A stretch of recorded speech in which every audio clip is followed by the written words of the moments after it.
Prologue. Receiving a summons from a teacher had set his nerves on edge. He was in a tidy room. A nearby shelf held various documents and books with spines that revealed nothing about their contents. He could see some unfamiliar equipment for experiments as well. He wondered if it had anything to do with magic. "Sorry for calling you here," said the teacher. "It's no problem." The teacher sat at his desk, regarding the student standing in front of him. It was an uncomfortable position for a student, especially considering the teacher in question was someone he didn't really know. "You're Geo-Elian Flavane Archion, yes?" asked Professor Soft Cricket. Geo-Elian had come to Soft's office after receiving the unexpected summons. He didn't know a lot about the professor. He had only seen him around school a few times, and they had never spoken before. "Oh, I hope you don't mind me dropping the formalities," Soft continued. "Not at all.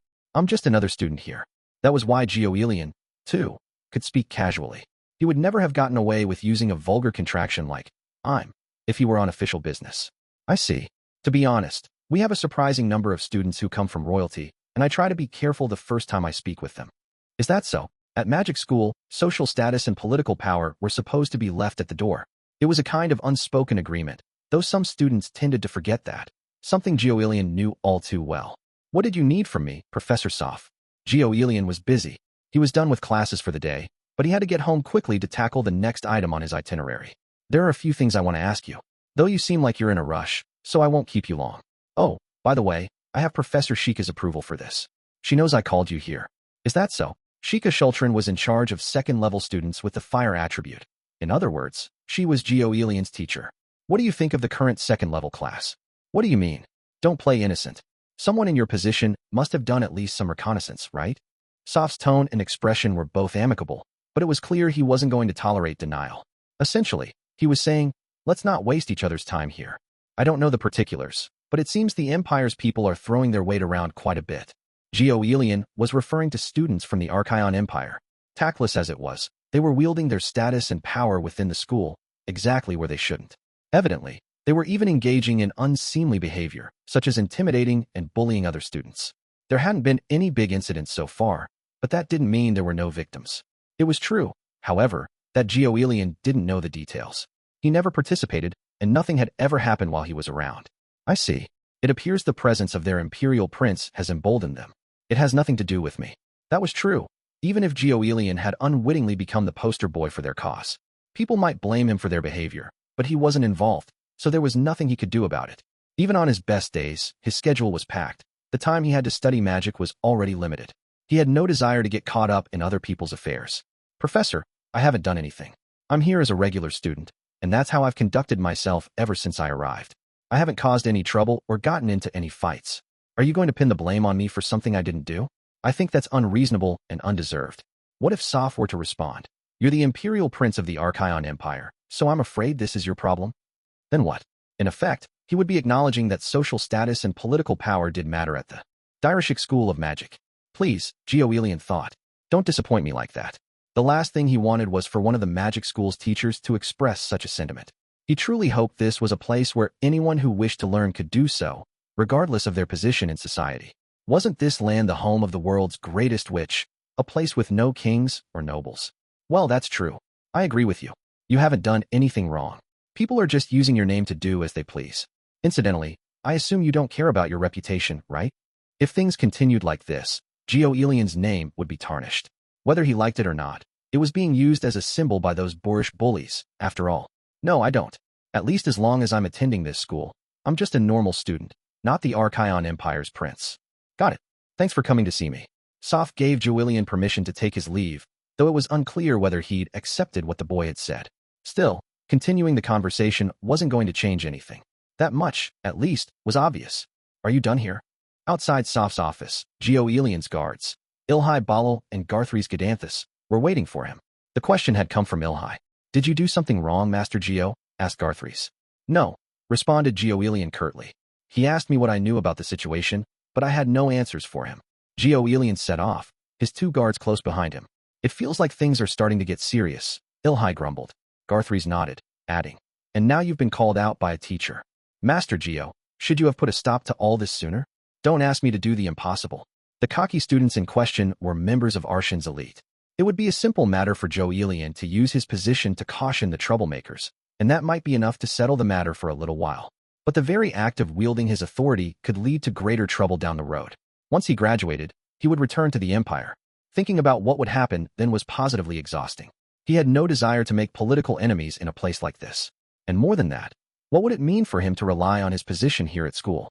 If he did it, other royals and nobles might start openly using their authority.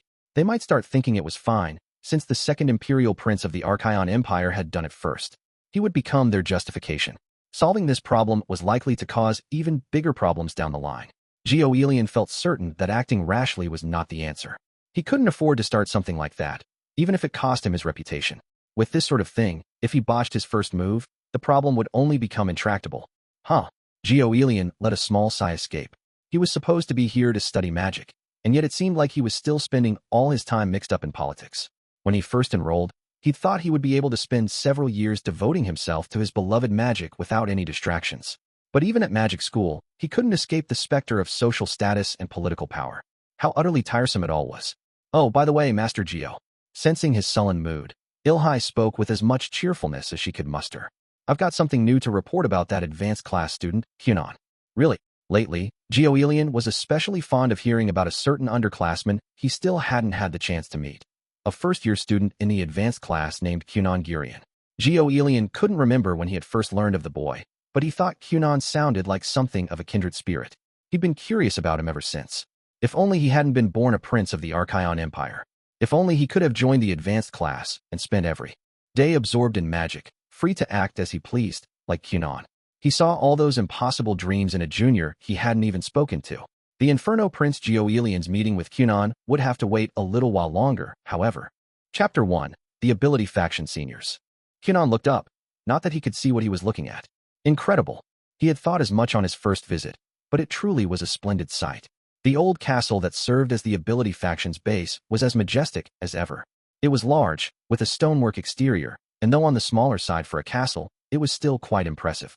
Rustic and without affectation, it had the look of a border fortress from some war-torn era. Kunon hadn't been able to adequately take in the castle last time, as he had been escorted there by 10 fairies, in reality, furious women.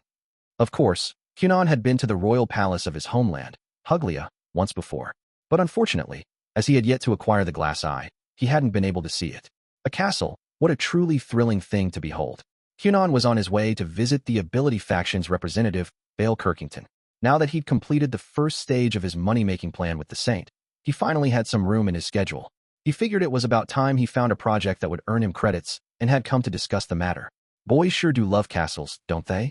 Kunon heard footsteps approaching not too far behind him. Is that what the statistics say? Well, I wouldn't be able to see them regardless. Kunon looked over his shoulder. Is that you, Miss Elia? Yep, the same Elia you soaked to the skin in the blink of an eye during our duel. She was also the girl who had come to recruit Kunon into the Ability Faction. When the factions were fighting over who would get Kunon, Elia had been among the people he dueled with. Incidentally, the Crimson Rain he'd used during that battle was designed to disappear once the spell was called off. That was why Elia and the other seniors had struggled to investigate the magic used. The sticky water had vanished without a trace. You were so cute all soaking wet like that, Miss Elia. Even though you couldn't see me? Some things are obvious even when we can't see them. Of course, you're lovely dry, too, like now. So lovely, I want to drench you all over again. Don't even think about it. Kunon could make a person soaking wet or bone dry at will. But people didn't typically want to get wet without a reason, and Elia was no exception. With Elia acting as his guide after their chance encounter, Kunon entered the old castle. You were granted permission to join multiple factions, she said. So feel free to come and go as you please. I'll do so next time, Kunon replied, though he hadn't exactly been standing motionless outside the castle waiting for permission to enter. So what brings you here today? Some kind of errand. I came to see you, Miss Elia, naturally. Have you had lunch already? I have, though I would love to spend my post-meal tea time with you. What a gracious invitation. Now what's the real reason? Is Representative Bale here? I'm not sure. Maybe. Elia led Kunon to the same large dining hall he had been escorted to on his previous visit.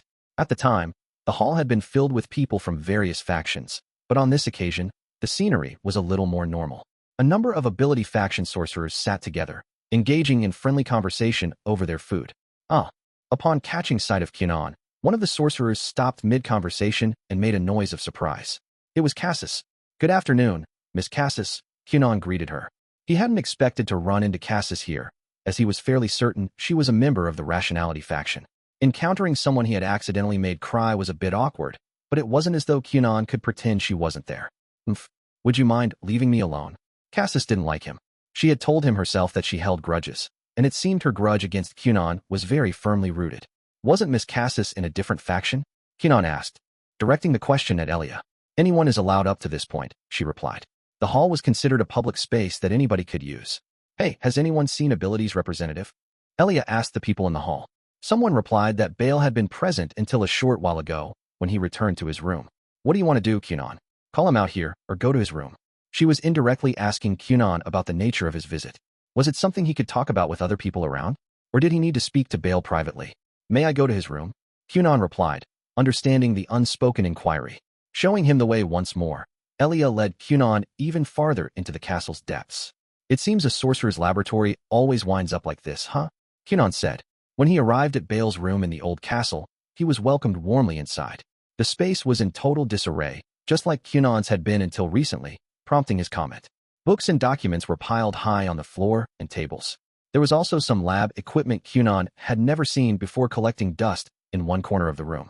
Bale appeared to be growing plants, too. Several pots sat lined up along one wall. From one pot bloomed a bright red, poisonous-looking flower that was quite striking. Ugh, could you please clean up a bit in here, said Elia. Haha, sorry. Bale abandoned his book at Elia's scolding and stood from his desk with a wry smile. She had already begun to tidy up whatever was within reach. Kunon, he said. Thanks for stopping by. Glad to see you. Thank you very much. I'm sorry for showing up without notice. Would it have been better to contact you first? Probably. I don't need a formal announcement or anything, but there will be times when I'm not here. If you want to be sure not to miss me, send a message beforehand. I don't think either of us has a lot of free time. Quite right, thought Kunon. So what's up? Was there something you wanted to talk about? Yes. Since I'm lucky enough to be a member of the factions, I thought I should take advantage of having my seniors at my disposal. I see. Well, take a seat. Kunon wondered where, exactly, he was supposed to sit. A table and chairs had, at some point, been set up for visitors, but they were so subsumed in stacks of books and papers that he hadn't noticed them at first. Moving books off one of the chairs, Kunon sat across from Bale, who had already taken a seat. Being at your disposal is a bit frightening.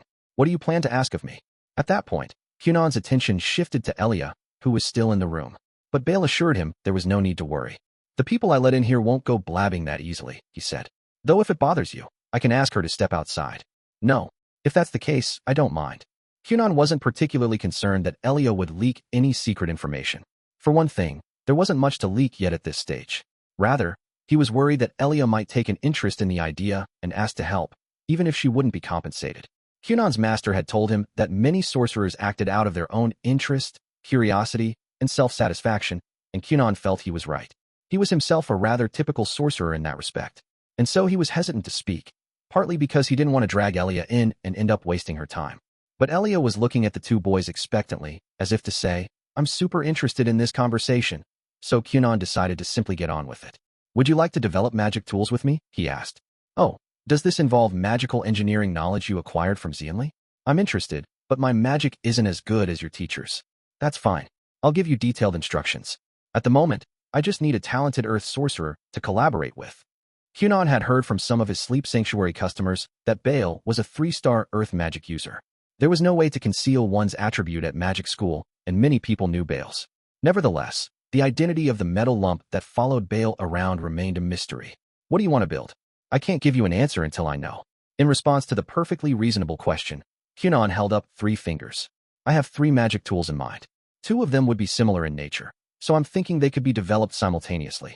The first is a small box that removes moisture from any objects put inside. The second is another small box that hermetically seals objects put inside. The reason is, Kunon told him about the business deal for Shirshilla capsules that he had recently concluded. He wasn't sworn to secrecy on the matter, so it was fine for him to talk about it. Oh, I see. Simply put, you want to make a container to transport salve made from Shirshilla plants. Salve made from the Shirshilla herb was delicate, and one had to be very careful when carrying it. Its shelf life would quickly shorten if it was exposed to moisture or excessive temperature fluctuation. Kunon planned to put his medicine on the market soon. He was sure it would start selling like hotcakes in no time. After all, it could be the difference between life and death for an adventurer. Whether or not they had any with them was bound to have a big effect on their state of mind. And if adventurers were going to be carrying the medicine, a container for transporting it would also fly off the shelves. That was what Kunon thought, at least. Adventurers travel to all kinds of places and find themselves in a variety of circumstances. Sudden rain, attacks from monsters and magical beasts, etc. Under those conditions, even regular medicine might be rendered useless. That's why I thought it would be nice if there was a magic tool that could preserve it, no matter what the situation. Kunon was laying the groundwork for the development of a dual-function box, one that both dehydrated and hermetically sealed what was put in it. The paper form of the salve, which Kunon intended to start work on, would likely be difficult to store. If it could be dissolved by blood, the same thing would happen with sweat. Sweaty palms, then, would be a problem. Rain was likely a danger as well. High humidity, too. There was no point in creating a paper form of the salve if it wasn't portable. It would be meaningless if adventurers had to leave it behind in a safe storage area. In that case, the product would have no advantage over the chinchilla capsules. Not bad, said Bale.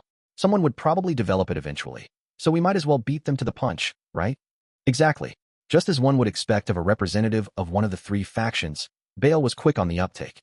And, pardon, what about the third one? Asked Bale. You've only mentioned the first two so far.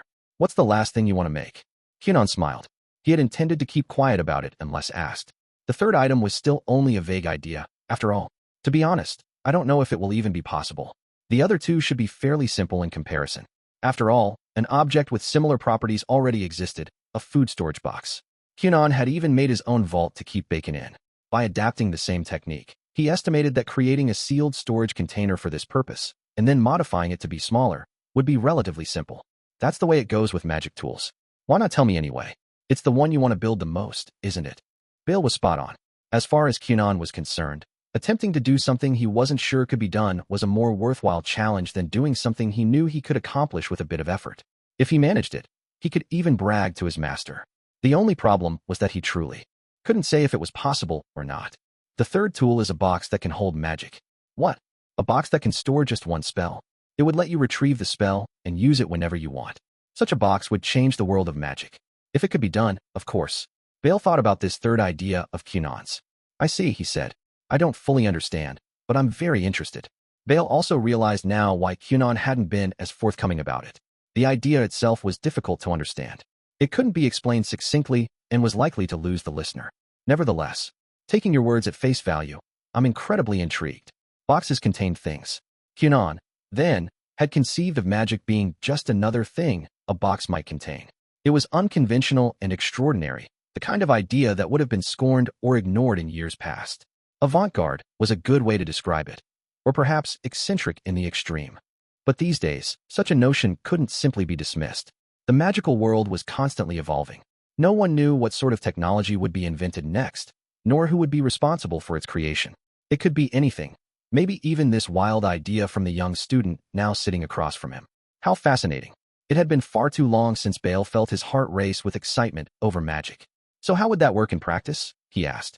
Do you have any plans? I have some vague ideas, but I haven't tested anything yet, so I can't really say. Some vague ideas. The fact that Kunon had any ideas at all was amazing. Bale certainly had none. He couldn't even imagine such a thing. I see. That sounds rather thrilling, doesn't it? Yes. When it comes to magic and magic tools, brushing up against the unknown always excites me, even when the magical attribute is different than my own. I find it so interesting. Bale had thought Kunon was something of a problem child, but perhaps their core values were more in line than he'd realized. It was common for sorcerers to be a bit difficult. Two sorcerers might work together as colleagues, but get along terribly, for instance. In that moment, for the first time, Bale felt he might be able to get along with Kunon Gurion. As long as they agreed on the fundamentals, they probably wouldn't run into any major disagreements. I feel the same, said Bale. Don't you, Elia? I'd rather we get back to talking about this magic tool. A box that contains magic? I want to hear all the details, please. It seemed Elia's thoughts were still stuck on the previous topic. Bale could empathize. What sorcerer wouldn't be interested? And yet, that subject is off limits now. We shouldn't ask any more about it. What? What are you talking about, Bale? Elia's voice was full of reproach, but Bale shook his head. I don't like it, either. If I weren't the representative, I might even abandon the faction to join such a project. As far as the first and second magic tools are concerned, I'm in. Please allow me to help. I think we can make them work. But I'm afraid the ability faction isn't a good fit for developing the third tool. Bale truly wished that wasn't the case. A box one could fill with magic. A box that could store magic. A box that could save that magic up for later. Of course he was interested. Just hearing the concept had gotten his imagination whirring. But as the representative of the ability faction, he couldn't take on such a project. Too many of us are incapable of cooperating in large numbers. We form weak partnerships by nature. That's why we were founded on the idea of developing our skills individually and of only occasionally helping one another out along the way. That's our internal dynamic. I'm sure you recall, Elia, how countless times in the past, collaborative experiments and group development projects have nearly resulted in our faction imploding. There's ample documentation attesting to it. We each have impressive abilities, but precisely because of those abilities, we also have a lot of pride. Many of us won't be satisfied unless we get to do things exactly the way we want. Sounds familiar, Kunon thought emphatically. His master was exactly the same way. Xianli had supposedly been so brilliant, others simply couldn't keep up with him. Kunon had taken such talk with a grain of salt at first, but the more he experienced Xianli's abilities firsthand, the more he came to believe it was true. It was all right if you had a small group, where members could complain directly to one another. They could meet halfway, even if they disagreed. That was how things went with Kunon and Xianli. They had clashed, and even fought, more times than he could count. Each time, they had reconciled their points of view and arrived at a solution together. But it became impossible to stay on the same page when too many people got involved. Egos and idiosyncrasies got in the way. As a result, disagreements turned personal. Would you suggest I bring this idea to the Harmony faction?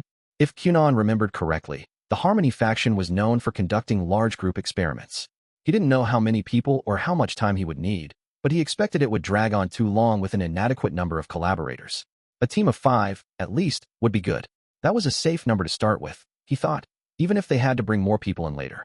There was a lot to do, gathering the necessary equipment and materials, and conducting the actual experiment, for starters. While it was running, they would also need to perform minute checks and investigate all manner of things. Progress would be slow if they lacked manpower, and time was a limited resource. That was especially true for Kunon, who couldn't stay at the school indefinitely. Someday, he would graduate and have to return to his own country to fulfill his familial duties. Yes, I think that would be wise, said Bale. Shilto will be able to organize everyone, and the members of Harmony like doing things in groups. Shilto, the Harmony faction representative, was a very dependable young woman. That said, Kunon, this is just my personal recommendation, but would you mind waiting on that project for half a year? Half a year? What? Developing the magic-containing box was what Kunon wanted to do most at present.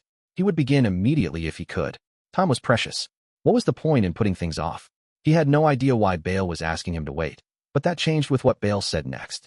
Because that project will throw off the credits of anyone who helps you. It will throw yours off, too. You haven't forgotten about credits, right? An endeavor like that is going to take up a ton of time. Kunon made an inarticulate noise in reply. Bale was right. He needed credits. In other words, I should earn all the credits I need in those 6 months, then start development afterward. Exactly. I went through the same thing my first year at magic school. I got so caught up in magic and experiments that I almost got dropped down to second level for insufficient credits. Kunon considered this. It seemed likely he would repeat his senior's mistake. Because he couldn't see the world around him, Kunon had a poor sense of time. It wasn't uncommon for an entire day or two to pass without his realizing it. He loved running experiments and tests and building new magic tools. If he let himself get caught up in such things, a year could fly by in no time at all. Do you understand? You have this much freedom, complete access to the library and other facilities, the right to conduct any experiment you want, because you're in the advanced class. Even the teachers are more flexible and accommodating. That all goes away if you get put in second level. And that idea of yours is likely to bring in a bunch of other people. Even I want to help out. In fact, if you get into a tough spot, let me know. I can't help being interested. You see? Anyway, a bunch of people are bound to end up short on credits and run into trouble. A lot of us have one-track minds, after all. Kunon had overlooked the question of credits. Or rather, he was well aware he needed them. But since he had only been a student for 2 months so far, credits were still low on his list of priorities, and he had yet to get a good grasp on how they worked. He hadn't yet gotten in trouble for having too few or had to face being dropped from the advanced class, so he only vaguely understood credits as something he would eventually need at some point in the future. But now someone with more experience was telling him that it was imperative to focus on credits first. Is half a year enough time? We need 10 credits to progress, right? According to Kunon's calculations, he expected to earn about 1 credit per month. He would probably be able to earn 1 for his work with the sacred herb, but that still left 9 more to go. Definitely. I mean, the school's current record holder for shortest time taken to earn all 10 credits is your teacher. Master Xianli? Yep, Xianli. I believe he was in his 3rd year. He somehow managed to earn 10 credits in a month and a half. A month and a half. At a point when Kunon had hardly even earned 1 credit. A young Xianli had already secured his advanced class status for the following year. My master sure is amazing. There are tons of stories like that about him. It's been some years since he graduated, so I doubt any of the students from that time are left, but he's still a big name around here. Putting Xianli aside for now, Kunon continued. Understood. I'll get to work on the project after I earn my credits, as you recommended. He would have to deviate a bit from his plans, but there was nothing he could do about it. He had to adhere to school policy. I think it'll take me about 3 months. Half a year was far too long. He'd already made up his mind. He would get all the credits he needed for the year in 2 to 3 months. You don't sound like you're joking, Bale said. Naturally, Kunon thought. Because I'm not. Fine then. I'll get mine quickly, too, so you have to let me help. Reserve a spot for me, okay? An Earth sorcerer would be essential to the plan, so Kunon saw no reason to refuse. With Representative Bale participating, things looked promising. Ugh, I'm so curious. What would a box containing magic even be like? Come on. Elia was in agony. It was just as Kunon had thought. She should have stayed out of it from the beginning. Well, I suppose we should start right away, said Bale, getting the ball rolling. Kunon nodded. They had discussed everything that needed to be addressed and determined the matter at hand was their current priority. The box that could store magic would have to wait until after they'd earned their credits. Right now, they would focus on developing the small box that removed moisture from any objects put inside, and the one that hermetically sealed them. Where should we set up our workspace? Asked Kunon. I'd like to say we can do it here, said Bale, but there just isn't enough room. The clutter did seem to present a problem. There are some vacant rooms in the castle, though, so I'm sure we can find a spot. But what about your business? Is it okay for you to be away from it for a while? Yes.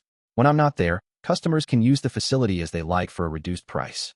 Besides, the main source of income from Kunon's sleep business wasn't what he earned in the rented-out classroom. Kunon was a traveling salesman who provided sleep for wealthy teachers and a few students when called upon. There were sorcerers who couldn't afford to take time away from their research, and others who were being closely watched so they wouldn't dodge a deadline. Some were practically kept under house arrest due to their habit of shirking responsibility. When such people were in dire straits, needing to sleep then and there to avoid collapse, or worse, death, they called Kunon. After a short rest, they could get right back to business, or else be put right back to work like draft horses. Quality sleep was essential for such sorcerers, even if it cost a hefty sum. As long as Kunon left an obvious note regarding his whereabouts in his laboratory, those customers' errand runners would come to find him. Good, Bale replied. All right, is it okay if I ask Genevieve to join us? Making magic tools is his specialty. He'll be a huge help. Genevieve was a senior in the ability faction. That's fine. Time is precious, so let's work quickly. There'd be less individual profit with more people involved, but Kunon was more concerned with speed. The faster they completed their work, the sooner he could move on to his next project. Incidentally, Genevieve's magical attribute seemed to be of the rare, foul variety. He was the only person Kunon had met whose accompanying thing seen through the glass eye was humanoid, which made him quite an unusual case. Me too. I want to help too. Elia raised her hand. Kunon had expected she would. You're a wind user though, said Bale. I don't think we'll need wind magic for these tools. Huh.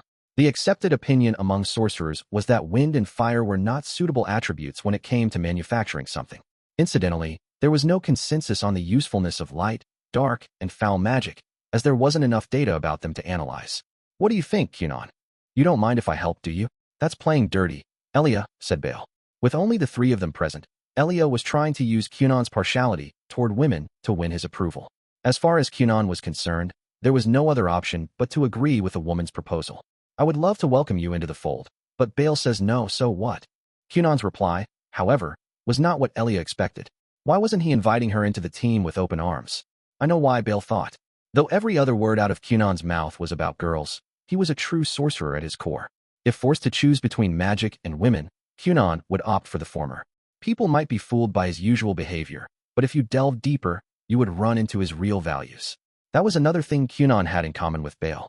But I'm so curious. You want me to wait for months without knowing anything? Come on, I want to hear. Elia was usually calm and acted like any other girl, but she was a sorcerer, too, after all. Her demeanor was bound to change when there was interesting magic involved. Hey, don't put your junior on the spot like that.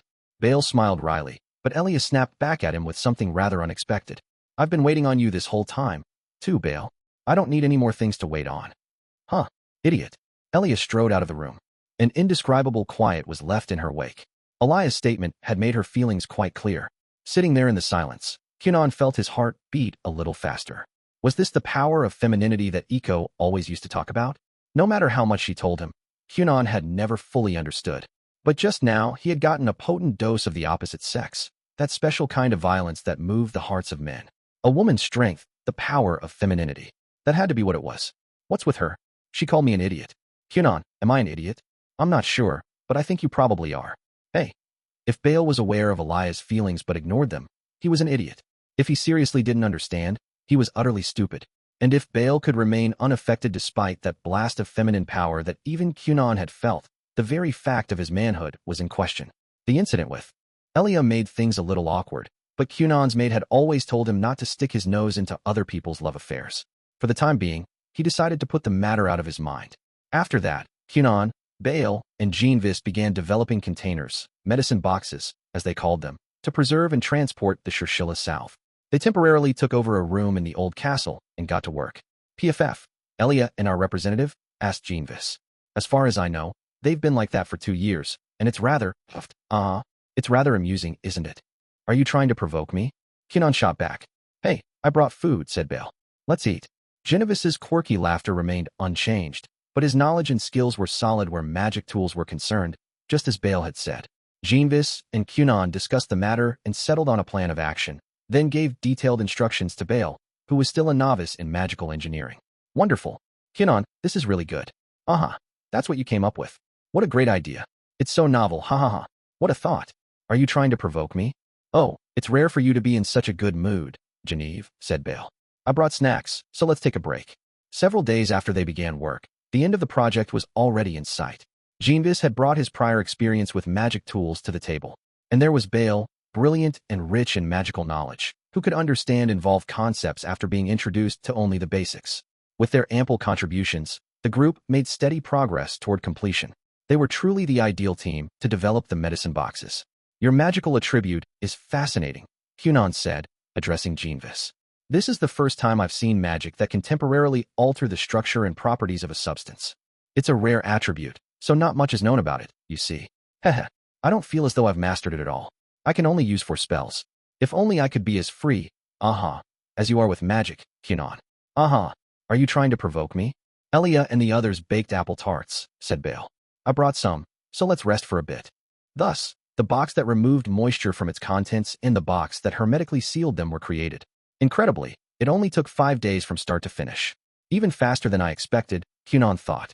No matter how many storage compartment templates were already in existence, their pace had been impressive. Bale's and Jean-Vis's help had been instrumental. There was no denying the ability of Kunon's seniors. In general, magic tools came in 2 types. The first consisted of single-use items that possessed their own magical properties, like the sacred herb salve. The other type consisted of mechanisms powered by magical energy.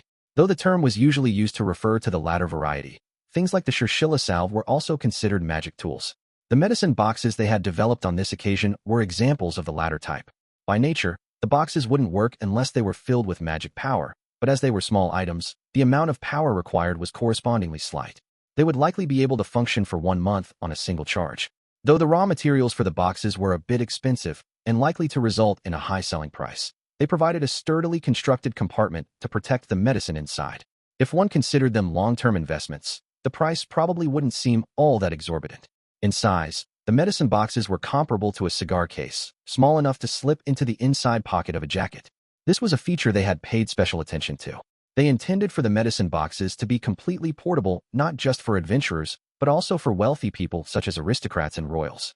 Quite cleverly while in the process of completing the 2 magic tools, Kunon had worked independently to create a single container that possessed the traits of both, the paper-form Shirshilla medicine box. Though when the 3 boys got together to celebrate their work, it became clear that his seniors were well aware of what he had done. While Kunon was spending time in the Ability Faction Castle, a letter arrived for him from Professor Soraya Gallen. It concerned the number of credits to be awarded for cultivating the Shirshilla herb. The letter said, 2 credits shall be given. Policy-wise, a single student report could receive a maximum of 3 credits, and the sacred herb's cultivation was definitely worth that much. But given that the effort had been collaborative, the number of credits dropped from 3 to 2. Apparently, 2 was the maximum that could be earned for experiments or research conducted by multiple people, with no exceptions allowed. Kunon had thought he would receive 1 credit for that project, but he had actually earned 2. And according to Bale, the medicine boxes would be worth some credits as well.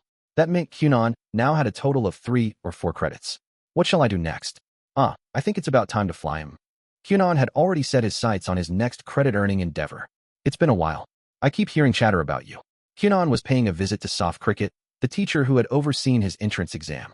Soph was sitting at his desk, pen in hand, seemingly in the middle of some paperwork. Though he didn't know what teachers here usually got up to, Kunon expected they didn't have much free time. They appeared to have a lot on their plates. Nice to see you again, Professor Soph. Sorry for the sudden question, but what's your secret to keeping your room so clean? Kunon's query was indeed abrupt, but he couldn't help envying the professor's well-organized space. Perhaps his meticulous nature was the reason Soph served as an entrance exam proctor. Kunon had seen Bale's lab firsthand and heard that Genovice's was in a similar state. Quite a few sorcerers, Kunon included, were bad at tidying up, but Soph's office was different. Not a single document had been left on the floor, nor was the room littered with scraps of paper. There were no strange smells of unknown origin. If anything, there was a faintly pleasant scent in the air. Kunon really wanted to know how he did it. That is quite unexpected. I think it's just in my personality, you know? If that was the case, Kunon's question was in vain. Don't tell me you came here just to ask that. Oh, are you collecting data for some kind of research? No, I was just curious.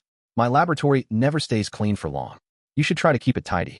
Sorcerers' labs are full of catalytic agents, potent ingredients, and magic power. You never know what might happen. There could even be some brand new life form proliferating unseen in the corners. That sounds fascinating. Don't even think about it. In the past, a student destroyed an entire school building that way. I guess they accidentally summoned a sea monster or something.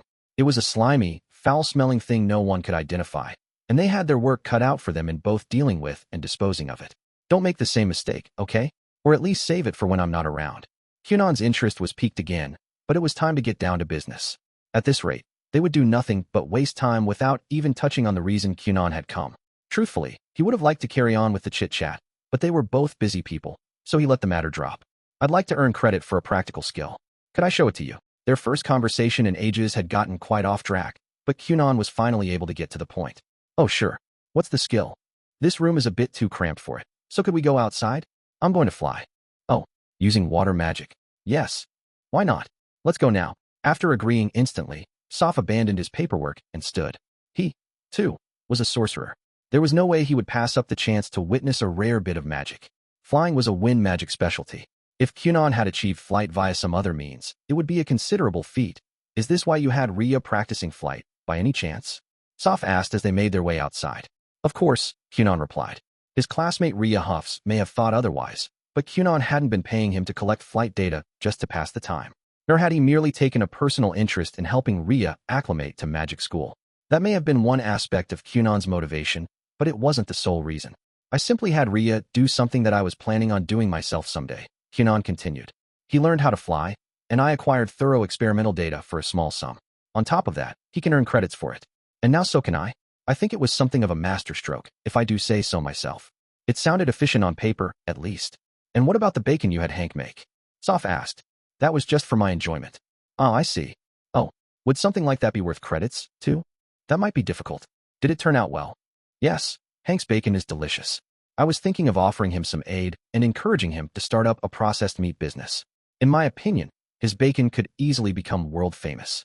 Were you thinking of practical uses for fire magic? Well, that too. Since coming to magic school, Kunon had learned that fire and wind sorcerers struggled to find employment because their attributes were not suited to production. What could be achieved in human society through fire or wind? After calmly and thoroughly considering the matter, Kunon realized neither attribute was particularly essential to everyday life. Many others had surely reached the same conclusion. A majority of fire and wind sorcerers became adventurers, using their particular skills to exterminate monsters. Fire magic worked well in combat, where it quite literally translated into firepower. Wind was versatile, too. It came in handy in many situations, becoming a wind in the sails of its user or a headwind blocking their enemy. But were such things necessary in a person's day-to-day life? After thinking about it, one of the ideas Kunon came up with was meat processing, which had the added benefit of aligning with his own interests. First-rate bacon that only fire sorcerers can make, he said. It's good, don't you think? I approve. Though I don't know how popular it will be as a line of work, since magic users tend to have a lot of pride. But it sounds like a good choice for one-star fire sorcerers with low magical aptitude, or those who don't like to fight. It would be nice to see them succeed. One-star sorcerers with low magical aptitude were limited to magic that was merely a little handy. Frankly, some were essentially no different from regular people. In Soph's opinion, meat processing was a great employment option for sorcerers like that, who languished in obscurity because they hadn't found ways to apply their skills. Though whether they chose to pursue it was up to them. Kunon's dream and his #1 goal regarding Hank's bacon was for it to become available worldwide. Whatever other fire sorcerers did was secondary. They could work if they wanted to, and if they didn't, that was fine, too. Luckily, Hank was developing a strong passion for and interest in bacon making. Kunon wanted him to become even more obsessed with it, start his own business, and eventually become the president of the world's finest bacon company. Kunon was playing a deliberate, at times painful, yet audacious game of chess. He had to make each move slowly and carefully so as to avoid spooking Hank. "You're scheming, aren't you?" said Soph. "Yes? I mean no." Surprisingly, Kunon was the type whose face hid nothing, though he wasn't aware of that himself. In any case, as Kunon and Soph conversed eagerly, the two of them stepped outside. The weather was beautiful and the breeze gentle. A perfect day for flying. "Can you fly, Professor?" Kunon asked. "Well, I am a wind user." The teachers at the Direshik School of Magic were excellent sorcerers, and the majority of them had graduated from the advanced class. Any wind sorcerers among them would have learned to fly, at the very least. "Let me say right now that this idea of yours, flying with water, is quite something," said Soph. "Is there any precedent for it?" "There is. I haven't seen it myself, though. I've only heard about it. So it's been done." It would be a bit of a letdown if it hadn't, Kunon thought. He was still only a novice at best. The school's teachers and those who came before him were far, far ahead of him. And that meant there was a wealth of magical skills and knowledge Kunon had yet to learn about. The thought was thrilling. "Shall I get started then?" he asked. "Please do." Kunon produced a super soft body Aori and lay down on it. Actually, since his upper body was slightly raised, he appeared to be reclining on a deep, squishy sofa. It made him look especially arrogant. "I was operating under a bit of a misconception," Kunon said. With his body splayed out on it, the Aori rose gently to float above the ground. Wind users can fly, but water users can only float and drift. Or at least, that's all I can do at my current stage. And so? What was your result?" Whoosh. Soph stared in amazement. The Aori flew off, along with its rider, at a tremendous speed. After maintaining its low altitude for a while, the sphere suddenly made a steep climb. Just when Soph thought it would disappear into the sky, it dived into a tailspin before once again shooting back into the air. Kunon was flying around the sky at will, pompously reclining all the while. No way, Soph was stunned. He could hardly believe what he was seeing. The speed was one thing. Wind magic could achieve that much. What it couldn't do was produce such a complex, gravity, and inertia-defying flight pattern. Nor could it achieve those sudden stops. Attempting something like that would cause a loss of control and lead to a crash. In the first place, flight spells were dreadfully difficult to operate. What's more, they were so dangerous, failure could mean death. That was why sorcerers were left to work out flight on their own once they were decently skilled, instead of being taught by someone else. And yet, touchdown. Still lounging proudly, Kunon returned to the ground. He came to an abrupt stop in front of Soph, a feat impossible for a wind user. "What do you think?" "Naturally, I'm fascinated, but..." There were many things Soph could have said, but at the moment, there was only one thing he wanted to say. "Do you have to look so arrogant the whole time?" It was hard to put into words, but the sight of a snobbish little kid reclining on a sofa was quite irritating. If you were going to fly, Soph thought, it was better to do it properly. Kunon might have been able to perform more complicated feats than could be managed with wind magic, but the way he looked while doing it, like a spoiled prince on his throne, flying around in his spare time, was offensive. "Huh? What do you mean?" But Kunon didn't understand. He had never seen anyone sitting around arrogantly. After all, "Do you want to try it? I'll take care of the handling." "Yeah, okay. If you don't mind." Professor Soph, as a wind sorcerer, could fly on his own. But the mysterious and complicated flight patterns Kunon had just demonstrated were beyond his capabilities. He was dying to give it a go. "Oh, but don't make it go upside down. That's terrifying." Soph hesitated slightly, imagining himself in the tailspin heat. Seeing Kunon perform, the idea genuinely horrified him. He knew doing a maneuver like that with wind magic would result in a fall. It was one of Soph's less pleasant memories. "Understood," said Kunon. "I'll cut out the fancy stuff." Soph switched places with Kunon and lowered himself into the Aori. "Oh, lean back a little farther," Kunon warned. "The wind pressure is quite strong when flying. Trying to sit up puts a lot of strain on your lower back and spine." After adjusting his position as instructed, Soph found himself naturally splayed back in that same arrogant manner. "I see." The posture appeared conceited to an onlooker, but it was quite logical when one actually tried it. The entire backside of Soph's body was pressed into the Aori, which clung to him and ensured he was held in place. If the rider wasn't securely seated, he realized, a sudden stop would send them flying forward. This seating position was a safety measure against that possibility. Not only did it provide ample contact between the water sphere and the body, it was really comfortable, too. It all made sense once Soph experienced it for himself. This exquisite softness was probably the reason Kunon's business was booming. "Get ready," Kunon announced. "Here we go." Whoosh. Soph soared into the air, pompously reclining all the while. "It made a lot more sense than I expected," Soph remarked, the first words out of his mouth once he'd returned to the ground. Just as Kunon had said, the wind exerted a lot of force when you were flying. Sitting up, as it turned out, was more difficult than leaning back in that conceited pose. One's body was naturally forced back by the buffeting wind. It was an entirely different beast from flying with wind magic. Soph even wondered if it would be easier to lie totally flat. Someone could soar through the air while taking a nap, sleep flying. Well, he had a feeling the arrogant posture was still preferable, though only just. What was the point of flying if you were asleep? "I don't quite understand," said Kunon. "But is there something unpleasant about the way it looks?" While Soph was flying, Kunon had been thinking about what looking arrogant meant. Surely, he thought, his shirt must have come partially undone, exposing his chest during the flight without his knowing and lending him a devilish air. He was now quite anxious over the state of his appearance. Fortunately, none of his clothes were out of place. This greatly relieved Kunon. He felt he was still too young to be both sexy and a gentleman. "Just a bit," said Soph. "Sitting like that makes you look like a bossy jerk." "The sitting position. I see. So that's it," Kunon replied, though it still wasn't quite clicking in his mind. He didn't think Soph had any reason to lie about the matter, though, so he decided to simply commit the sentiment to memory. If the visual is an issue, perhaps it would be better to encase the rider's whole body. That would reduce the force of the wind, too. Is that possible? Yes. The problem is a matter of outward appearance, right? All you'd have to do is add color to the water and cover the rider. It could even be made to look like a carriage. Oh, but if it's going to fly, it should be aerodynamic, I suppose. Like a bird's torso or a fish. I imagine that would lessen the wind resistance. Oh ho. Soph came to the realization as soon as he heard Kunon's statement. That was the same shape used in wind magic flight. Adopting it came so naturally that he hadn't consciously thought about it. When one used wind magic to fly, the user went head first. This made for a wider field of view. And with wind circulating over the entire body from head to toe, there was no frontal onslaught of air. This created a sort of triangular pyramid with the head as its apex, or perhaps a more streamlined form. Undoubtedly, this shape was excellent for cutting through air or water. "No need to rush," said Soph. "You can work on improving it bit by bit. So are you going to announce this officially?" "Ah, that has some impact on the credits, doesn't it?" Soph was talking about publication.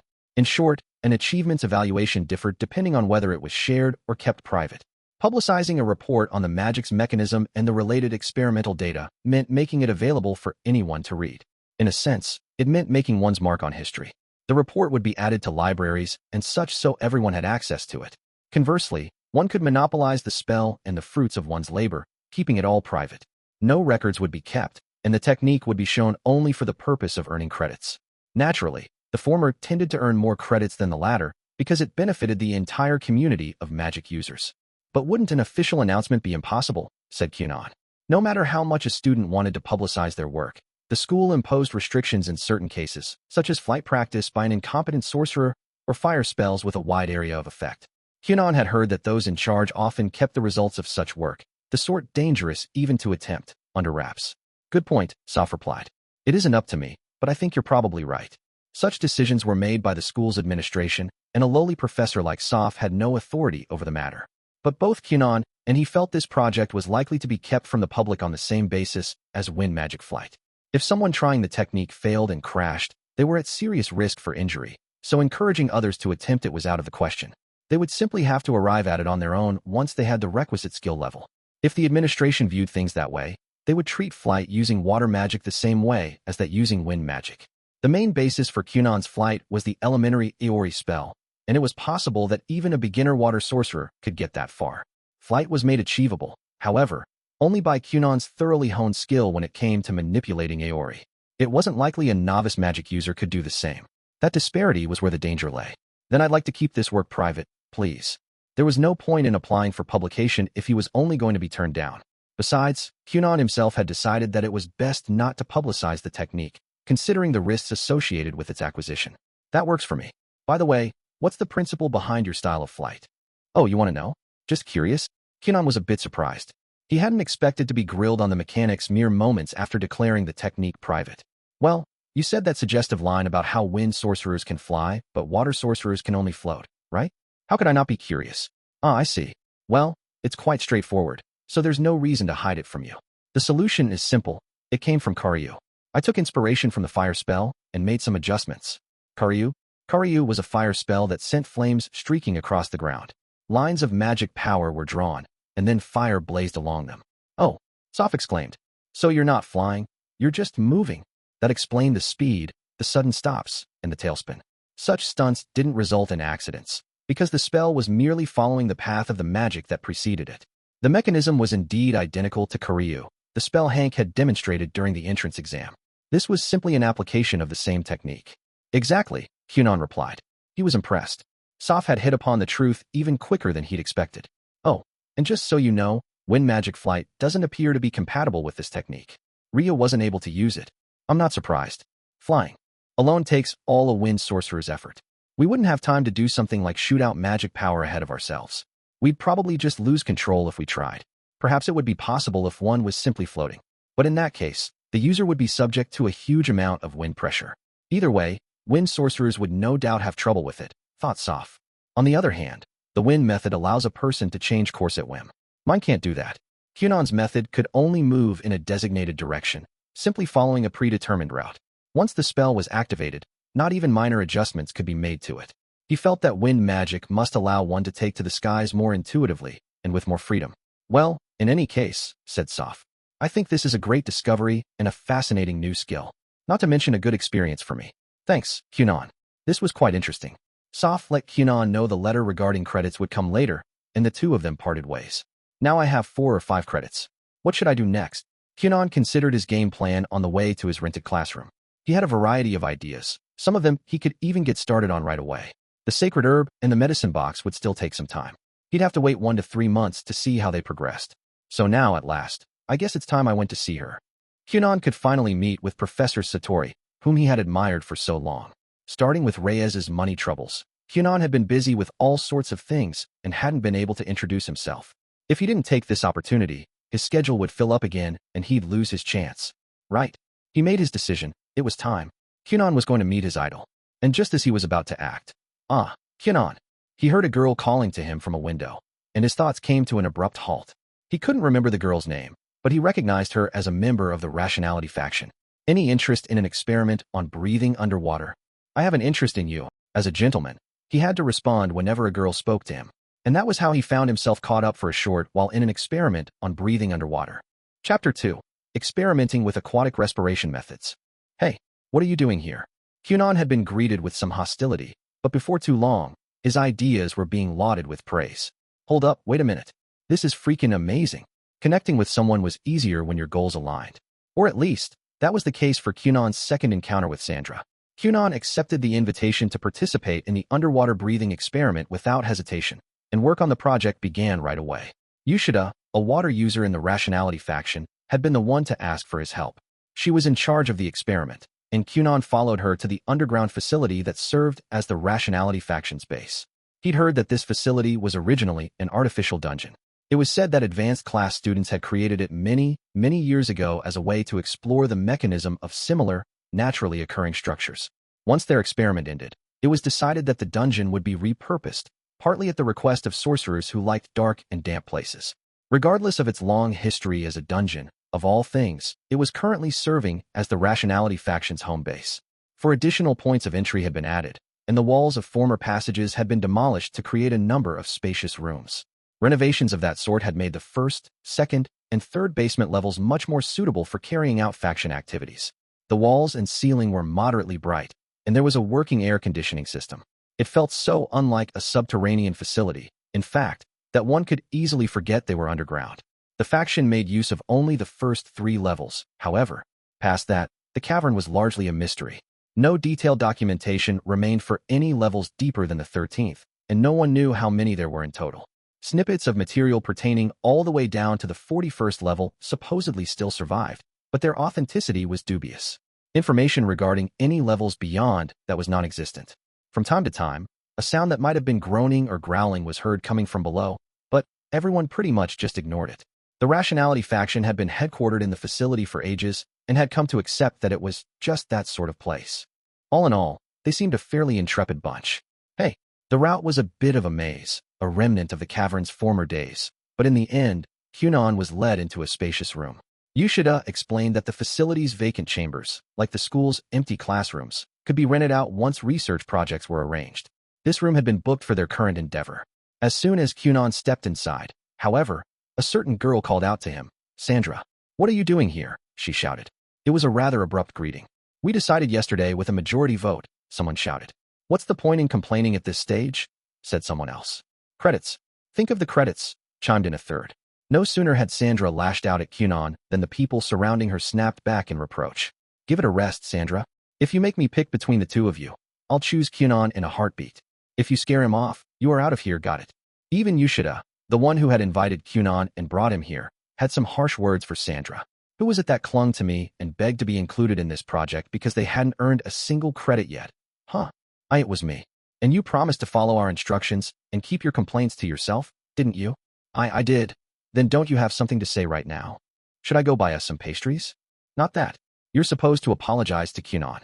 He came all this way to help us. I'm sorry, Sandra said. So being a project leader gave one enough power to make even the ill-tempered Sandra apologize, Kunon observed.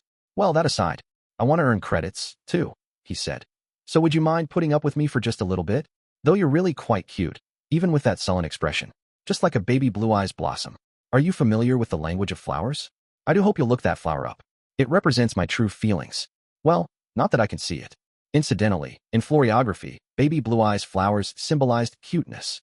This guy is as freaky as ever, Sandra muttered. Kunon's frivolous chatter sent shivers down her spine.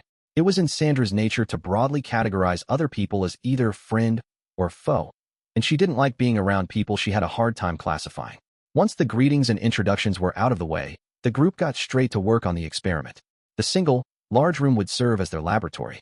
Nothing besides the necessary equipment, arranged each time, depending on the experiment, was set up in the space. For the current project, a massive water tank had been placed in the center of the room. Kunon expected they would be testing underwater breathing methods using that tank. The team was originally made up of 4 people, including Sandra and Yushida. With the addition of Kunon, their group came to 2 boys and 3 girls, for a total of 5 members.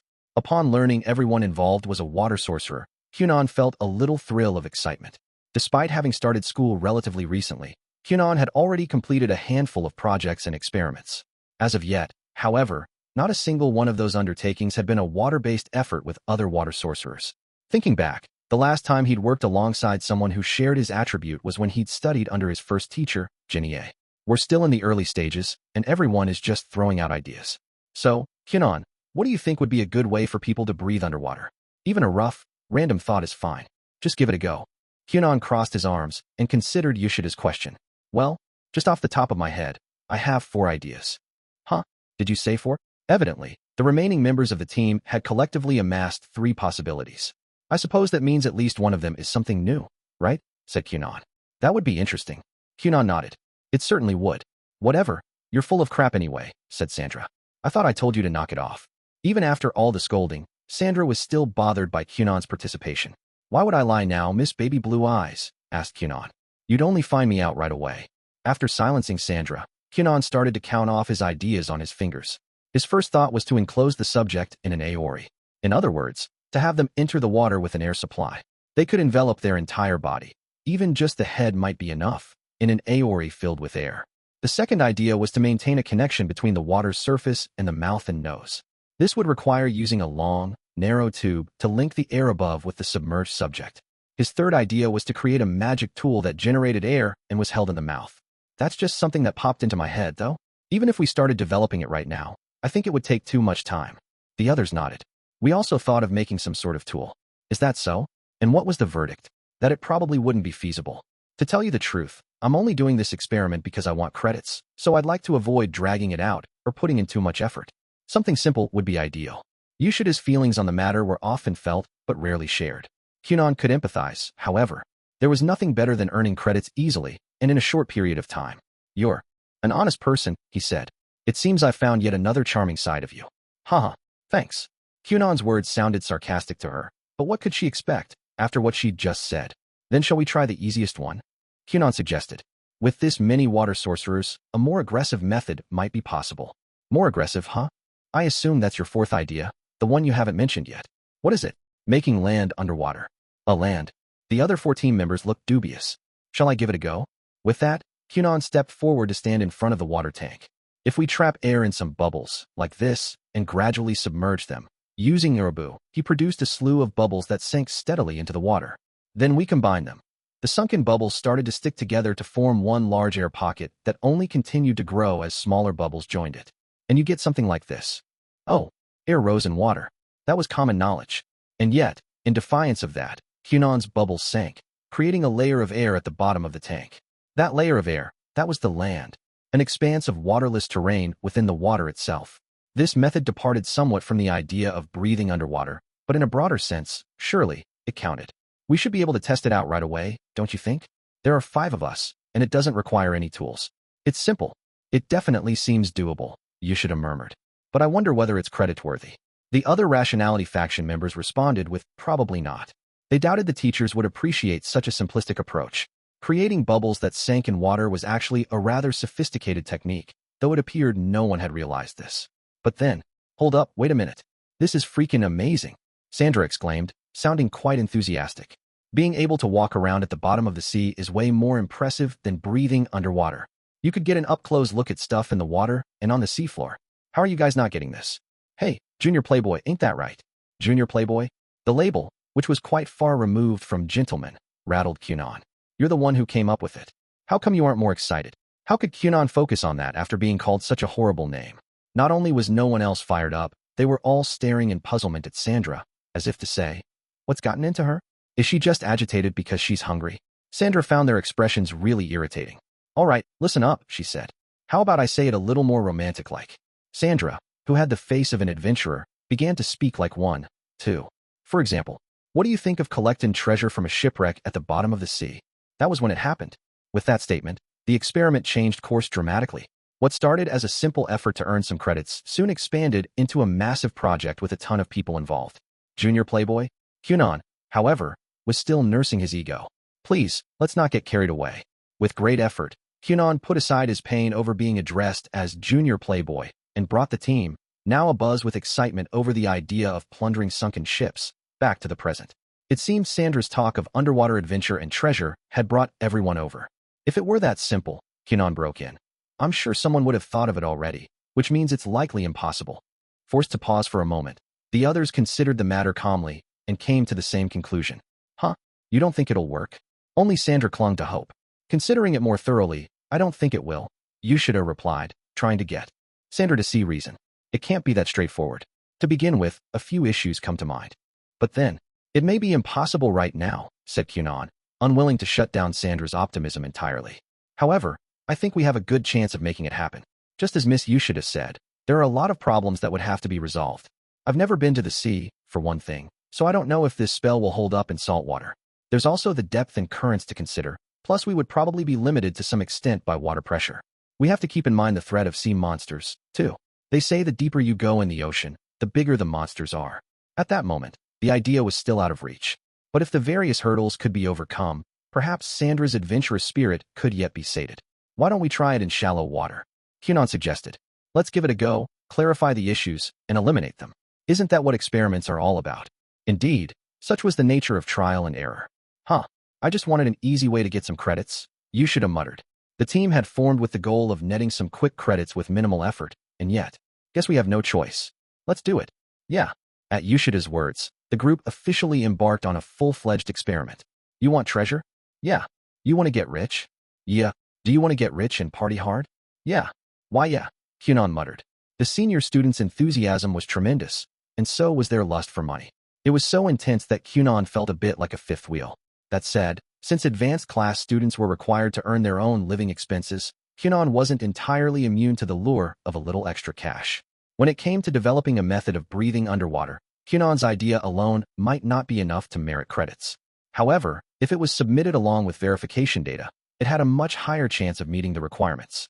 There was no reason to abandon their original plan, and this would be a great way to test their ideas. Of course, their ultimate goal was now to find some shipwrecked treasure. They had their sights set on wealth, and everyone had been blinded by the promise of money. I was thinking, and the idea of using a tube to connect to the surface sounds pretty doable.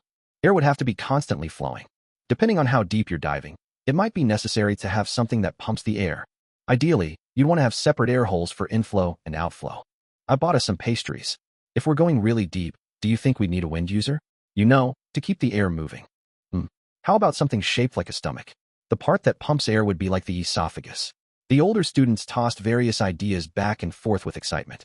The laid-back atmosphere Kunon had found when he arrived had vanished, and the room had begun to heat up. Kunon participated in the brainstorming session, too, and the team discussed which ideas were most practical and what would be needed to implement them. That more or less covers it, I think, said Yoshida. We might need a wind user at some point, but for now let's try what we can on our own. All that remained was to put their plan to the test. Sandra, who also worked as an adventurer, knew of a lake outside of town, and it was decided that they would head there the following morning. It would be Kunon's first time in a minimally maintained environment, somewhere mostly wild. However, saying so would only cause trouble and worry everyone, so he kept it to himself. He was just as worked up as the others, though for a slightly different reason. Kunon Gurion was about to do field work for the first time ever. When the next day arrived, it looked at first like the trip would be rained out, but the weather cleared up, and things proceeded as planned. Whoa, hold on. Yoshida, you didn't tell me he would be coming. Kunon, who had been anxious all morning, arrived at the designated meeting spot, the school gate, to find Yoshida was already there. The person with her, however, flipped her lid the moment she laid eyes on him. Huh? Oh, what? Said Yoshida. Cassis, you know Kunon? What on earth was happening? Why was Cassis here? Cassis was a boy, no, a girl that Kunon had some complicated feelings about. I hate him, she exclaimed. What? Asked Yoshida. I don't hate you, Kunon declared. Again what? Come on. The only thing you're interested in is women's boobs, right? Men are all the same. So what if I'm flat-chested? Cassis, Yoshida exclaimed. You know how early it is, don't you? And we're right in front of the school. Listen to yourself. Shut up. I'm just a flat-chested beauty. You might not be that pretty, but you do have some meager cleavage, so you wouldn't understand how I feel. Excuse me? Do you think I won't hit you? Do you want a punch to the face? Once Yoshida got Cassis to calm down, she heaved a sigh. Kunon, do you have some sort of history with Cassis? I'm sorry, I didn't realize. The story of Kunon's clash with Cassis during the former's attempt to secure affiliation with 3 of the school's factions was infamous. Unfortunately, it seemed that no one had thought to tell Yoshida about it. She probably just hadn't been interested. You should be apologizing to me, not to him, said Cassis. This is a job for you, Cassis.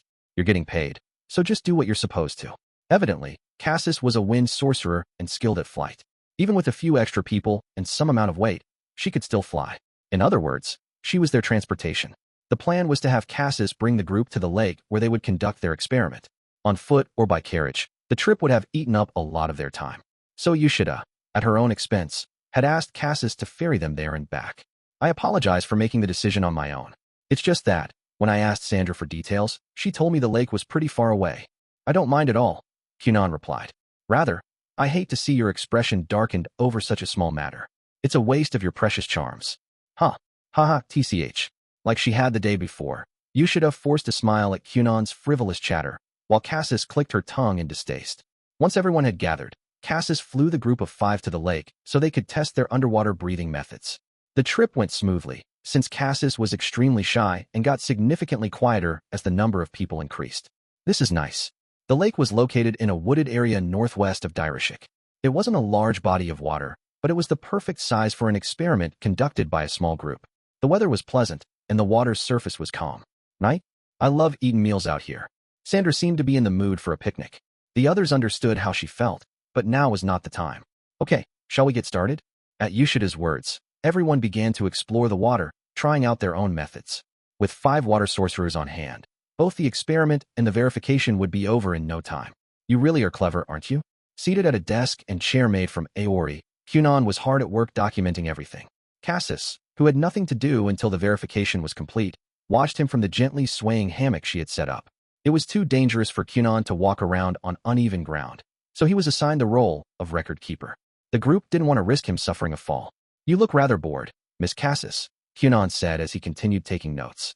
I am actually. Why are you guys so interested in going underwater? Aren't you curious what's down there? At the bottom of the lake, or in the sea? Not one bit.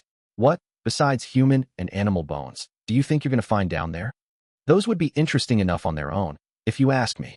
Sure, whatever. Cassis seemed truly uninterested. Hey, I found a coin purse at the bottom of the lake. I think this will work after all, until Sandra came across a small treasure, that is. What, seriously? Cassis yelped, jumping to her feet. It's a silver coin from the old empire. Cassis exclaimed with joy. The contents of the coin purse were intact, it seemed. There were about a dozen coins in the leather pouch Sandra had recovered from the lake bed. After sitting in the water for such a long time, the pouch itself was ready to crumble at the slightest touch. Sandra had scooped it up with both hands and brought it carefully to the shore. Wow, money from a bygone era, huh? I wonder if someone lost it during one of the wars. Maybe. Someone could have dropped it, or it could have fallen when they were killed. Oh, good point. Starting with Yoshida, the team gathered around the object and began voicing their opinions. Kunon had been thinking the same thing. Most likely, the coin purse dated back to the Empire's attempted invasion of the magic city of Direshik. Something happened, causing the pouch to sink to the bottom of the lake, and it had remained submerged there ever since. Perhaps it had even been thrown into the water along with its owner. Now the scars from those war-torn days had faded, leaving nothing but a picturesque lake behind. But a lot of people had probably lost their lives in this area back then. There's got to be more down there, right? Like gold coins. Old imperial ones. Yeah, since we found this, there must be other stuff, too. Cassis and Sandra didn't appear overly concerned with the pouch's historical background or how it had come to be in the lake. For now, it seemed they were more focused on their own greed. You're probably right, but let's change course for a bit, team leader Yoshida declared, after listening to the pair's thoughts. Don't touch anything else at the bottom of the lake. What? Huh. It seems like all we're going to find around here is small change. Divided between all of us, we'd probably end up with 1 to 500,000 NECA each, at best. The lake isn't that big, either. She was right. The coins in the lake were no longer legal currency, and even if they were made of precious metals, it wasn't likely to add up to a large sum, since the people who had died there would have been no more than common foot soldiers. Their historical value is probably higher than their actual value. So why don't we sell our data to a historian or something? We could jack the price way up. Yoshida's phrasing wasn't very attractive, but her point was well taken. The coin purse had become so fragile that it fell apart on contact. Anything else at the bottom of the lake was almost certainly in a similar condition. Consequently, Yoshida deemed it more profitable to sell the information to a scholar who would find it all valuable, rather than to take the effort to hunt down treasures only to damage them. 100,000 sounds pretty good to me. Cassis hollered, her greed on full display. If it's free money, even 500 would make me happy. Sandra joined in. Her feelings were understandable. No matter how wealthy one was, coming across 500 NECA was a nice surprise. There was a mysterious appeal in that particular denomination. It was somehow more instinctively pleasing even than finding 1,000 NECA. That's why I'm saying we should take advantage of some academics. And this has nothing to do with you, Cassis. Cassis was more worked up than any of them, but she was not actually part of their group. Suddenly, Cassis noted how cold the others' gazes were as they looked at her. No way. Come on. You have to include me. The moment this dawned on her, she started throwing a fit. You're going to use your results to find stuff like sunken pirate ships and the Lisa Florin, right? And I bet you'll recover the lost Neve jewels from the old empire and fine artworks and accessories from a Claus Zatran's early period. I want in. Oh, even just a gold bar would be enough. A big, hefty one. Her greed and materialism were now thoroughly exposed. Only a little while ago, Cassis had been bored and uninterested. But as soon as something of value was found, all pretenses were dropped. The group's icy gazes shifted from Cassis's shamelessness to focus on Yoshida, as if to ask her what should be done about the money-hungry interloper in their midst. Well, we did want an excellent wind sorcerer. They had come to the lake purely for verification purposes. Ultimately, they were aiming for the sea. Researching underwater respiration methods was still genuinely on the docket, but treasure hunting had increasingly become their main objective. Even as the project leader, Yoshida couldn't stop the tides from turning in that direction. Instead, she planned to ride the waves. After all, she wanted money and credits. Their next destination would be the ocean. That would require a lot more travel time, and they'd need help locating shipwrecks and transporting any recovered cargo. Yoshida doubted that their present team would be able to carry out that kind of large-scale ocean expedition alone. Considering that, adding Cassis to the project didn't seem like a bad idea. And with such intense materialism driving her, she probably wouldn't pull a fast one on them or leak project information. That would only lessen her own share of the spoils, after all. And besides, if I'm not mistaken, you have an eye for precious stones, right? Naturally. Works of art, too. I adore antiques. I love gems even more. Oh, and gold ingots. All this made Cassis an excellent choice. Well, that works for us. We're in the same faction, so it's not like you're a stranger. Some of the team's members had never spoken to Cassis, but they at least recognized her as a comrade. A few of them were surprised at learning of her true nature, but that was beside the point. As for Kunon, though, Yoshida continued. Me? I suppose you wouldn't want a senior who openly dislikes you joining the team, would you? Yoshida's words came from a place of concern. If she had known about the connection between Kunon and Cassis, she wouldn't have asked Cassis to help them. The experiment had started out as a way to earn easy credits. They didn't need bothersome things like personal disputes on their hands. I like him, Cassis declared. I love him. I love Kunon. But in that moment, for the sake of money, Cassis decided to sacrifice her stubbornness and pride. Hey, Kunon, you like me too, right? You do, don't you? Say you like me. At Cassis's insistence, Kunon nodded without hesitation. Of course I like you. A man who would spurn so spirited a demand from a woman is no gentleman. Kunon had made the decision to acknowledge Cassis as a woman, and that meant there was only one answer he could give. "Okay, Kunon. Don't get cocky. I'm only being nice to you this once." Kunon's unexpectedly open acceptance threw Cassis off. What's more, Cassis had yet to show a shred of kindness during the whole exchange. But if Kunon didn't mind, that settled things. Then if you're okay with it, Kunon, we'll add Cassis to the group. I mean, either way, I doubt that 5 or 6 people will be enough to accomplish our goals. If we're going into the ocean, I expect we'll need even more help. This lake already seems a bit big for us. That was Yushida's conclusion after a little hands-on experimenting. She did not feel that 5 water sorcerers would be sufficient. If they were really going to search for shipwrecks at sea, they were better off bringing in as many people as they could in anticipation of any possible issues. I'd like to bring the representative with us as well. Those words got Kunon's attention very quickly. You mean Lilimet? He asked. When Yushida said the representative, she was most likely referring to the leader of the rationality faction, Lilimet, the boy who was followed everywhere by a shadowy tree. Yeah, I'd feel a lot safer with him around. Safety. The others seemed to understand what Yushida meant. There were 3 magical attributes that were much less common than the others: light, dark, and foul. And the rationality faction representative, Lilimet, was one of the rare sorcerers who could perform dark magic. But what could a user of dark magic do? Since they were few and far between, not much was known about them, and Kunon had no idea what such magic entailed. That fact alone was enough to fascinate him. This project had quickly and steadily progressed in unforeseen directions. And honestly, the idea that Lilimet might join their team got Kunon more fired up than any talk of treasure. All that aside, wow, so this is what it's like underwater. After all the data collection was complete, Kunon became the last of the group to go into the lake. He had come up with a method for getting around without falling on the uneven lake bed, and first-hand experience was an important part of experimenting. The lake wasn't very deep, and air from the shore was being sent to the bottom to form a floor tall enough for one person to walk through. Looking up, Kunon saw a fish. It was a large freshwater specimen, one he had seen pictures of in field guides. It swam overhead, its body wriggling gracefully. "Can you see any of this?" asked Cassis, who was accompanying him. Walking carefully while observing his surroundings, Kunon offered a non-committal "No, I can't." Then he said, "A friend of mine wants to build a fish pond. I thought this might be informative." Are they going to build it inside the school?" "Yes. You know that's crazy, right?" "Huh? What?" "There used to be one, apparently. A pond for raising freshwater fish, that is. I hear it was pretty successful. Are you saying something went wrong with it?" "Yep. Some idiot couldn't be bothered to properly dispose of their expired potions, leftover solvents, half-used solutions, and so on, and dumped them in the pond. Then, I'm not sure what did it, but some kind of monstrous fish creatures started breeding like crazy. Apparently, it was quite a chore cleaning up the mess." "Oh, what an interesting story. You find everything interesting, don't you? And your interest lies in gemstones, right?" The Lisa Florin was a large vessel for aristocrats, typical of the old empire, I believe. If I'm not mistaken, quite a few individuals of significance were on board when it sank. "That's right. When the ship went under, they were holding a coronation ceremony for the future emperor, so higher-ups from a bunch of neighboring countries were there, too. There must have been treasure on the ship. I hope we can find it."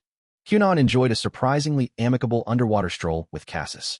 Their fieldwork concluded without incident.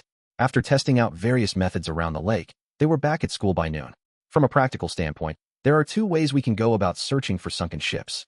The group was back in the Rationality faction's underground base, standing around the big water tank and talking as they had the day before. The only difference was the presence of Cassis, who was now part of the team. "We can create a layer of air underwater, or we can create a cylindrical wall and open up a hole in the sea. I think those 2 are our best bets." Yushida's observation was based on the data they gathered, and no one objected. If they were visiting a shallow lake, like the one from that morning, or staying near the shore, other methods may have been suitable, but going under alone in the deep didn't seem feasible. Anything could be lurking in the ocean. There were massive monsters, poisonous creatures, and even fish that were known to eat people. Maintaining an air-filled space in which to conduct their activities would also create a protective sphere shielding them from the surrounding ocean. The larger the area cleared of water, the safer they would be, and one could never be too safe. While their original theme had been aquatic respiration methods, and their solution, creating a breathable space by repelling large quantities of water, might be seen as breaking the rules. If they added exploration of the seafloor to their goals, there shouldn't be an issue. Of course, since their goal had shifted over time, such inconsistencies were probably inevitable. So, any other concerns? Asked Yoshida. At her words, the team members began airing their thoughts. The lake bottom was super muddy. I don't see any reason to force ourselves to walk on the seafloor. Oh, I agree. It would be easier to walk on a surface that's slightly elevated from the bottom. When Kunon had explored the lake, an aori membrane had served this purpose. Okay, I'm gonna go buy us some food. I'll have a sandwich bagel. One for me, too. Same here. I'd like a bacon and egg sandwich. Surprise me, Sandra. But get two, please. Kunon has it down already, but I think the rest of us should practice forming a layer of air. Yeah, now that we've decided on our approach, we should master it. Then I'll go look for a shallow area we can experiment in. Good idea. Starting tomorrow, let's take this project to the sea. The discussion continued for a while. Though they were young and inexperienced, they were all members of the advanced class. Once something had their interest, they devoted considerable passion to it. The next day, the team moved their experiment to the ocean. With the height of autumn approaching, the breeze off the water was positively frigid. And even though the group was staying in the shallows, the conditions were totally different from those of the lake. They had to deal with divergent water and air pressure, as well as currents, the presence of ocean life, and so on. Spells deployed into the sea were subject to many more outside forces than those cast in the lake. Anytime there was a difficulty, they recorded the issue and made adjustments, repeatedly fine-tuning the process. Though they were both bodies of water, a lake and an ocean were very different places, and failure could be a matter of life and death. It would be safer to conduct numerous field tests before proceeding with the actual experiment. Everyone, lunch is ready. They had left Direshik and crossed the border, arriving at a coastal area on the edge of the Holy Kingdom of St. Lance. For lunch, Kunon's maid put her skills on display. The group gathered ingredients, and then, sheltered from the wind by some rock formations, she started a fire and set to work. There was grilled fish and grilled sea snail, grilled abalone and grilled sea urchin, grilled seaweed, and even a soup filled with grilled seafood. Cassis, who had chosen the location, assured them it was just close enough that they could make the trip there and back in a day. But after assessing how much time they would need for the experiment, Yoshida had decided upon an itinerary lasting several days, suggesting they find somewhere to stay overnight instead. Kunon, still just 12 years of age, was the only person to bring along a guardian. No one knew his circumstances, but one glance was enough to see that he came from a good family. Everyone understood that a kid like him couldn't simply go on a trip without someone from the household to keep an eye on him. Wow, this is so good. What delicious shellfish. Hot food really warms you up. What do you think of those flavors, everyone? Asked Rinko. Indeed, I added no seasoning at all. You're enjoying the flavor of the sea itself, the taste of Mother Ocean. A mother's love needs no seasoning. The maid's boasting was a bit distracting, but her cooking skills were solid. The grilled fish had been gutted properly, and she had even neatly split open the spiny sea urchins. Despite having the look of simple food that was merely grilled or stewed, each dish clearly showed the care put into it. So, which one is your girlfriend, Master Kunon? Rinko whispered to her young master as he slurped his soup. All of them, I suppose, Kunon declared, as if it were obvious. Look at them, Rinko. They're all lovely, aren't they? All of them are my friends. While his companions wished to contradict parts of Kunon's answer, they were happy to let other parts stand. Thus, the group of girls simply ignored it, their expressions complicated. The only boy besides Kunon on the team pretended to be too absorbed in his food to hear anything. He knew it was a good idea to follow the girls' lead in any situation where they outnumbered him. You're such a playboy, Master Kunon. And with that, I'm one step closer to becoming a true gentleman. As the two of them laughed, the others got the feeling they'd finally learned the source of Kunon's misguided chivalry, though all of them kept quiet about it in the end. Ultimately, they spent 5 days experimenting in the shoals. They ran tests in shallow water, in deeper water, in various weather conditions, and at various hours, at high tide and low tide, in the rain, and when it was overcast. Once their large-scale expedition began, delaying the schedule would be difficult.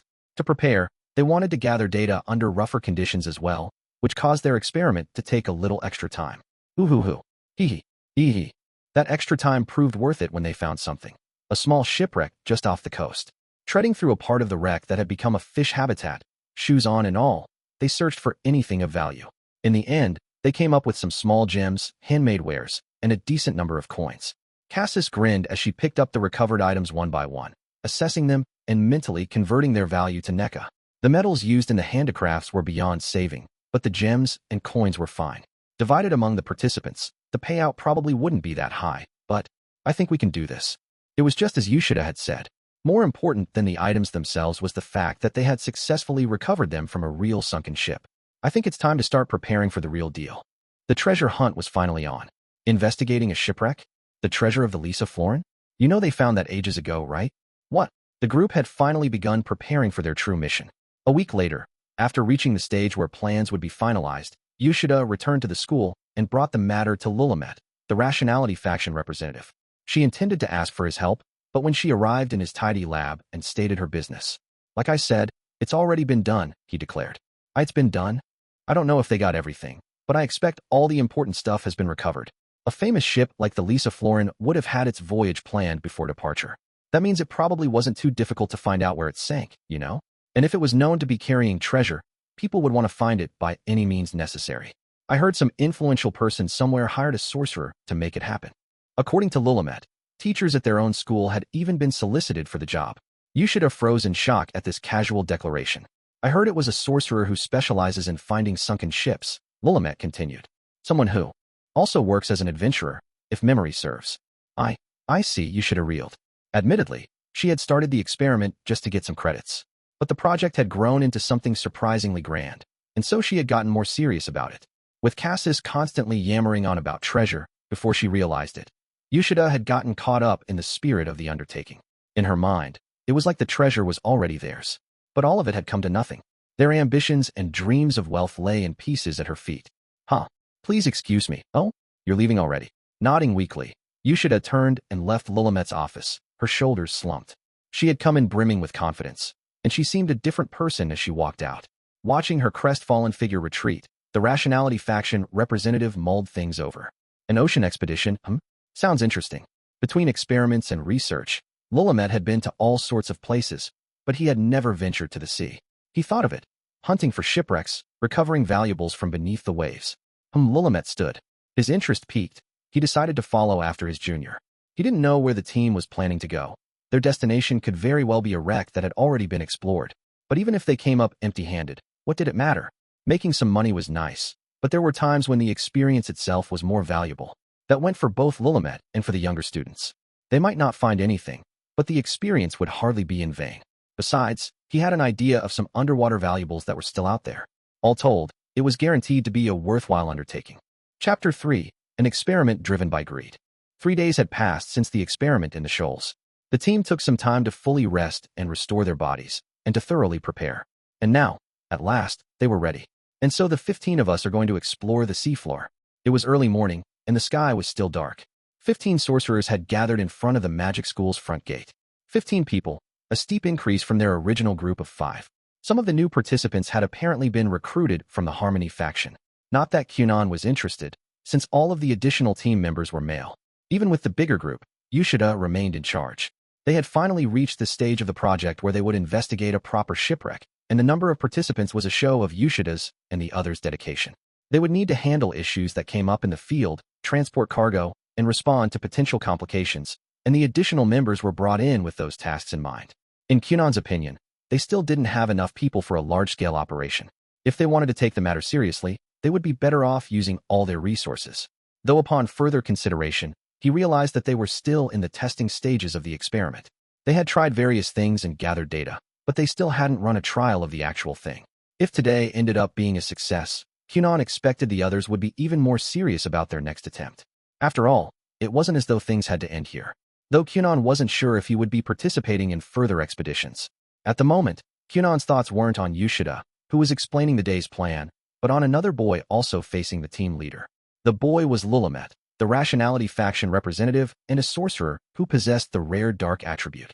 Kunon wanted to talk to him, and if possible, he wanted to see some dark magic. He was desperate to see it, in fact. Not that he could see, of course. How could he be interested in sea exploration when faced with a valuable chance to see a rare type of magic? Well, I suppose that's not quite right. In the end, Kunon wasn't entirely uninterested. Quite the contrary, actually. When he took a closer look at his feelings, he realized he found both things of equal interest. Running experiments and tests, and doing fieldwork on a team made up entirely of sorcerers was fun, and they'd enjoyed delicious seafood on the beach together, too.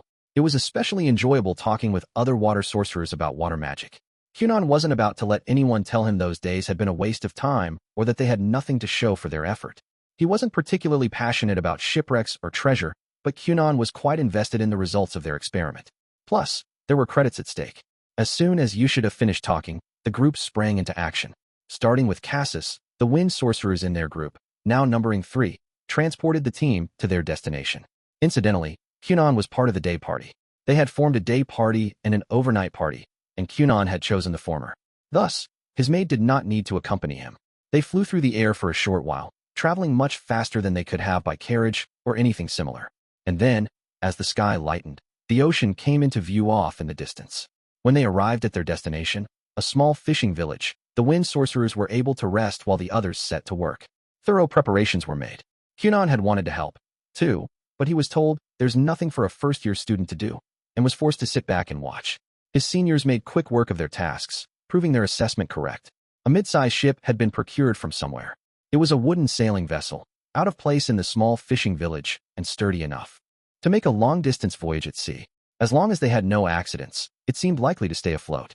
Meanwhile, Cassis, with her extraordinary passion for treasure, had searched high and low, finally discovering what appeared to be a shipwreck in their vicinity. She had really found one. Talking to the locals, she learned that people didn't come to the area often, especially not in big ships. That meant there was a high possibility that the wreck was untouched. On top of that, she had checked the regional laws. Apparently, here by the sea at the edge of the Holy Kingdom of St. Lance, rights to recovered property were conferred to the finder if the owner couldn't be determined. Normally, in larger cities, the local lord would put in place additional regulations. But because this was a rural town with a small population, things worked in their favor. Okay, all aboard. Let's go. After greeting the mayor, Yoshida urged the rest of the team to board the ship.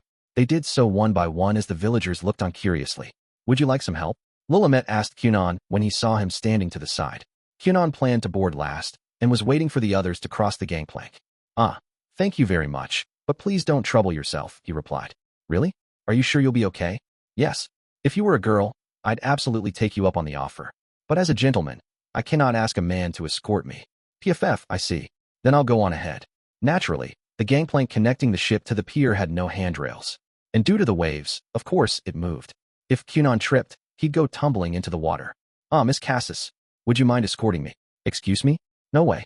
I don't need it getting around that I'm friends with someone like you. Anyway, you're fine on your own, aren't you? Cassis turned away with a huff and boarded the ship. Kunon had been shot down, but he had expected that might happen, so he wasn't too upset about it. He had merely thought it would be nice if she agreed. After you, Miss Sandra. Why aren't you asking me for help? I don't want to burden my seniors. TCH. I was hoping you'd say some stupid crap so I could shove you into the ocean, Sandra muttered alarmingly before she, too, went aboard. It seemed Kunon had lucked out by reading the situation correctly. Places with unstable footing were not Kunon's friend. If he tried to walk across the gangplank normally, he would most likely fall. Yoshida had been the first one onto the ship, so there were no other girls left for him to ask. With little choice, Kunon decided he would simply fly. Everyone looked on, dumbfounded at the sight of the youngest member of the crew and the last aboard, soaring through the air in an absurdly pompous manner. At last, they were ready. Is everyone aboard? Raise the anchor, let's go. The ship lurched forward at Yoshida's command. Wind team, we're in your hands. Do your best. This was where the wind sorcerers truly came in handy. The sails swelled with air, and the boat started picking up speed. Thank you for earlier, Lulamet. Yes, of course. Kunon had gently floated over in his reclined, arrogant position. Lulamet could not describe how it made him feel, though he understood why Kunon might need to fly in this situation. Do you get seasick, he asked. Or is it because of the unstable footing? The latter. I'm not good with slopes and ground that isn't level. I don't think I'll be able to stand up on the ship. Lulamet figured that Kunon's lack of sight made it more difficult for him to maintain his balance. Oh, and I'm sorry for the posture, Kunon continued. I've been told sitting like this makes me look arrogant, but I'm not sure how to fix the problem. So he knows the way he's sitting is problematic, Lulamet thought. But that aside, it's an interesting spell. I never would have imagined someone with the water attribute could fly. Lulamet was quite astonished by it, as were the others. The water sorcerers among them were particularly shocked. Kunon was indeed the infamous Xianli's disciple, that much was clear. They could all see he was a talented sorcerer, even if he did look pointlessly conceited. I'll show you how it works if it interests you. In return, I'd like to see some dark magic. Oh ho, you're curious about my magic? Yes, I don't know the first thing about dark magic, and there seemed to be very few books on the subject. Indeed, as a sorcerer, Kunon was interested in magic. It was a very healthy pursuit for someone in his position. Though things were calmer now, when Lulamet had first entered school, people had questioned him all the time. What exactly was dark magic? They would ask. Well, look up, Kunon, if you would. Do you see those seabirds following the ship? Oh, right, you can't see them, can you? It's fine. Though you're right, I can't. Still sitting in his snobbish posture and floating beside Lulamet, Kunon joined his senior in turning his face up toward the sky. They watched the birds, 6 of them, soaring in the air. Lulamet activated his magic, and the 6 birds started tottering. Then they fell out of the sky and crashed onto the deck of the ship. Whoa, what? Huh, they're dead. What happened? Those near Lulamet and Kunon had witnessed the whole series of events, but for those who weren't aware, it was as though the birds had suddenly dropped out of the sky for no reason. It was no wonder they were startled. It was my doing. Let's have them for lunch. At Lulamet's words, everyone calmed down. They knew about his dark magic, so his statement was explanation enough.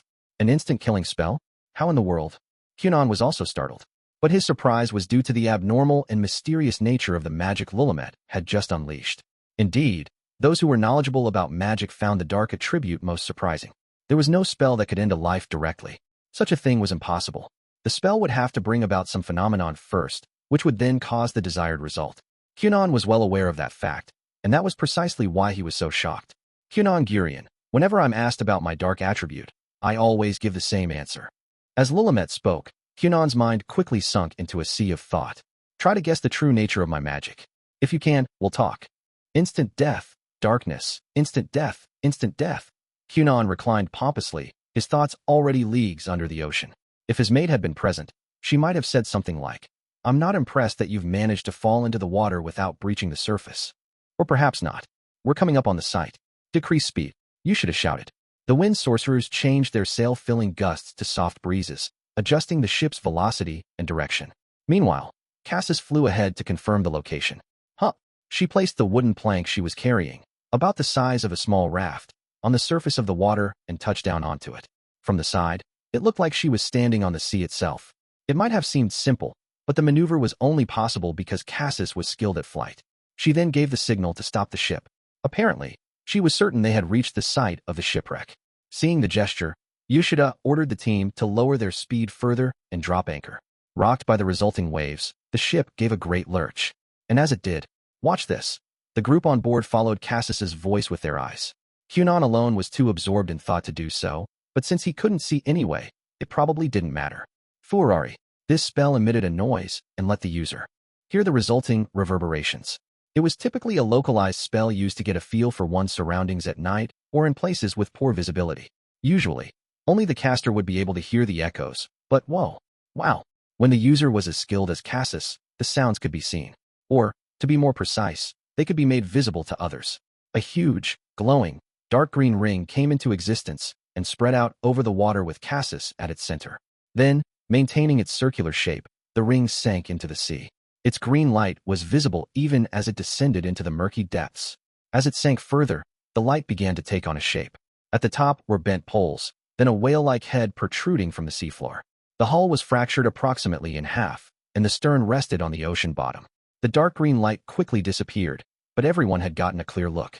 They had seen the shape of the large ship, split in half down the middle.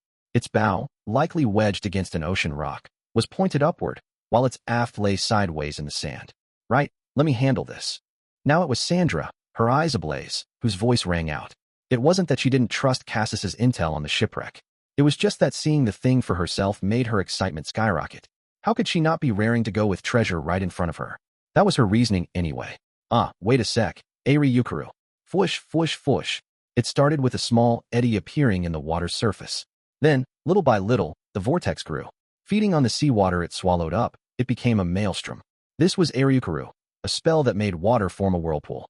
Fine, delicate spell casting wasn't Sandra's strong suit, but high-powered magic was a different story.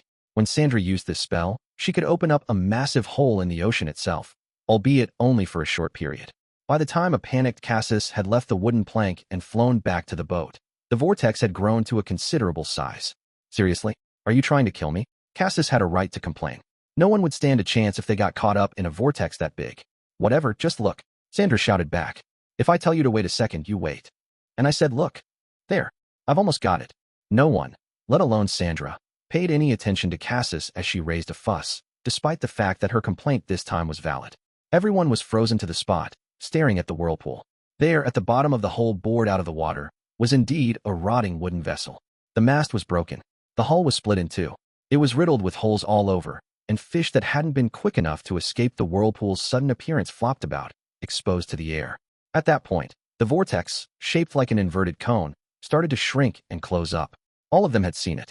The ship was definitely there, a real shipwreck. The swirl of water closed up completely, and the sea's surface went back to normal, as though nothing had happened. While everyone else was still enthralled by the sight of the wreck, Yoshida, completely alert, barked another order. Start preparing to explore. We'll just have to pray no one else got to it first. It was like she had woken from a dream. And indeed, what she had just seen was no dream, it was real. Yeah. The group snapped to attention and began moving excitedly, their minds stuffed full with thoughts of wealth. At the same time, a totally unconcerned Kunon was still deep in the sea of contemplation. Kunon, you can think about it later. Kunon had been sitting in silence, still slumped in his snobbish pose. The one who finally brought him back to reality was the very person who had set him adrift, Lulamet. Pardon? Huh. Yes. What is it? We've arrived. We found the sunken ship. What, that fast? Some people are already on their way. There. Kunon couldn't believe his ears. From his point of view, they'd only just set sail, and he had only been lost in thought for a little while. In reality, it seemed a fair amount of time had passed. Come to think of it, things had gotten quite noisy. Was it because the others were excited? Restless? Driven to distraction by the idea of riches? He could hear Sandra yelling from somewhere. Hoo-hoo, let's go. Adventure. Though he could probably safely ignore all that. This is a rare opportunity, said Lulamet. We should join them. I would love to, but I'm afraid I would only get in the way. All Kunon could think about at the moment was dark magic. It was far more pressing than the sea or any shipwrecks. In fact, he wanted to get back to his pondering right away. Are you sure? Lulamet said. I'm going fishing, and I'll be using my magic. Why hadn't he led with that? Although I am but a novice. Would you allow me to accompany you, Lulamet? Of course. I'd welcome your assistance. At Lulamet's request, Kunon produced a box-shaped Aori the two of them could ride down into the water. Are you sure this doesn't make us look conceited? Kunon asked. I don't think so. From anyone else's perspective, we'll simply look like we're standing. It should be fine. The box came to approximately waist level and had an open top. They stood inside it with their hands resting on the edge. I see, Kunon thought. So this posture doesn't look arrogant. They couldn't fly quickly in such a position, but there shouldn't be a problem, as long as they maintained a low rate of speed. Kunon decided to use this method from then on whenever he wasn't in a hurry. The group had managed to open a large hole in the sea.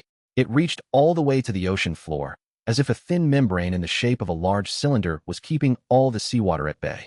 Given the effort involved in cycling air in and out, the group had reached the conclusion that this was the simplest setup, if somewhat crude and inelegant. They were using magic on a very large scale, but that was why they had brought on more sorcerers to assist.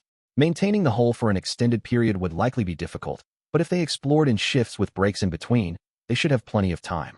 A sunken ship rested at the bottom of the hole as wind sorcerers circled it, up in the air. Shall we leave the inside of the ship to the others? Lulamet asked. Ah, yes, Kunon replied. Lulamet intended to go fishing, and Kunon planned to accompany him. Meanwhile, the group investigating the ship was producing a lot of excited chatter. Whoa, I've never seen a fish like this before. Wow, neither have I. What is it? A sea pig? There are no pigs in the sea. You're so stupid. A Sandra-level idiot. Oh, there are human bones. Wow, I guess that makes sense, huh? I wonder how many years the ship has been down here. Shut up and start looking for treasure. I have debts to pay. Kunon certainly didn't want to try walking around in the middle of all that noise. And in any case, searching for things probably wasn't his strong suit, given that he was blind. Please bring us up to the wall of water. Right away. Following Lulamet's instructions, Kunon brought the box-shaped Aori up to the membrane and had it hover there. The seawater and the air were perfectly separated. It was quite enchanting to see the ocean up close as it towered above them. Kunon, can you tell there's a large fish over there? Yes. It seems to be observing us. On the other side of the wall, a large sea creature was swimming about. It moved restlessly, as if concerned by the group's activities. Something that big could probably eat us, huh? It would eat us. It's a type of monster. I'll bring it down. So I'd like you to collect it, if you... Kunon interrupted before Lulamet could finish asking if he was up to the task. Of course, yes. Please go ahead. I'll bring it down. In other words, Lulamet was going to use dark magic again. Of course, Kunon would volunteer to help. Well then, there, if you wouldn't mind. Instant death, again, Lulamet had made quick work of the creature. This time, Kunon had concentrated as hard as he could on observing the spell through his glass eye, and yet he couldn't make out anything besides the fact that Lulamet had activated his magic. Nothing had happened, and yet the large fish had ceased moving, and, no longer able to swim against the current, it was now drifting away.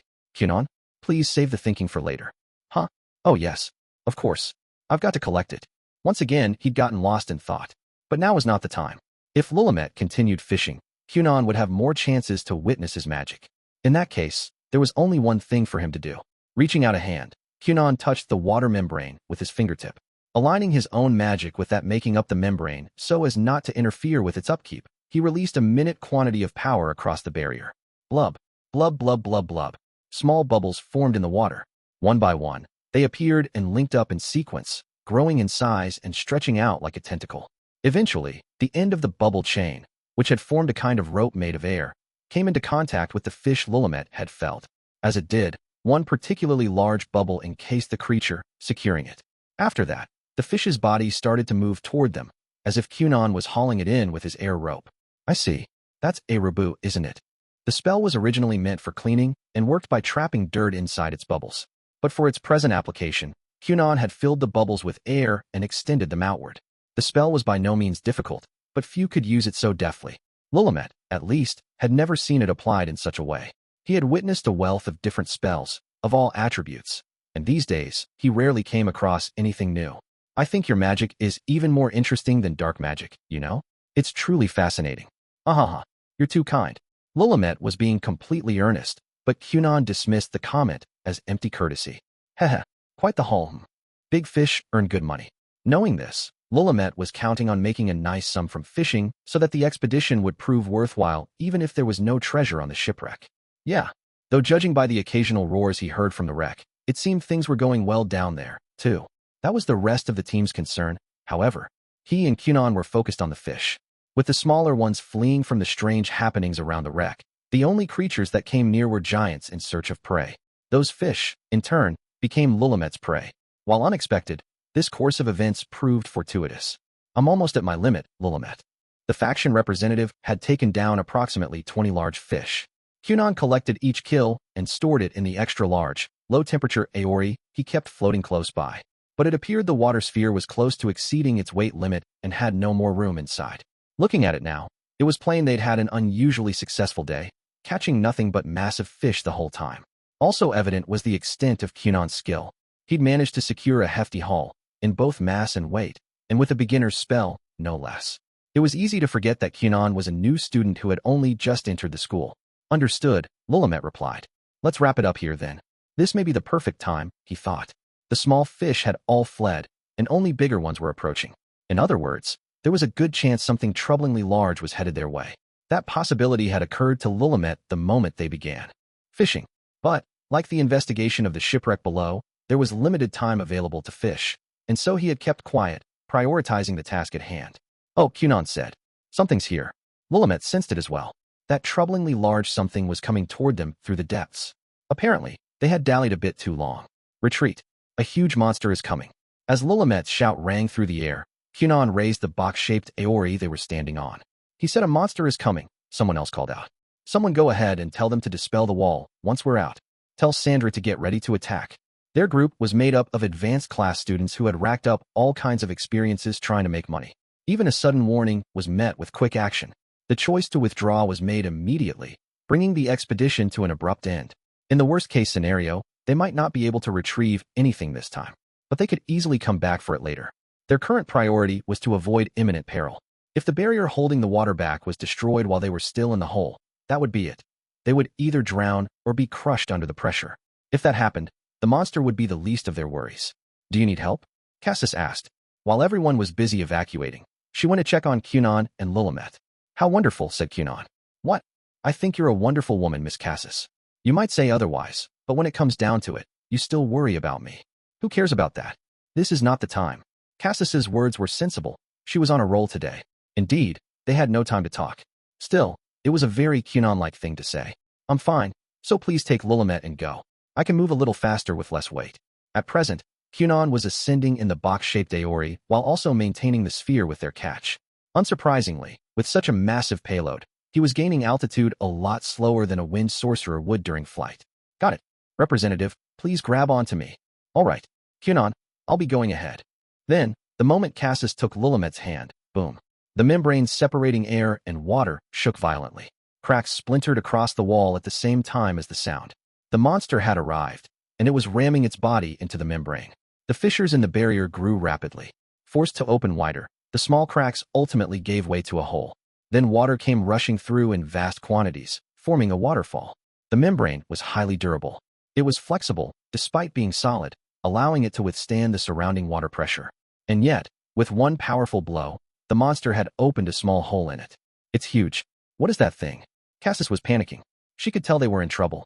Incredible, Kunon said in amazement, apparently oblivious to the danger. A simple external impact shouldn't be enough to break the wall, and yet, the barrier was quite sturdy, as expected of something constructed by a team of so many sorcerers. How interesting, he thought. Oh, it's a massive rockhead, Lulamet said, calmly observing the creature. A rockhead was a fish monster with a huge, boulder-like growth on its head, and this one was truly enormous.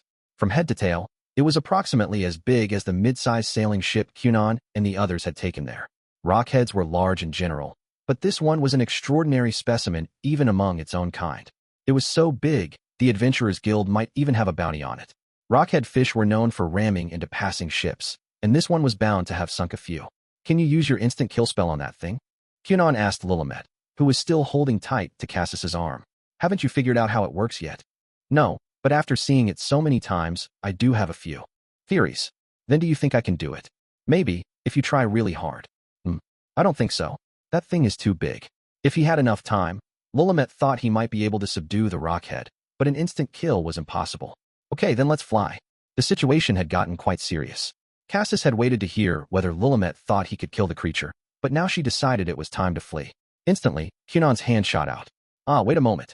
Just as Cassis was about to fly off, Kunon grabbed hold of her flashy miniskirt, stopping her. Whoa, hey, watch where you're grabbing. Why, you pervert. Pervert, Kunon's heart throbbed. He had just experienced the magnificent violence of feminine power. Moments later, the giant rockhead rammed the membrane again, breaking through. It soared through the air as if it were flying, passing right over their heads. Seriously, it had been a close call. If they'd made a rapid ascent just then, the monster might have plowed right into them from the side. The giant fish, having shot through the wall into the air, plummeted down to the water. But with the amount currently pouring in, it was still right in front of them. They were in a dangerous spot. If the fish leaped out of the sea, they would be within striking distance. Kunon, let go, cried Cassis. I'll go first. Everyone else had already made their escape. That was why Cassis had grown concerned and flown down to them. In other words, the three of them were the only ones still in the hole. If the rockhead had come looking for food, there was no doubt that it would target them. After all, they were the only people left. It's all right, Kunon declared. I think I can handle that thing. What? Even though you can't see it? Yes. Kunon nodded, his expression composed. In fact, it might be more dangerous to act hastily. Please leave it to me, for I am a gentleman. Cassis didn't think being a gentleman had anything to do with the current situation, but she kept that to herself. There was no time for comebacks. Don't worry, said Kunon. The water is my domain. What? They didn't get out in time? Upon receiving the news back on the ship, Yushida was deeply shaken. Kunon, Lulamet, and Cassis had fallen behind. The team member who had witnessed the monster bursting through the membrane hadn't been the last one out. After all, there were still 3 people in the hole. But the sorcerers who had been maintaining the membrane, not to mention Yushida herself, had reached their limits. They had been trying their best to keep up the barrier even as the first cracks began to appear, but the task only got harder as external pressure increased. Ultimately, the membrane completely disappeared, and seawater poured in from all sides. They didn't even have the chance to call out for a rescue team. The massive hole in the middle of the ocean was no more, and the sea had returned to its previous state. It was as if nothing had happened there at all. But they had found treasure. They'd already hauled up all the notable finds, and Yushida had just been thinking they should take a break for safety's sake, go back in one more time to investigate, then be done. Everyone had thought this would be a simple way to earn money. But then a monster appeared, and everything was ruined. To make matters worse, the disaster had even claimed lives. For the group aboard the ship, now floating in calm water, the celebratory mood suddenly took a nosedive. Even Sandra, who had been dancing happily, clad in their scavenged jewels, froze as the smile slipped from her face. They all stood in silence, staring at the spot where the hole had been just moments before. Then something burst up from the depths with tremendous force. It was a huge Aori, a giant water sphere containing 24 enormous fish and 3 people. The sphere came to a halt in midair, and its top half disappeared. From inside the bowl-shaped Aori, its 3 passengers poked their heads above the water's surface, while the fish remained submerged. For Yoshida and the others, it was like they were looking up at a tiny patch of ocean. "All right," Kunon announced. "Escape successful." Cough. "Ugh, seriously. I swallowed seawater, and I'm totally soaked." "Your magic really is fascinating," said Lulamet. The last 3 evacuees, Kunon, Cassis, and Lulamet, had made it out safely. It was quite a simple feat, really. All Kunon had to do was enclose everyone in a flexible Aori and make some adjustments to allow the rockhead to ram it. He made sure the fish slammed into the sphere from the bottom, sending it shooting upward. And, at the exact moment of impact, another Aori, also flexible and filled with some of their air, enveloped the rockhead's upper body and stuck there. Even if the fish struggled, it wouldn't be able to dislodge the sphere or burst it by slamming into things. Kunon expected the rockhead would be floating to the surface any minute now, as if it had been beached in the middle of the ocean. After a short rest, they decided to go back into the water. The experiment was going well so far, if you ignored the whole giant rockhead attack anyway. "Okay, one more time. Let's go." Everyone got moving again at Yoshida's command. The monster might have interrupted their work, but that didn't mean they had to stop entirely. And so the shipwreck investigation promptly resumed. They kept up their exploration until the sky began to turn red, then finally called it quits. After the first spot of trouble, there were no other issues, and their underwater breathing experiment proved a success. The project had gotten a little off track, but in the end, they completed their experiment. All that remained was to put together and submit their report. Then they would see if they had earned any credits. The experimental results alone might not have been sufficient. But if they also submitted a record of their practical findings, the project would surely be valued more highly. After all, real results were worth more than theoretical ones. The team had been blinded by the promise of wealth, but underwater exploration had a variety of applications, such as studying marine ecology or ocean currents. Searching for underwater shipwrecks was by no means the only way to put their data to good use. Only the 6 original members of the team, including Cassis, were eligible for credits. The others brought on to assist were not. Naturally, this had been discussed beforehand. The items they had recovered would be divided equally among everyone, but that was merely compensation for their efforts. No one else was officially included on the team. Heh heh, hee heh. Cassis couldn't stop cackling as she gazed at the precious metals and jewels lined up to dry on the ship's deck. The treasures were stunning as they gleamed in the setting sun. Likely of historical value as well, the trinkets had crossed the stormy seas of time to re-emerge in the light of day. Artlessly arranged on the deck, they looked just like the ocean's own glimmering surface. Cassis, who had an eye for such things, quickly appraised the items and found that they were worth roughly 50 million in total. 50 million NECA. Even when divided among 15 people, they would each earn approximately 3 million. It was a considerable sum. Those who participated as helpers in the project would be earning 3 million for a single day's work. A job so convenient was practically unheard of. And yet, TCH. I don't like it, but I'm impressed. Clicking her tongue in annoyance, Sandra gazed out past their haul of treasure at the water beyond. Floating alongside the boat, and comparable to the vessel in size, was a massive rockhead, the one Kunon had taken down. Sandra would have liked to kill the creature herself, but she hadn't gotten the chance. They didn't know whether the fish had a bounty attached to it. But even if it didn't, it would likely fetch a healthy price, due to its size alone. Its flesh was more or less edible, but it wasn't very appetizing and wouldn't sell for much. Its bones, teeth, power stone, and head boulder all had various uses, however, and those were what would drive up its value. The other thing bothering Sandra was how Kunon had quite generously said, "We worked as a team today, so let's divide up everything we earn to avoid any issues." If she had been in his shoes, Sandra would have insisted on taking all the profit for herself. Kunon, however, was simply too preoccupied with Lulamet's dark magic and whether his theories would be proved right or wrong to care about anything else. The recovered treasures would be left with a trusted merchant for appraisal and sold once a price was agreed upon, while the fish Lulamet had killed would make the journey back to Direshik with them, to be sold to another reliable trader.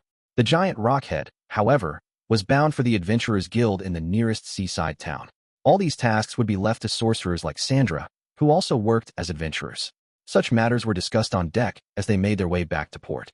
"Thank you for showing me something spectacular today, Lulamet." "Well, not that I could see it." Meanwhile, Kunon and Lulamet were at the stern, seemingly unconcerned with matters of money. Truthfully, they were interested in that as well. They just had different priorities. "Did you figure it out?"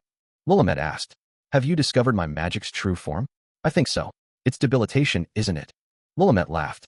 How did you come to that conclusion? Under closer scrutiny, I realized that your prey's movements slowed in stages. Not that I could see any of it, of course. Indeed, after watching Willamette take down so many fish, Kunon had figured out the mechanism behind his powers.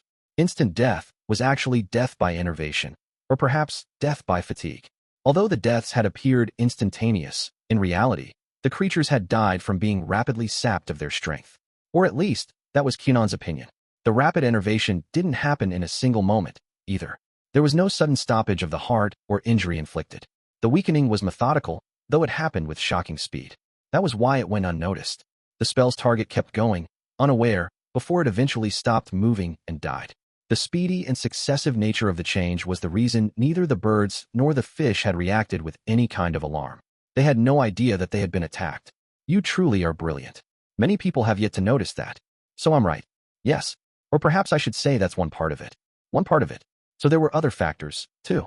Dark magic's particular trait is the weakening of something through debilitation, decay, aging, fatigue, and so on. It's quite plain when you hear it laid out like that, don't you think? How fascinating. I'm thrilled. He really is an incredible kid, Willamette thought. Boring. Useless. Those were Willamette's impressions of dark magic when he first learned about it. How was he meant to weaken something? And what was he supposed to do with magic that made people fatigued? It wasn't even that effective on things with a lot of vitality. His mind had been filled with such thoughts. At the time, Willamette had been totally unaware of the potential of darkness. They say light and dark are two sides of the same coin. Light magic is about protection, preservation, healing, growth. Those sorts of things, yes? Darkness conjures the opposite image. Erosion, the promotion of injury and exhaustion, the degeneration of life and matter. Well, you get the idea. As he explained, Willamette realized how macabre his attributes sounded. But the true value of darkness lay beyond all that. Until he had reached that understanding himself, Willamette hadn't liked his attribute at all. He had even tried to distance himself from it. Despite being a rare kind of magic, like light and foul, dark magic, he felt, was utterly useless compared to the others. He had even considered it the most worthless attribute of the 7. You still think it sounds interesting? What do you mean? I'm completely fascinated.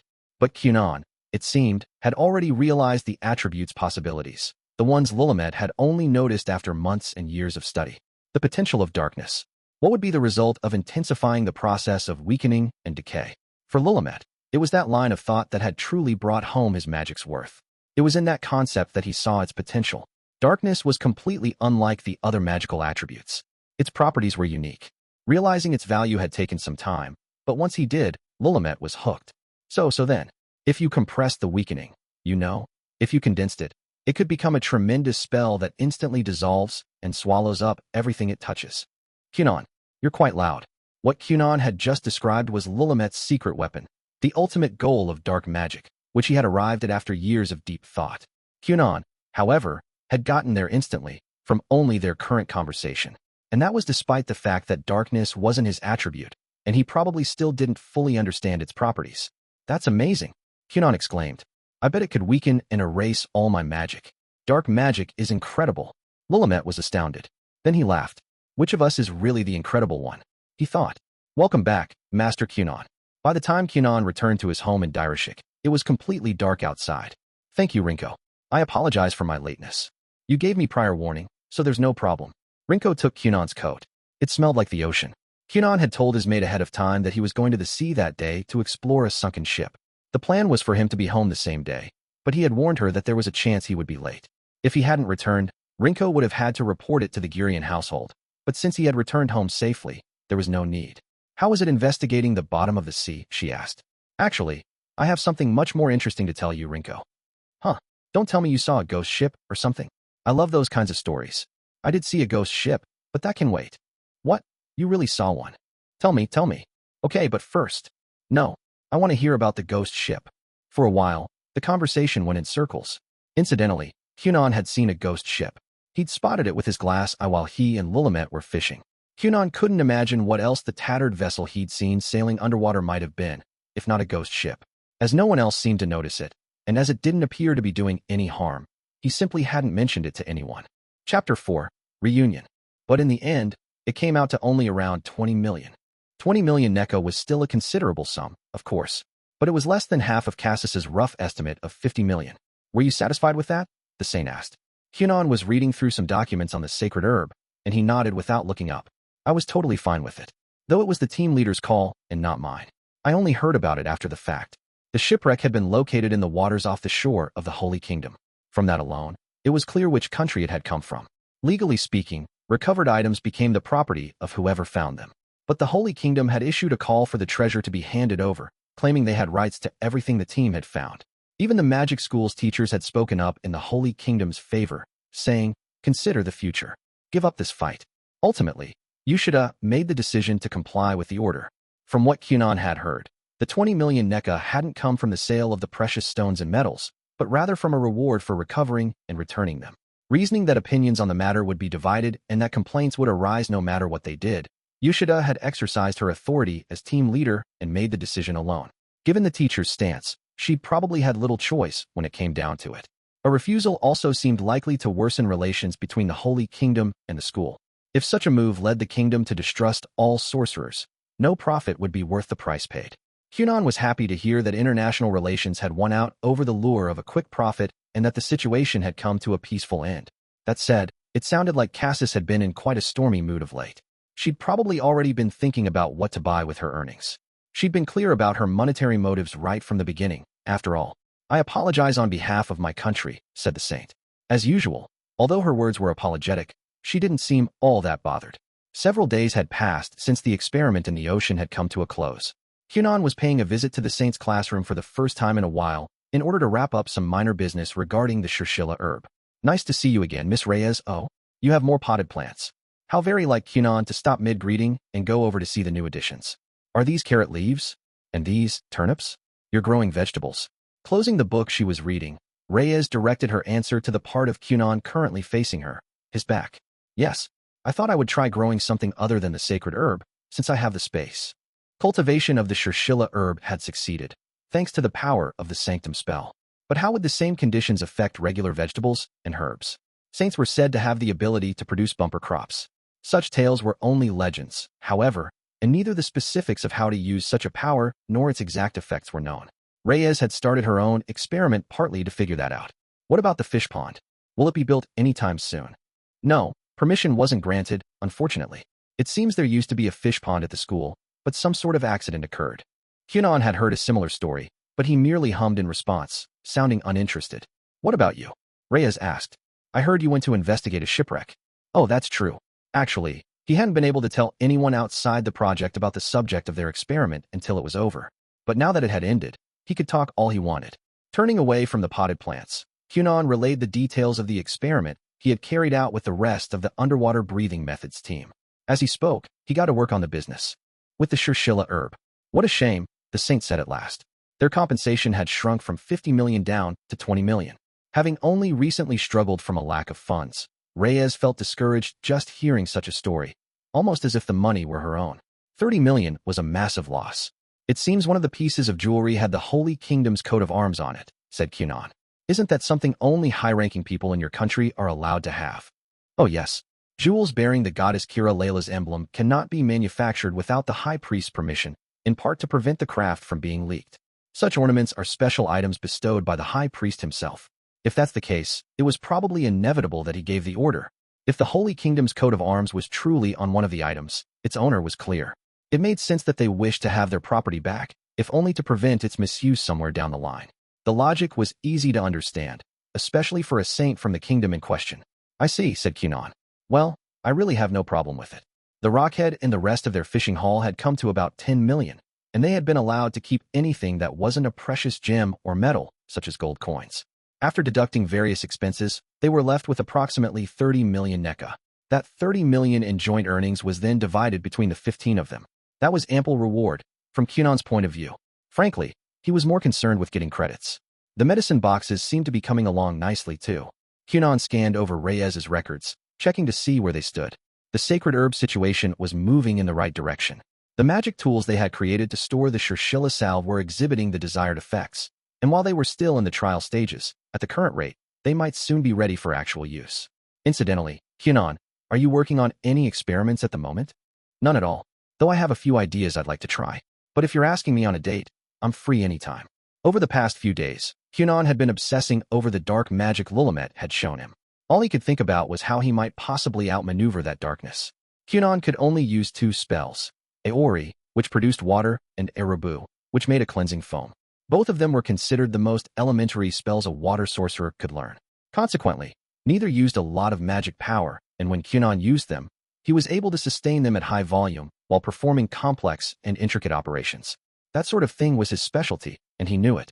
But the advantage of using so little magic power became a disadvantage in the face of darkness. A low-power spell didn't stand much chance against decaying magic. It would be wiped out in no time precisely because of its small power supply. That meant, at present, Kunon had no way to hold his own against dark magic. Though he wasn't sure exactly why, Kunon felt that light, dark, and foul magic were fundamentally different from the other types. Compared to the common attributes of fire, water, earth, and wind, the 3 rarer types seemed to possess different basic abilities. It was hard to put into words, but they just weren't the same as natural phenomena like fire and water. He felt they were a cut above, somehow, like they transcended the ideas of compatibility and conflict found throughout nature. It was a truly fascinating concept. If Kunon could elevate water magic to that same superior tier, even if it wasn't possible quite yet, he might be able to give the rarer attributes a run for their money. Perhaps there was a realm past even that, one beyond the limits of current magic. No, there had to be, and Kunon was determined to reach it. As he had yet to perfect his vision, the idea that there were still unknown heights to which he could aspire was cause for celebration. There was still so much depth to magic for Kunon to explore and experiment with. He was certain that somewhere out there existed a means by which he might truly gain his sight. And if it didn't, he would simply have to find one on his own. After all, many aspects of magic and magic power were still unknown. But for now he set all that aside.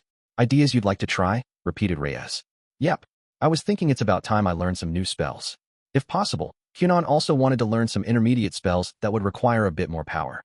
Doing so might give him a clue about how to defeat Lulamet's darkness. And more importantly, Kunon simply thought he would enjoy learning some new magic.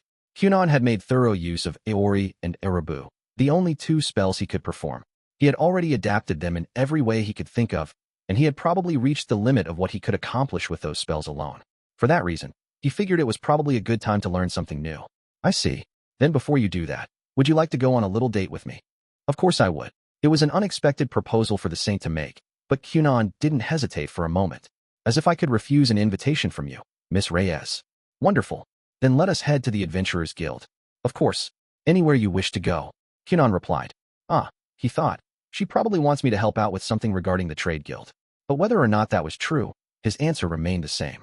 It's been a while, Master Kunon. The moment he heard that voice, Kunon took an involuntary step back. Oh, Journey, he said. Your beauty shines even on a cloudy day, like some kind of gem. He sounded exactly like himself despite his hesitation. Well, thank you. The sky is clear today, however. Is it? Perhaps there's a cloud in my heart instead. That was when it dawned on Kunon. Of course, if Reyes was traveling outside the school, her bodyguards would be joining her. Even for Kunon, whose bookkeeping was sloppy at best, having to foot a lunch bill of nearly 250,000 NECA still haunted him. And it was Journey, the combination-made bodyguard, who ordered the staggeringly expensive bottle of wine that had cost 220,000 NECA alone. The saint planned to leave school before noon to attend to her errand at the Adventurers Guild and had asked one of her bodyguards to come pick her up. Her other attendant, Philia, had stayed behind to hold down the fort. Kunon and Reyes met up with Journey near the school gate without incident and made their way toward the Adventurers Guild. Let's go somewhere after we finish up, Reyes suggested. Sure. Where should we go? Wherever you wish. I'll follow you anywhere, even to a ladies' underclothes shop. Kunon and Reyes exchanged idle chat on the way to their destination, walking side by side, with Journey right behind. Come to think of it, I believe you promised me a parfait. Why don't we do that today? Good idea. But at this hour, shouldn't lunch come first? Lunch. There it was, the word Kunon dreaded.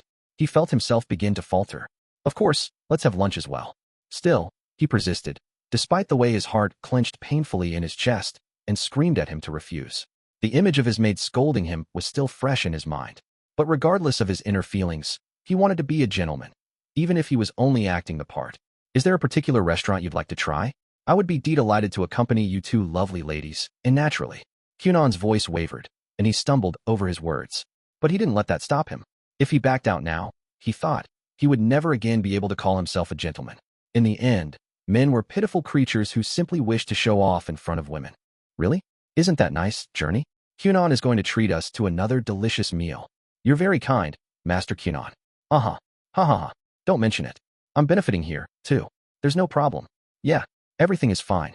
There's no reason to be afraid. That was a lie. His maid's harsh rebuke was not so easily forgotten. She had been so angry, Kunon would rather not think about it. He laughed and put on a brave face, but he couldn't help silently praying. Please, please don't ask for wine. But back to the matter at hand. So, Kunon decided to change the subject, dropping the discussion of lunch. If he didn't, he had a feeling his emotions would get the better of him, stop him in his tracks, and make him turn tail and run. He thought of the 220,000 NECA, and then of his maid. Rinko was terrifying. Was there something you wanted me to do, Miss Reyes? He asked. You could tell. I am a gentleman, after all. Though she didn't quite follow his logic, Reyes thought perhaps that was simply part of a gentleman's skill set. I received a request from the Adventurers Guild this morning. They asked me to bring them a skilled water sorcerer, if I knew any. I would have disregarded it if you hadn't come by.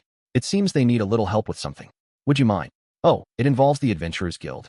Kunon had expected it would be about the Shershilla business, but evidently this was a separate matter.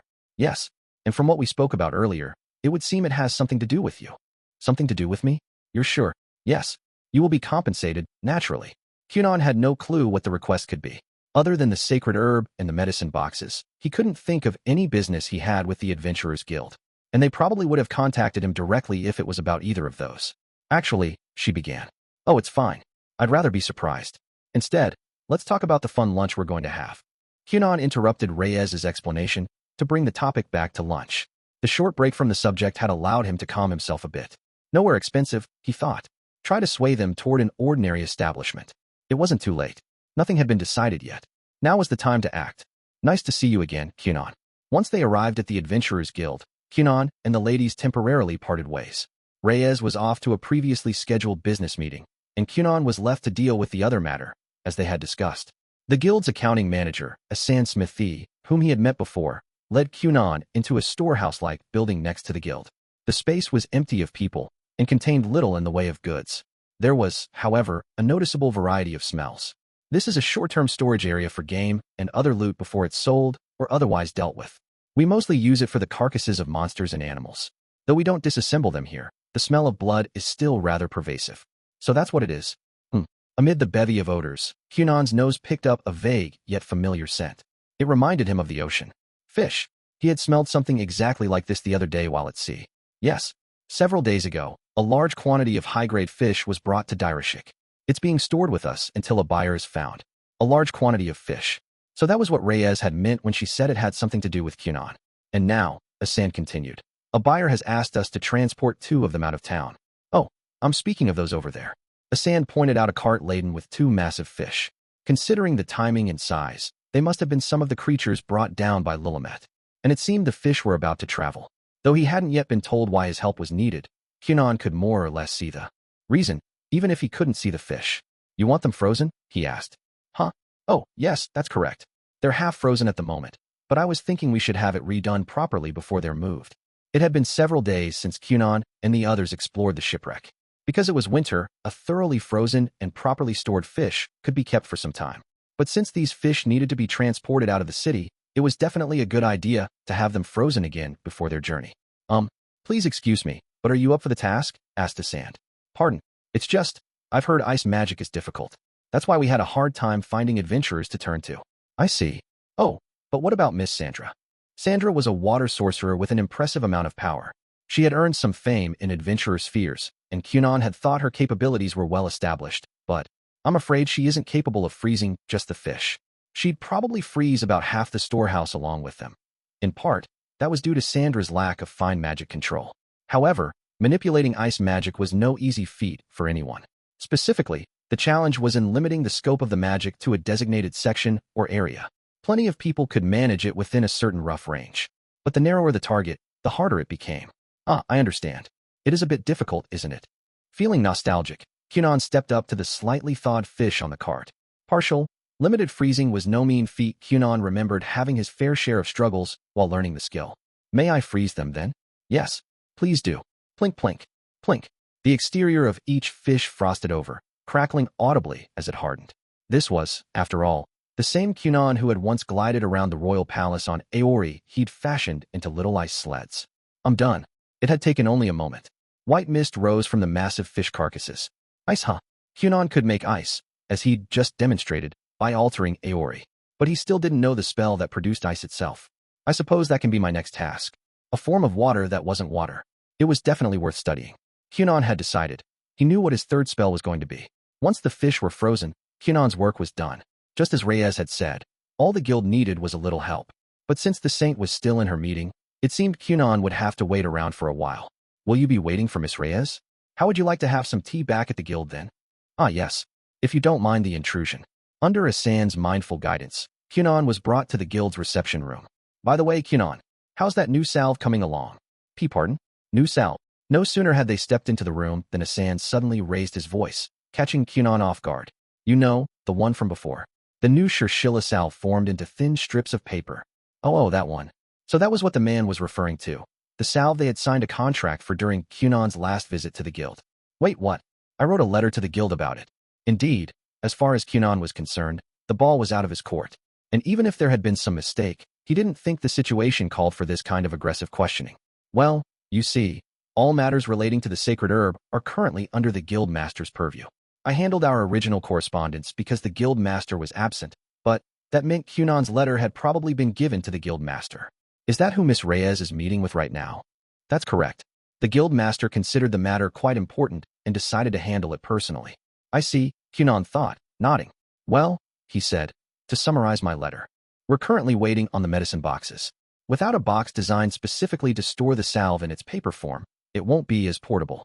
Otherwise, sweat could dissolve it. Asan was familiar with the particulars of the Shirshilla salve, since he had been the first person they negotiated with.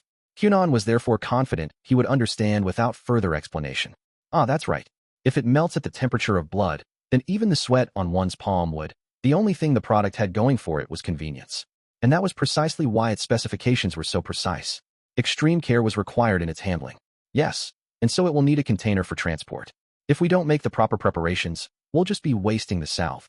The medicine boxes were currently being tested for performance. They would need at least another month or two of monitoring. Kunon, however, was hoping to try out the boxes under various conditions, which would require another 6 months to a year. The salve would be useless unless the medicine boxes were perfect. Kunon's letter had conveyed all this, but it seemed the guild master hadn't shared anything with Asan. Is there some reason we need to rush production? Oh no, it's just that there's an urgent need for it. Adventurers risk their lives daily, and I'm certain some would be spared if we had your product at our disposal. But perhaps I have been a bit too impatient. Just hearing about the idea was like a dream come true. Asan's words made Kunon restless, but he managed to keep his composure. If all he needed was the salve, he could produce it right away.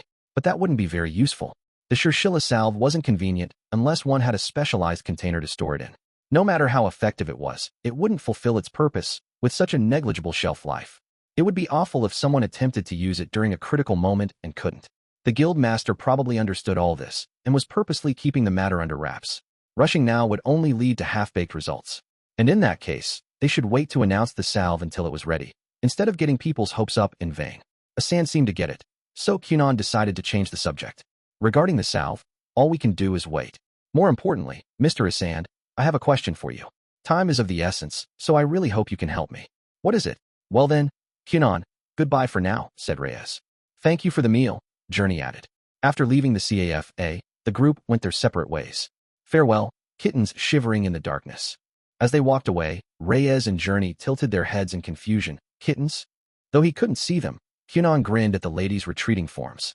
Huh, I did it. Kunon had come out on top. That day's lunch had completely made up for the last one. Kunon had asked Asan for advice and been recommended a restaurant that looked fancy but was reasonably priced. One with delicious food, a trendy atmosphere, and crucially, no expensive wine list. Kunon should have known he could count on a local. He had worried his request was too tall an order, but Asan had answered with aplomb. Kunon was able to relax all the way through ordering the parfaits. And with the pressure gone, he was able to have a great time. He'd managed to go on a date with 2 beautiful women, though Journey had seemed a bit bored, as Kunon and Reyes spent the whole time discussing magic. Light magic was fascinating, too, and Kunon hoped Reyes would continue experimenting until she succeeded in cultivating the sacred herb without using her saint powers. But back to the matter at hand. Though lunch was over, it was only a little past midday. There was still time before it got dark, so Kunon decided to return to school. He had decided on what spell to learn next, and he needed to find someone to teach it to him. Finally, the time had come. That day, Kunon would meet his idol, Professor Satori. Kunon was very nervous.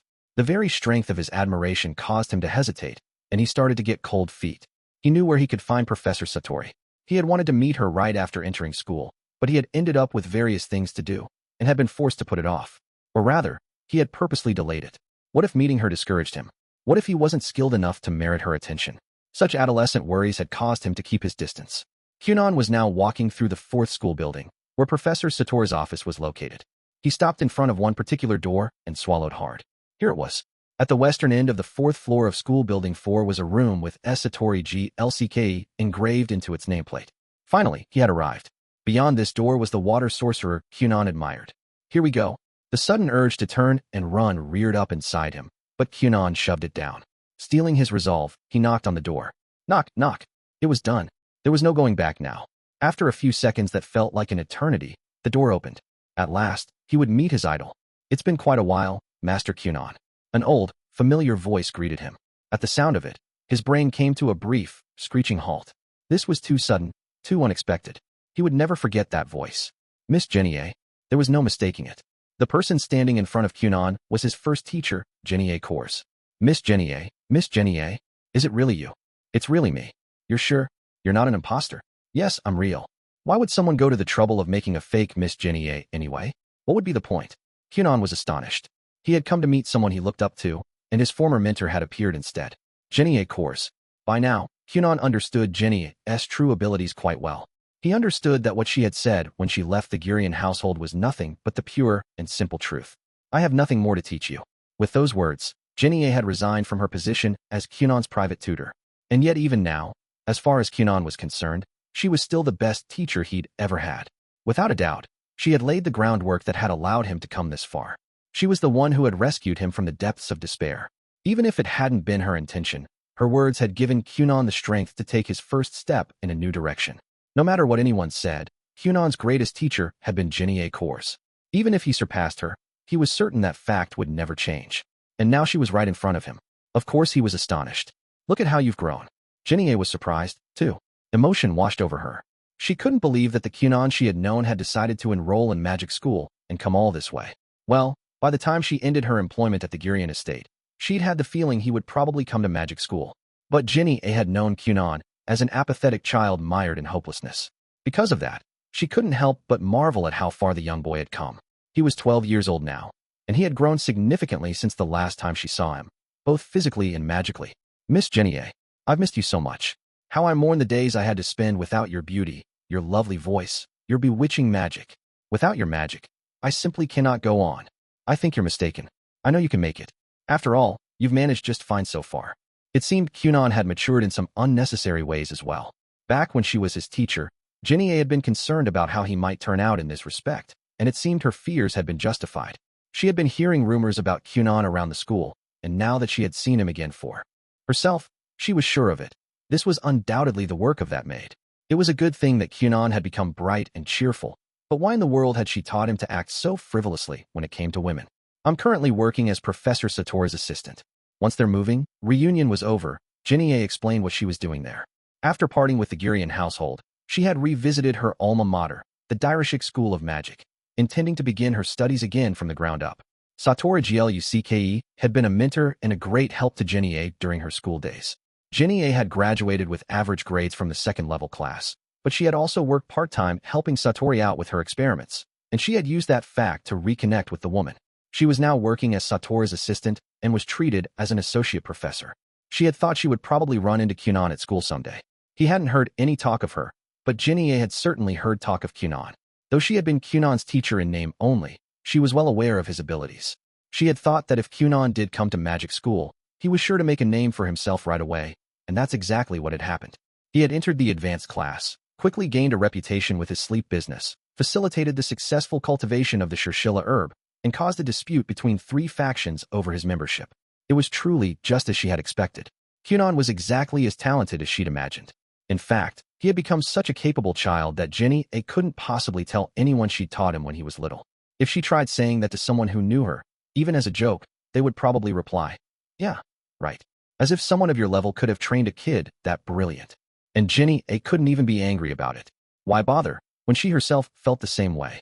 So you're Professor Satori's pupil. That makes Professor Satori my teacher's teacher, doesn't it?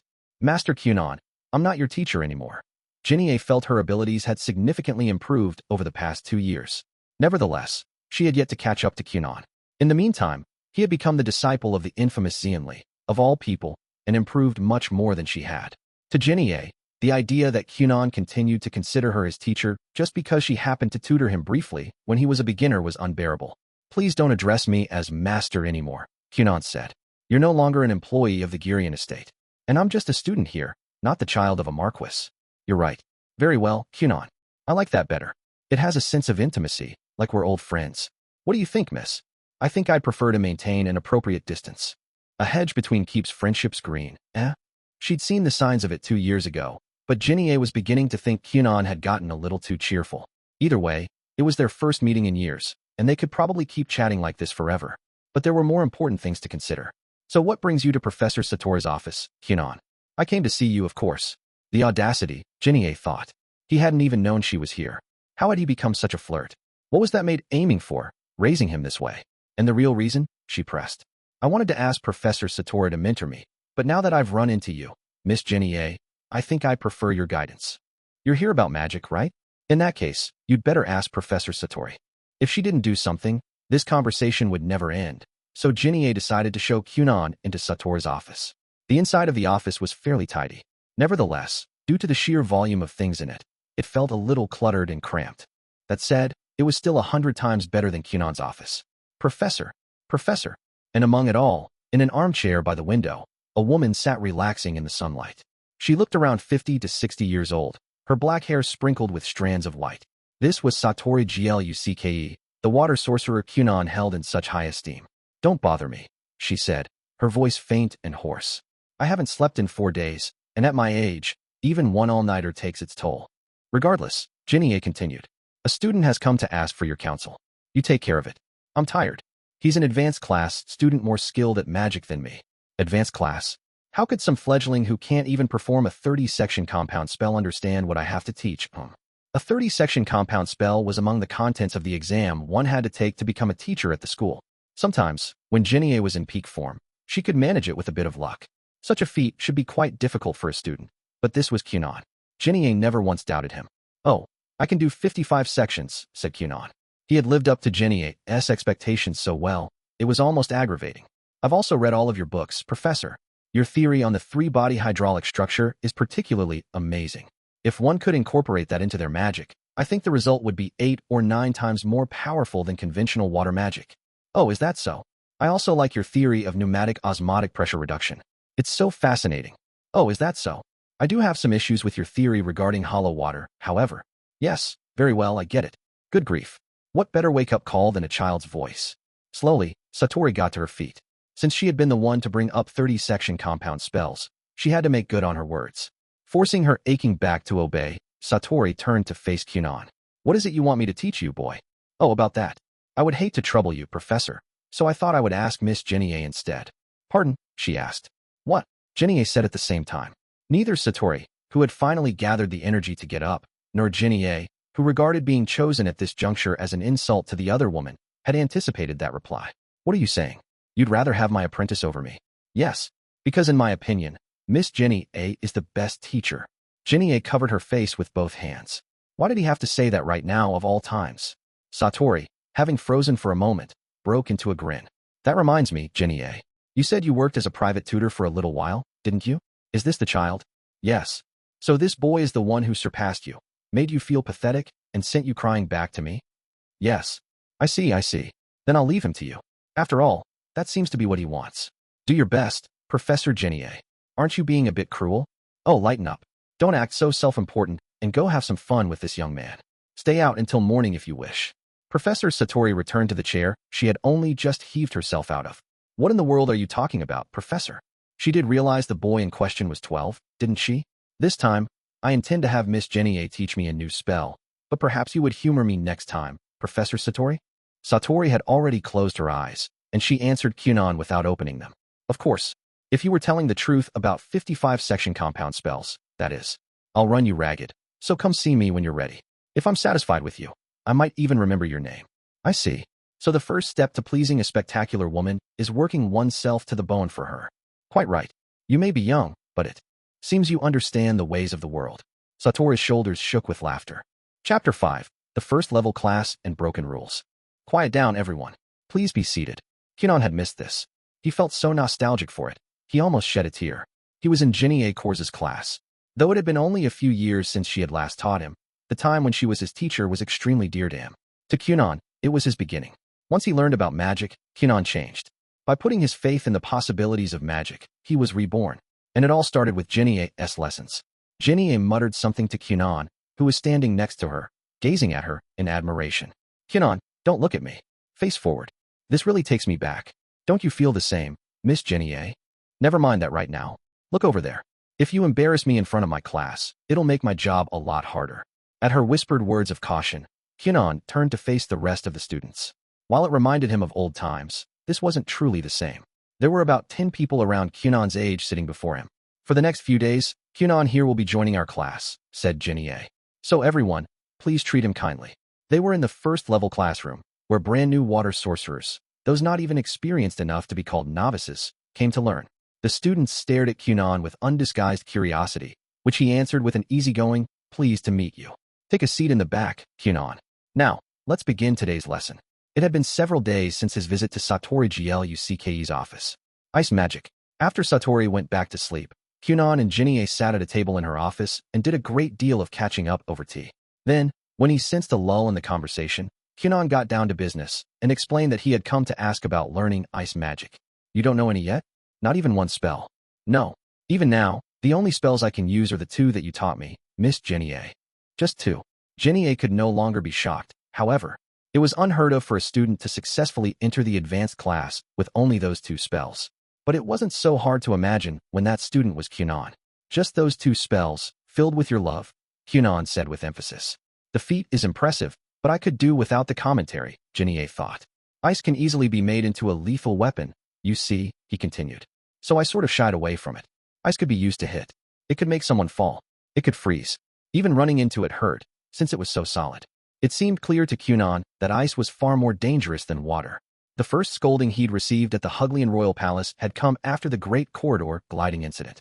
The cause of that debacle was a technique Kunon used that involved gliding on frozen aori attached to the soles of his shoes.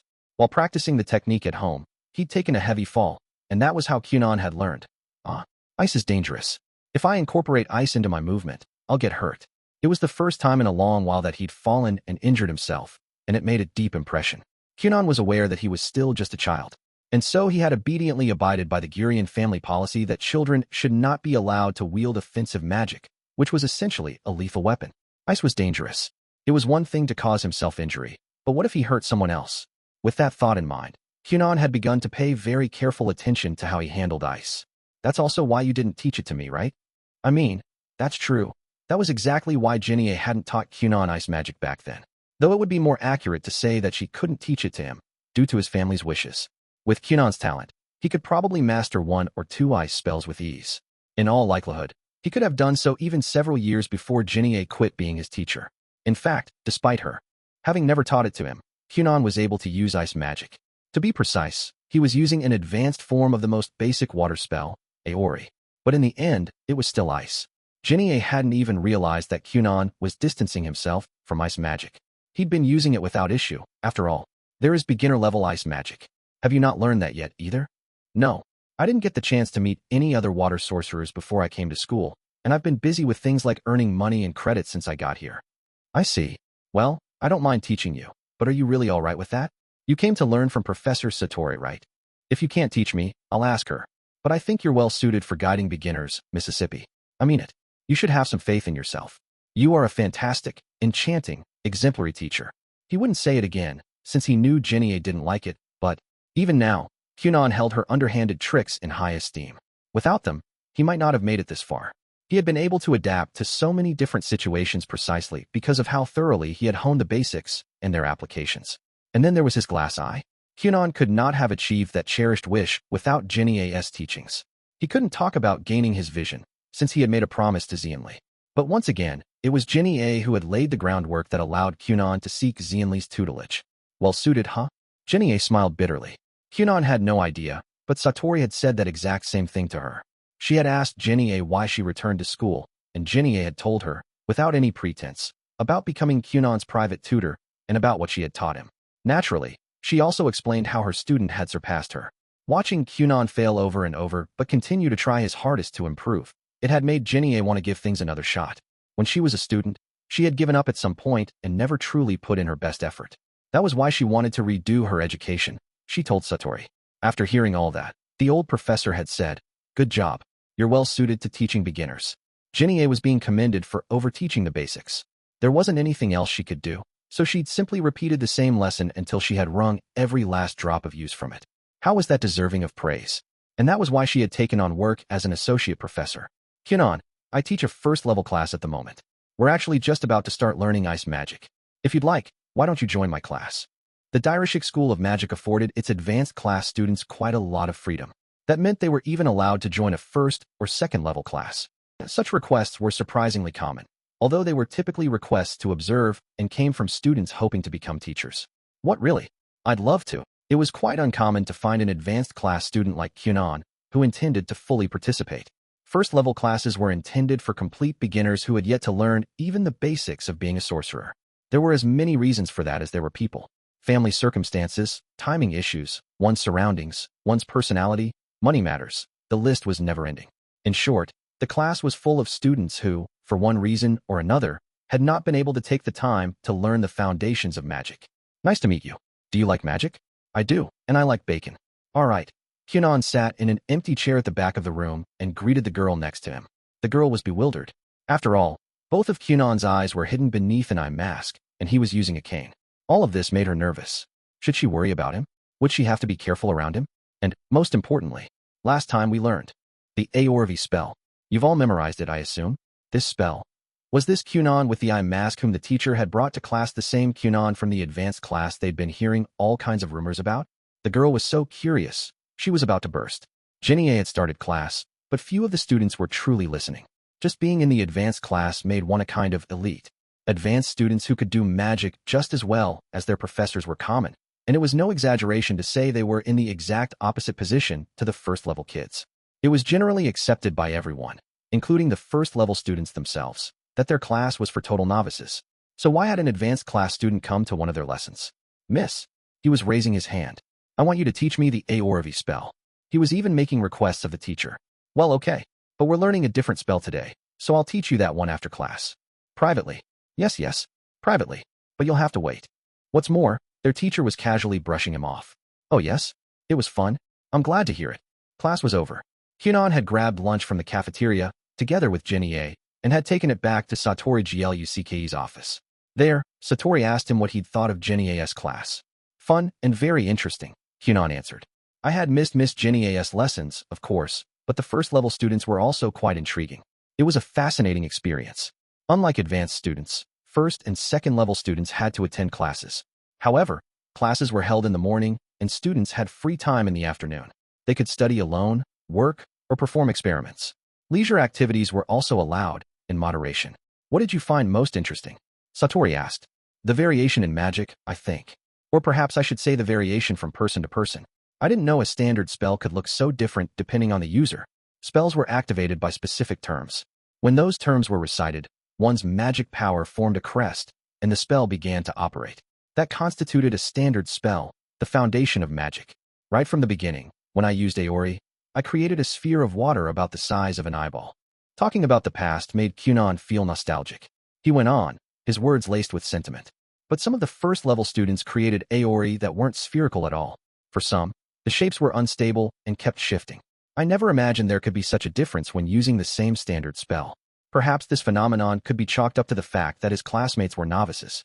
To take archery as an example, an experienced archer would draw their bow and hit their target as expected, but a novice would draw their bow only to have their arrows shoot off in strange, unpredictable directions. Was that it? When something that was supposed to happen didn't happen, it was called failure. But Kunon took a keen interest in this phenomenon. Putting aside magic imbued with the user's character, it didn't make sense for a standard spell to differ from the expected outcome.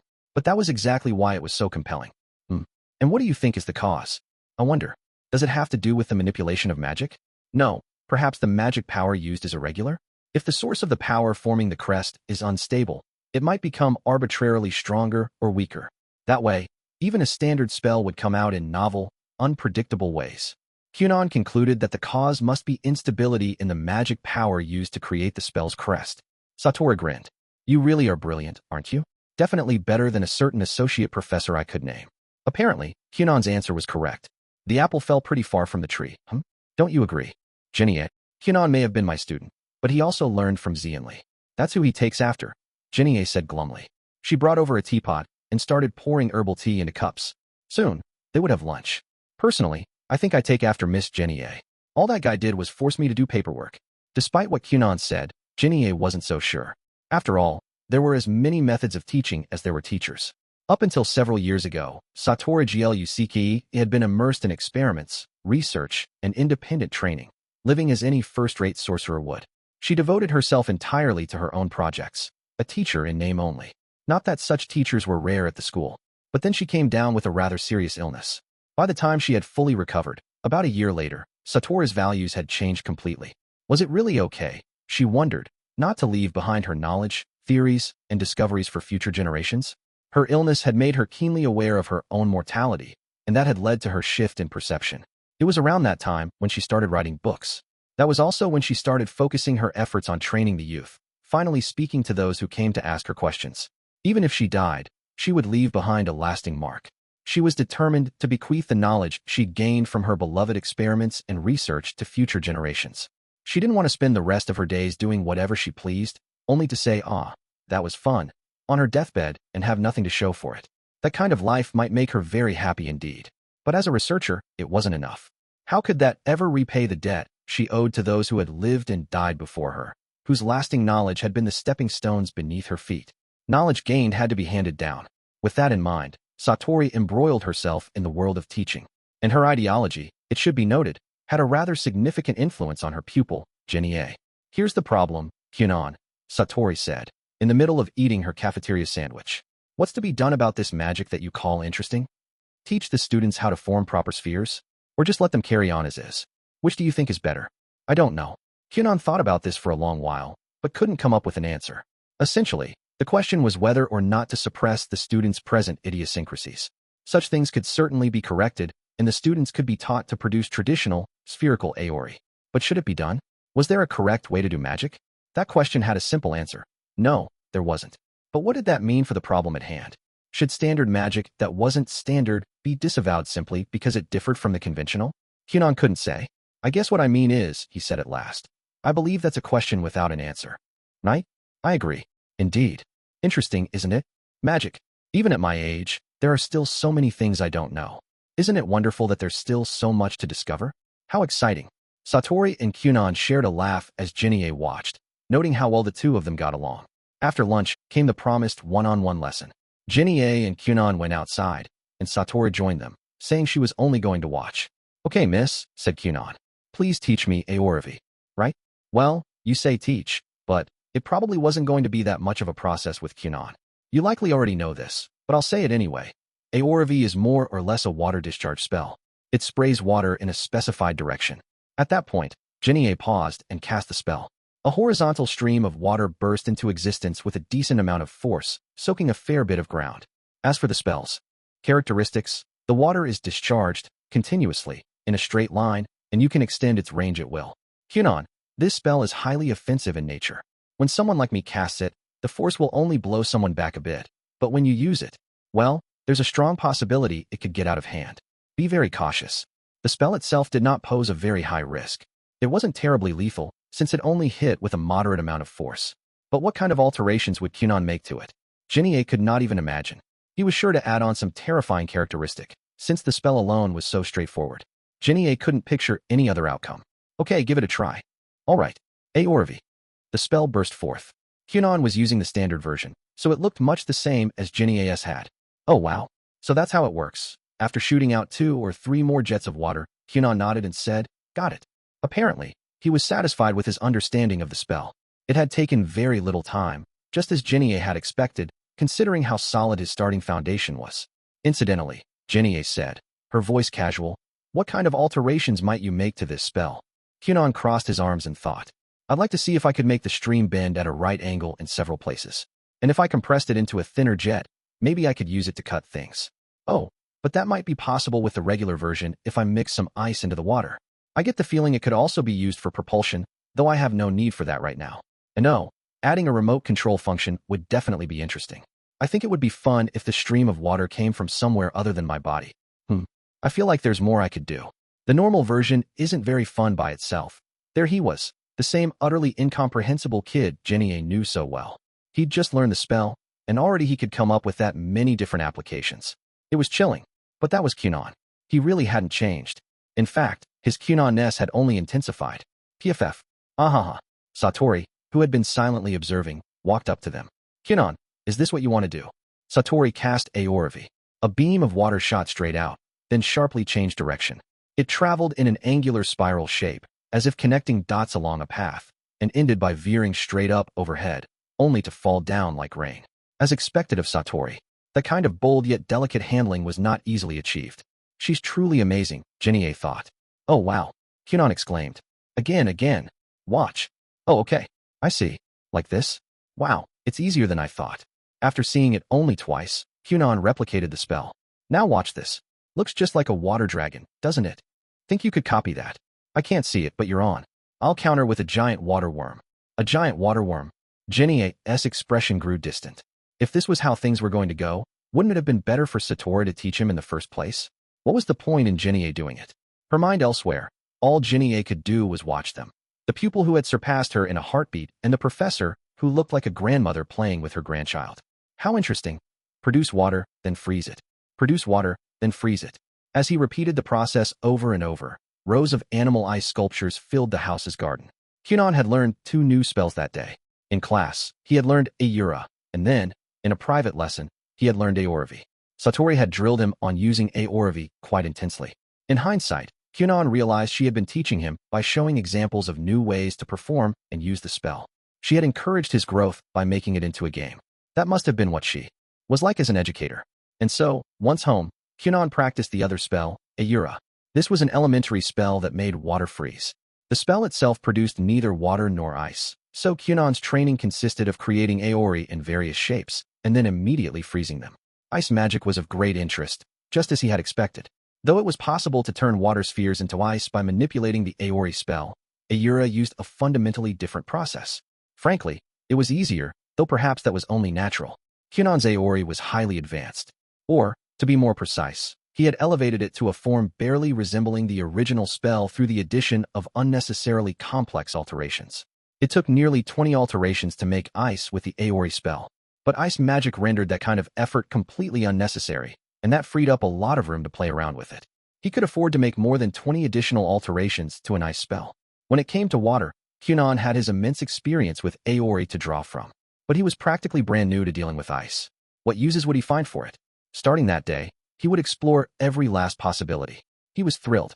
Master Kunon, it's about time to eat dinner. Oh, right. Kunon's maid called to him, bringing him out of his excited train of thought. He looked back at her.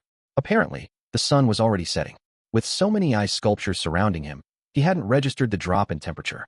Though when he was preoccupied with magic, he tended not to notice a lot of things, much less how cold it was. These are ice, aren't they? Rinko said, taking a look at the sculptures. They are. I finally learned ice magic. Oh, really? I thought ice was a valuable resource that could only be procured in winter, but I'm starting to think that might not be true. Most people relied on the power of nature to produce ice. It could be made now, in the middle of winter, but who needed ice when it was already so cold? Since there wasn't much use for it, no one wanted it, despite its value. It was much more popular in the summertime. What comes to mind when you think of ice, Rinko? Give me a minute. Oh, it reminds me of how I used to go to the lake with my sister when we were children.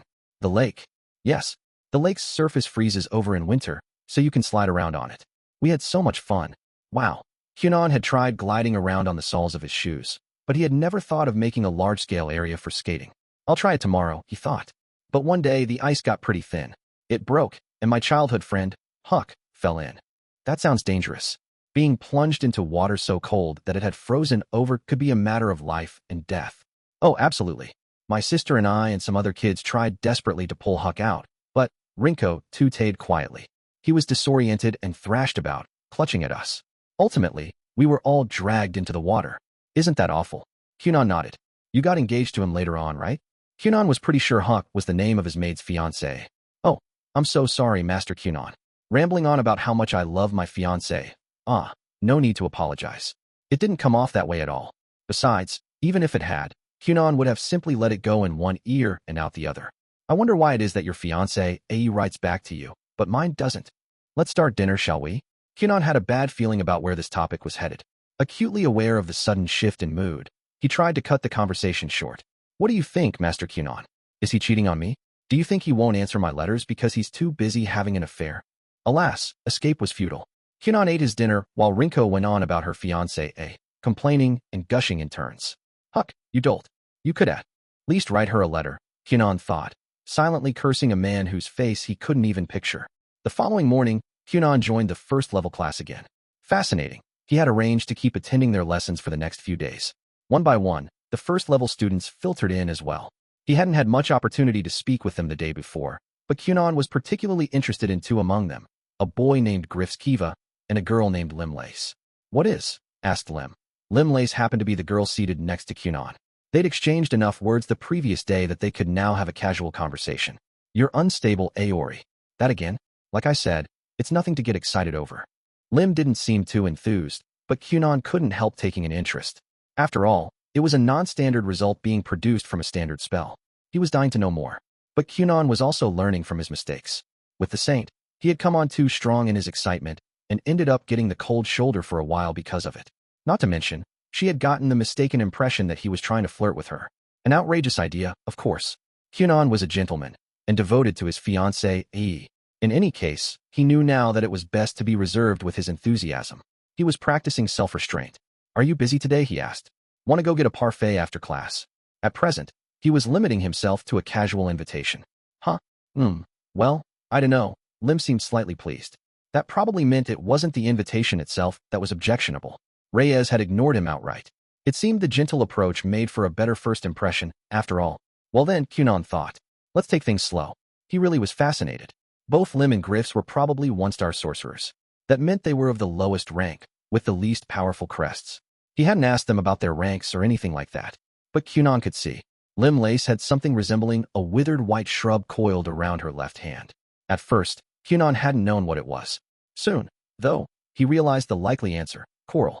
Just as he was constantly shadowed by a crab, she was haunted by coral. That wasn't the problem, however. The problem was something else. Yes, Kunon had encountered another major exception to his rules. Up until that point, Kunon had thought that if something appeared entirely outside their body, that meant they were a sorcerer. But Lim's coral wasn't completely exposed. Rather, it looked like it was growing out of her left hand. Didn't that make it the same as the black wings emerging from Kunon's brother, Ixio? Why was Lim a sorcerer, but Ixio wasn't? What was the difference? The questions were endless. In more ways than one, Lim was a subject of great interest for Kunon. And Griffs, another one-star, Kunon had no clue what his something was. He had looked all around the boy, but saw nothing of note. Was it under his clothes? Or was this yet another violation of Kunon's rules? Griffs, too, was truly fascinating. Once again, class ended without incident. At present, their main focus was Yura. They conducted ongoing experiments, which also served as practice. They tested liquids to find out which froze easily and which didn't, and which catalysts were difficult to freeze or wouldn't freeze at all. Genie taught the class about each of these things thoroughly, then the students, along with Kunon, would perform experiments on each topic. Ice magic was very interesting. Kunon found his time spent in the first-level class extremely fulfilling. But then what? You're quitting school. Kunon had stopped Limlace, who was on the verge of heading home, to chat with her a little. Then, all of a sudden, the conversation took a turn Kunon had not expected. Really? You're sure you're not joking? Evidently, that summer, 1 year after she had matriculated, Lim intended to quit the Direshik School of Magic. Everyone's circumstances were different. There was probably something or other preventing Lim from continuing. Kunon understood that, but he couldn't help being shocked. Nor could he help feeling it was a waste. The school paid for first-level students' tuition and living expenses. All in all, they provided accommodations for about half of the various circumstances students faced, resulting in a low barrier to entry. Even if family matters had kept Lim from studying magic, she had a chance to do so right here and now. It's not like it's rare for first-level students. A friend of Lim's cut in. She was waiting nearby to go home with her. Since she was a female friend of a female friend, Kunon had already made friends with her as well. Huh, does that mean you're going to quit, too? Kunon asked. I'm not sure. But as a one-star, the girl hesitated, as if the words were difficult to get out, and Lim took over answering for her. We one-stars are the least talented among sorcerers, right? So instead of spending years at school, working hard to do magic we'll never be good at, a lot of us figure, why not just learn the basics and get a regular job? Kunon understood her point. He threw in the towel early sometimes, depending on the issue at hand. I can't even cast a decent Aori, the most basic beginner spell, Lim continued. So wouldn't it be better if I just gave up now? Magic was a different matter, however. When it came to magic, Kunon didn't give up without a fight. And he couldn't believe that there were aspiring sorcerers who would choose to quit. What does your rank have to do with how talented you are? My understanding was that ranks only indicate a difference in the total amount of one's magic power. And speaking from Kunon's own experience, the amount of magic power one possessed didn't seem like such a big deal. In everyday life, there weren't many occasions to use the kind of major spells that would require a lot of power. It was much more beneficial to be able to adapt one's spells to a wide variety of uses. Precisely for those reasons, Kunon believed success as a sorcerer was directly linked to the development and acquisition of original magic that was uniquely one's own. The amount of magic power a sorcerer possessed was by no means the be-all and end-all of their potential. Perhaps, if they lived in more turbulent times, it would be a different story. But that simply wasn't the case. Well, then I guess I'm just naturally lacking in talent. Anyway, see you tomorrow. With that, Lim left the classroom with her friend in tow. There had been neither spirit nor frustration in her words. Her tone had been utterly level, as if she were merely stating a fact. Oh, I see. Though he was slightly dumbfounded, Kunon realized something. Lim had no emotional attachment to magic. She had already given up. In that way, she was fundamentally different from Kunon, who had no choice but to cling to and rely on magic. Suddenly, it was clear, almost too clear. Here, he felt a disparity in passion he had never experienced in the advanced class. It made Kunon feel unmoored and a little lonesome. In the end, for better or worse, advanced students were obsessed with magic. Because he had always been surrounded by people like that, Kunon felt the difference in motivation all the more keenly. He had never imagined that there were sorcerers like Lim who didn't particularly care about magic. But there were all sorts of people in the world. It was only natural that some of them would give up on being sorcerers despite their magical ability. Still, Kunon couldn't help thinking it was an unfortunate decision. Kunon, do you have a minute? Kunon, who was feeling helpless without really knowing why, heard a first-level student still in the room call his name. Oh, Griffs. He soon realized it was the other fledgling sorcerer who had intrigued him. Griffs. Kiva. Yeah. I can't believe you remembered my name. Kunon was an advanced class student. He had acknowledged as much himself, since it wasn't something he needed to hide. By now, everyone in class was aware. At first, he'd gotten a lot of attention. The other students would stare at him, as if to say, "What the hell is he doing here?" But Kunon approached their lessons and practical exercises seriously, and when the timing seemed right, he would strike up friendly conversations with the other students. These efforts had borne fruit, and he was quickly becoming an accepted member of their group. Kunon's attitude made it abundantly clear that he wasn't there to make fun of them or to look down on them. That's because you caught my eye. Your Aori isn't a sphere, either. That's so interesting. Indeed, Kunon was just as interested in Griffs as he was in Lim. Kunon simply preferred talking to girls, and besides, Lim conveniently sat right next to him. So as a gentleman, he had focused his attention on her. But his interest in Griffs was genuine, too, and he had intended to speak with him eventually. Yeah, for some reason, my Aori just won't turn into a sphere. Lim's Aori remained amorphous, constantly changing shape. Such a strange phenomenon had instantly drawn Kunon's interest. But Griffs' Aori didn't change shape. Instead, what interested Kunon was that the shapes he produced weren't spherical. Instead, they appeared in a variety of forms. Sometimes they were ovular, or paper-thin, or angular, like a set of cookies made by a child. How could Kunon not be intrigued? "Are you free right now?" asked Griffs.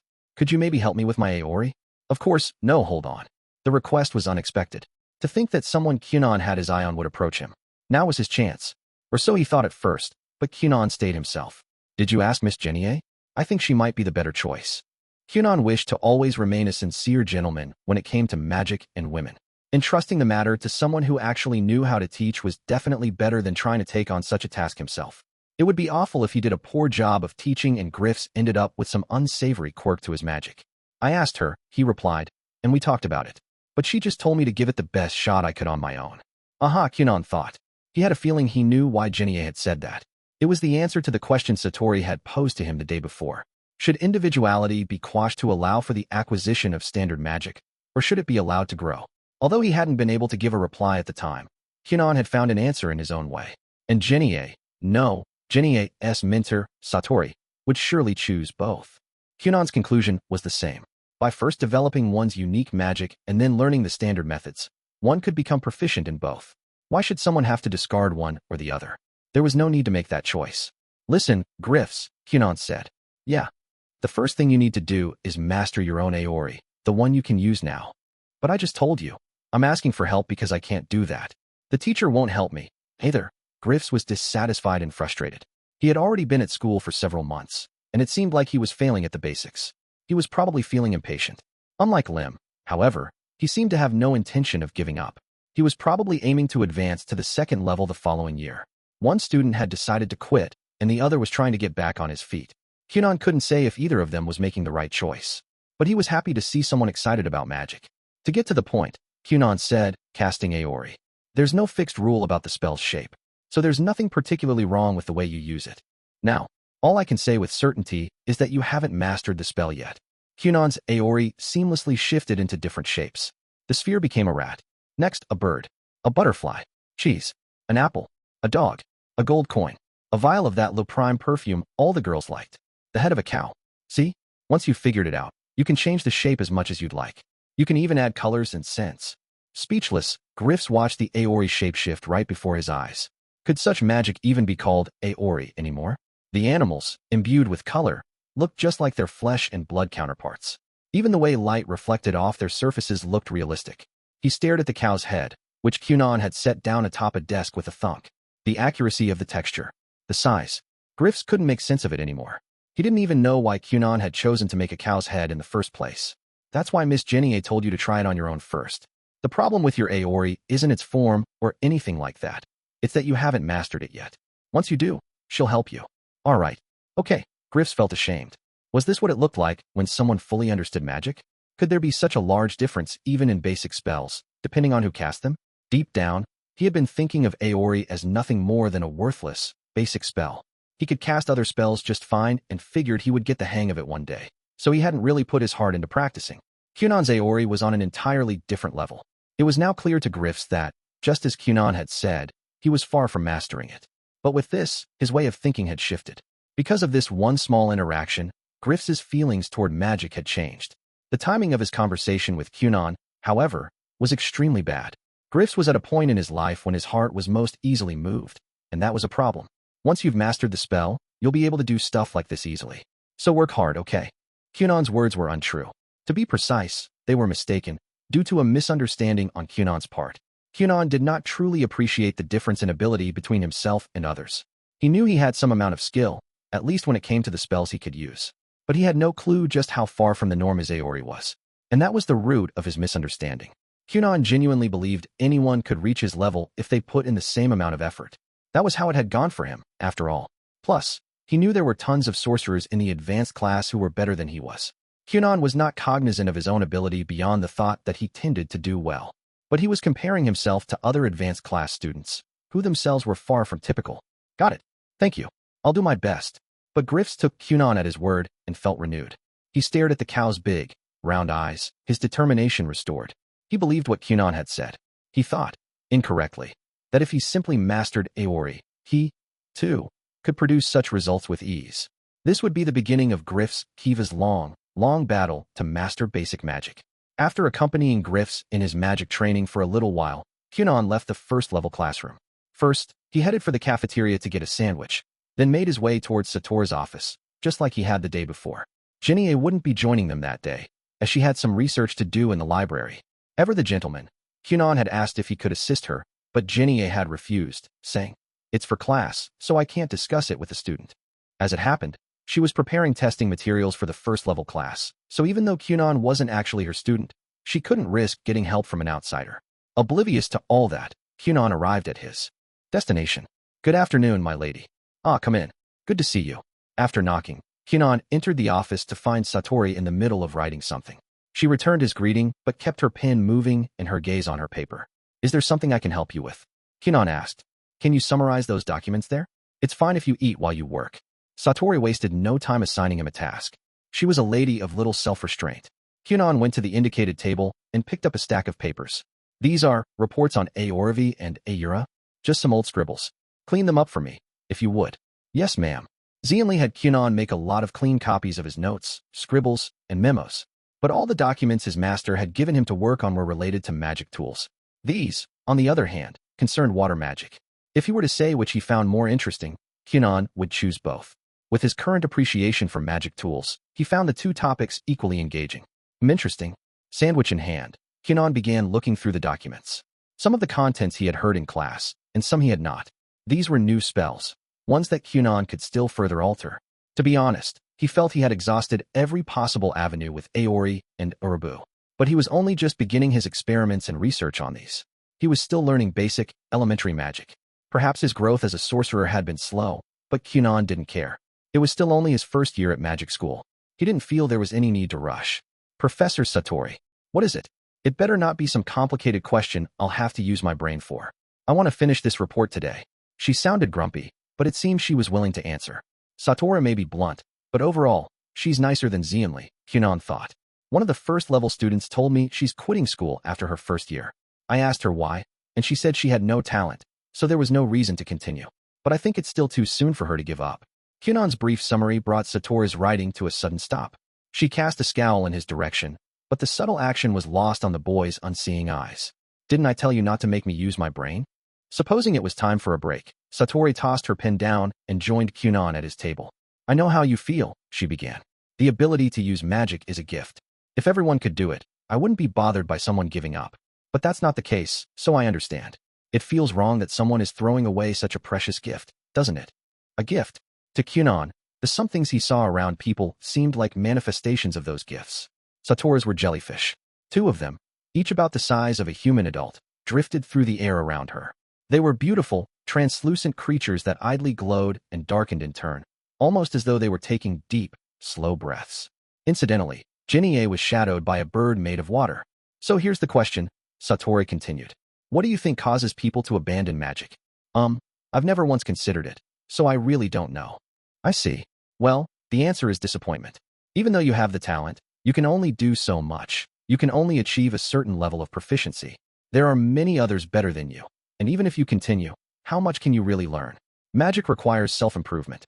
It's a battle against yourself, which is quite difficult. And because it's so hard, you look for reasons to give up. The easiest one comes from simply looking at those around you. You compare yourself with others and get fed up right away. You put in all this effort, but other people pass you by with ease. You're just a second or third-rate talent. So why try achieving anything more? Why keep improving yourself? People without clear goals often end up in such a mindset. Satori didn't say it, but she thought Kunon might have an easier time in that regard, since he couldn't see those around him and had no choice but to continue confronting himself. It would be far too insensitive to imply that his lack of sight might be a good thing. Goals, huh? Kunon mused. When you put it like that, I feel like I understand. When he first started learning magic, Kunon hadn't had any particular attachment to it. But all that changed once he found something to aim for. It had all started there, with a goal. A goal, huh? I see. Professor. Do you know of a good technique one could use to change a girl's feelings? Oh ho, you're asking me? This old hack. What? But you were a girl once, right? Well, I suppose I didn't grow old in a day. Exactly. In fact, aren't you still a girl? Me? A girl? Yes. You really think so? Absolutely. You're a girl that anyone would be proud to show off. You're just a little older. Uh-huh. I see. Would you introduce me to your parents someday? I'm dying to know what they're like. Of course. I'll tell mother and father. I was being sarcastic. Huh? Why? Did I say something wrong? This kid is unbeatable, Satori thought. She hadn't taken much notice at first, but after talking with him a while, she couldn't believe what an undeniably striking character Kunon was. Jinie truly had created a monster, both as a sorcerer and as a child. Of course, Jinie wasn't actually responsible for Kunon's personality. That was someone else. She was simply taking the blame because she was the closest person at hand. The day after his talk with Satori, Kunon once again attended the first-level class. Good morning, Lim. Good morning, Kunon, Lim replied, taking a seat next to him. Here again, huh? As a member of the advanced class, Kunon stuck out like a sore thumb. The plan was to join you all for a few days. Tomorrow, or the day after, will be my last. I'm in your care until then. Kunon had already learned the new spells he was after, and there wasn't much reason for him to keep coming to class. But he hardly ever had the chance to encounter beginner sorcerers in training, and he wanted to observe them a little while longer. Not to mention, he'd been lucky enough to find 2 students of interest. Nevertheless, he couldn't linger. He wasn't done earning credits yet. Hey, Lim. Whoa. The moment he got her attention, Kunon brought out a Shirshilla plant right in front of her eyes. Its transparent flowers cast a faint glow. The plant was beautiful, ephemeral, its mystic, delicate nature obvious even at a glance. If seen under the moonlight, it would surely look like something out of a fairy tale. It's so pretty. What is it? A flower. The sacred herb was so rare that no one in the first-level class even knew what it was. Still, they could tell that Kunon was putting the moves on a girl, and that he had just pulled a flower no one recognized out of thin air, one that looked quite expensive. Some of them were only watching idly. Some nudged those beside them, saying, "Oh my gosh, look, look." Still others had been harboring feelings for Lim Lace themselves. Though their reasons might differ, every other student in the classroom was watching Kunon and Lim. "Yes, it's a flower," said Kunon. "The one that suits you best out of all the flowers in the world. Please, take it." Kunon held out the unfamiliar plant. He did so elegantly, his fine upbringing obvious in every movement. Lim blushed. From the side, she appeared in that moment more a woman than a girl. "Huh? Oh, what? Oh, think what? Oh, what?" That all ended in a flash, however. Bewildered, Lim accepted the flower. But in an instant, the fantastical bloom vanished from her grasp, leaving only moisture in her hand. "That was my Aori just now," Kunon exclaimed. "How was it? Are you any more interested in magic? Aren't you so curious? You can barely stand it." He was delighted. The previous day, Satori had told him people found it easy to abandon magic because they didn't understand its appeal. In that case, he needed to convey it to them. He had to show them what magic could do.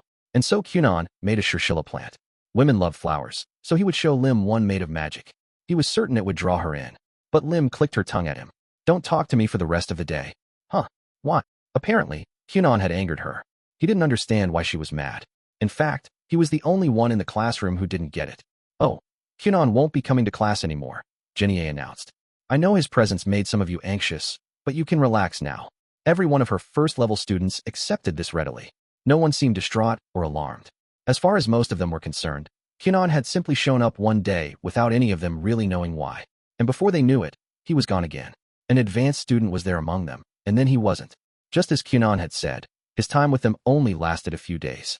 Quite frankly, he had left before anyone really got to know him, and few people thought anything of his time there at all. Except for a small handful of students, that is. That Kunon is really something, you know? They were having a break, and Jinie had left the classroom. In the meantime, one of the students started talking, a boy with a lot of connections around the school. It seemed he had been gathering information about Kunon. He had been with them for only a few days, and it might seem a bit late for such talk. But many of the students were still curious about him.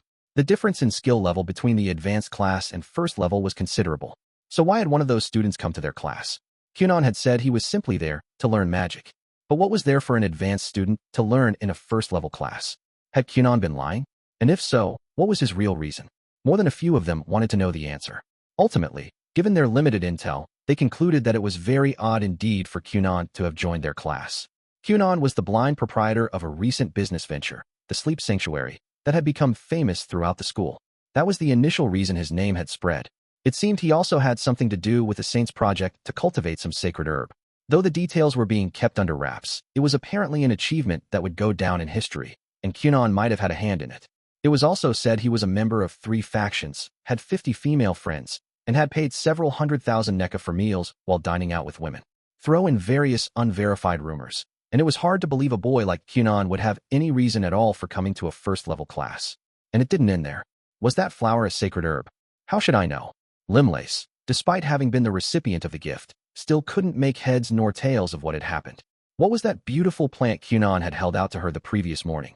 The mysterious thing he told her was made of magic. The day before, Lim had been angry. How dare he make her heart flutter? It was only natural to get excited when someone handed you a lovely flower and fed you what sounded like a pickup line, wasn't it? Had she simply misunderstood? She wanted Kunon to take responsibility for disappointing her like that. And yet, obviously I'm curious about it, but Lim was interested in the flower and in how it was created. When Kunon presented it to her, he had asked, "Are you any more interested in magic?" In the end, things had turned out exactly as he had hoped. A number of the students, Lim included, were intrigued by the spell he had used to make the flower. Lim, however, was suffering on an emotional level as well. How could she remain unbothered after he'd toyed with her feelings like that? "Okay, yeah," came a voice from across the room. "Let's do it." While the rest of the class was preoccupied with gossiping about Kunon, one student, Griff's Kiva, remained off in his own world. He had practiced and practiced the spell Kunon had briefly helped him with over the past 2 days. And at last, the night before, Griff's had managed to produce a single sphere-shaped Aori. It had been no bigger than a raindrop, lacking in size, volume, and duration. But nevertheless, it had been a perfect sphere. Not one of his usual oddly shaped aori, an actual sphere. Griffiths really wanted to show Kunon what he had achieved. But the boy was gone, so that wasn't possible. Instead, Griffiths decided on a new goal. In a year, or maybe 2 or 3, or perhaps even more, he was going to progress all the way to the advanced class and show Kunon what he could do. In the end, Kunon arrived in their class, sowed a few modest seeds of curiosity, and after only a few days, left again. Meanwhile, around the same time, this is Kunon. He'll be joining our class for 2 or 3 days, so be nice to him, okay? Hi, I'm Kunon. It's a pleasure to meet you. Kunon, having only just attended a first-level class the day before, was now standing in a second-level classroom. He was there on the invitation of Soft Cricket, the teacher in charge of the second-level class for first-year water magic students. Chapter 6. The second-level class and magic duels. Kunon noticed the other man's presence as soon as he set foot in Satori's office. Huh? Professor Soft. He could sense Satori, the owner of the office, and one other, someone whose magic power Kunon recognized. Hey, Kunon. It's been a while. It was the wind sorcerer who had served as proctor at Kunon's entrance exam, Soft Cricket. Kunon hadn't seen Soft since he'd shown off his flight magic. The fact that they didn't share a crest was no doubt a big factor. Now that Kunon was better acquainted with the realities of magic school, something had become clear to him. Every single one of the teachers there was extremely talented, Satori and Soft included. It has been a while. How is Professor Seifai? Kunon asked. Whenever he thought of Soft, he thought of Seifai, the associate professor who had joined Soft at Kunon's entrance exam. It had been some time since he had encountered her. Though he had fond memories of her, he had the vague impression that not seeing her too often might be for the best. She seemed to bear some sort of grudge against Xianli, and had consequently formed a less than positive opinion of Kunon. Though Kunon, for his part, was eager to spend time with any woman, no matter what she thought of him. Oh, she's well, Soft replied. We just went out drinking together yesterday. Really? How nice. Wait, are you and Professor Seifai dating, perhaps? Oh dear, am I interrupting? Just as the conversation began to get interesting, Kunon paused. He'd been granted permission to enter the office, but perhaps he was intruding on a conversation between the two professors. Satori and Soft were colleagues. Their crests were different, but they were both high-level sorcerers. They probably had a lot to talk about. Perhaps they were discussing teaching, or having a debate, or consulting each other as experienced magic users. Kunon considered the possibilities. He was happy to listen to the two of them discuss pretty much any topic, but if he was in the way, then he would have to excuse himself. If Soft were a woman, Kunon might have skipped the greeting and gone straight for the kill, something like, "This must be fate. Would you treat me to a private lesson to celebrate our encounter?" But Soft was a man, so he refrained. As it happened, Jinie was out of the office again that day, busy preparing test materials. No, you're fine, Soft replied. I was actually just about to send for you. For me? Kunon wasn't sure what he meant. By chance, did you decide to treat me to a private lesson to celebrate our fateful encounter? I can if you want, though I won't go easy on an advanced class student. Kunon hadn't expected anything, and Soft's reply was beyond what he could have hoped for. Yay, thank you so much. One of the school's shockingly busy teachers was going to go out of his way to make time for Kunon. That was cause for joy, regardless of the teacher's gender. Kunon was certain he could learn a lot from Soft, despite their differing crests. Hold on a minute. Could you do me a favor first? Let's call the private lesson your reward for helping me out. A favor? When a woman asked him for something, Kunon agreed in a heartbeat. But now he hesitated. I still need to earn credits, so I can't afford to be preoccupied for too long. He had learned his new spells, and starting that day, his time in the first-level class was over. Kunon was planning on using what he'd learned to conduct research and experiments. After he'd spoken with Satori and helped to put her documents in order, all kinds of interesting theories had popped into his head. He had hoped to spend a while immersed in his own work. I don't think it'll take very long. I just have something a bit troublesome on my hands. I'd like the assistance of a skilled new student. Is that so? Kunon, why don't you take a seat? Satori said. She had been watching his and Soft's exchange in silence up until then, and at her command, Kunon joined the teachers at their table. He was sure Satori already knew what Soft wanted of him. Maybe that was what they had been discussing. Furthermore, she was trying to advance the conversation. If Satori was in favor of Soft's request, Kunon had to comply. This was his mentor's mentor. If she thought it was a good idea, there was no other option. With that thought in mind, Kunon sat down. The very next day, Kunon found himself in the second-level class. This is Kunon, Soft said, introducing him. He'll be joining our class for 2 or 3 days, so be nice to him, okay? The room was full of first-year water sorcerers who were temporarily under Soft's care. Hi, I'm Kunon. It's a pleasure to meet you. He greeted them with a smile, but the 12 other students shot back cold stares, as if to say, who the hell is this kid? Their gazes were prickly and suspicious. It was enough to make Kunon's hair stand on end, despite his not being able to see them. This was nothing like his experience in the first-level class. It wasn't just that they were in a different school building, either.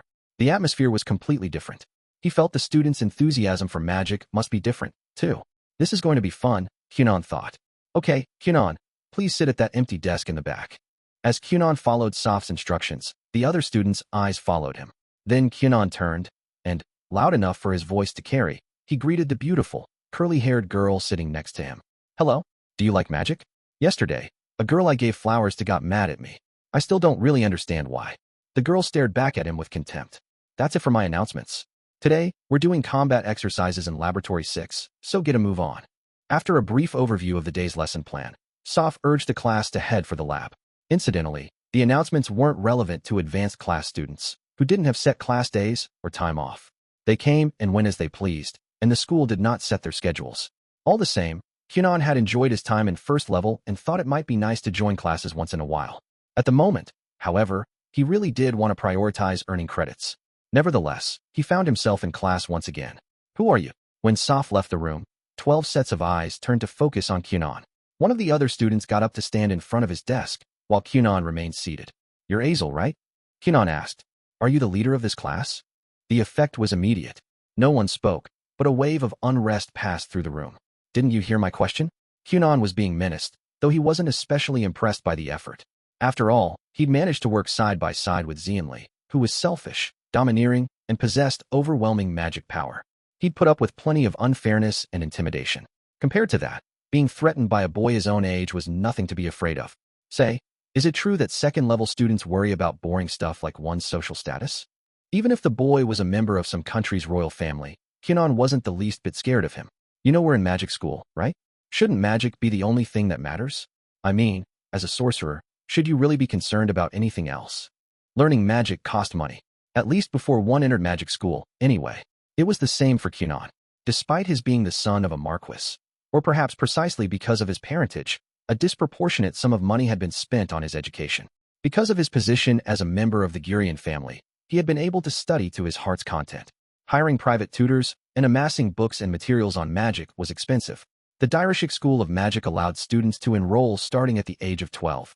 Anyone admitted to the advanced or second-level classes upon enrollment had undoubtedly been privileged with the opportunity to learn magic beforehand, like Kunon. In other words, many of the second-level students were from wealthy families. Inevitably, royals and aristocrats, and even just run-of-the-mill rich people from around the world wound up together at school because their circumstances had allowed them to invest in early education.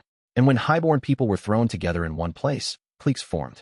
That, in turn, led to students using their authority and influence at school, despite the institution's unspoken law that political affairs and social standing be left at the gate.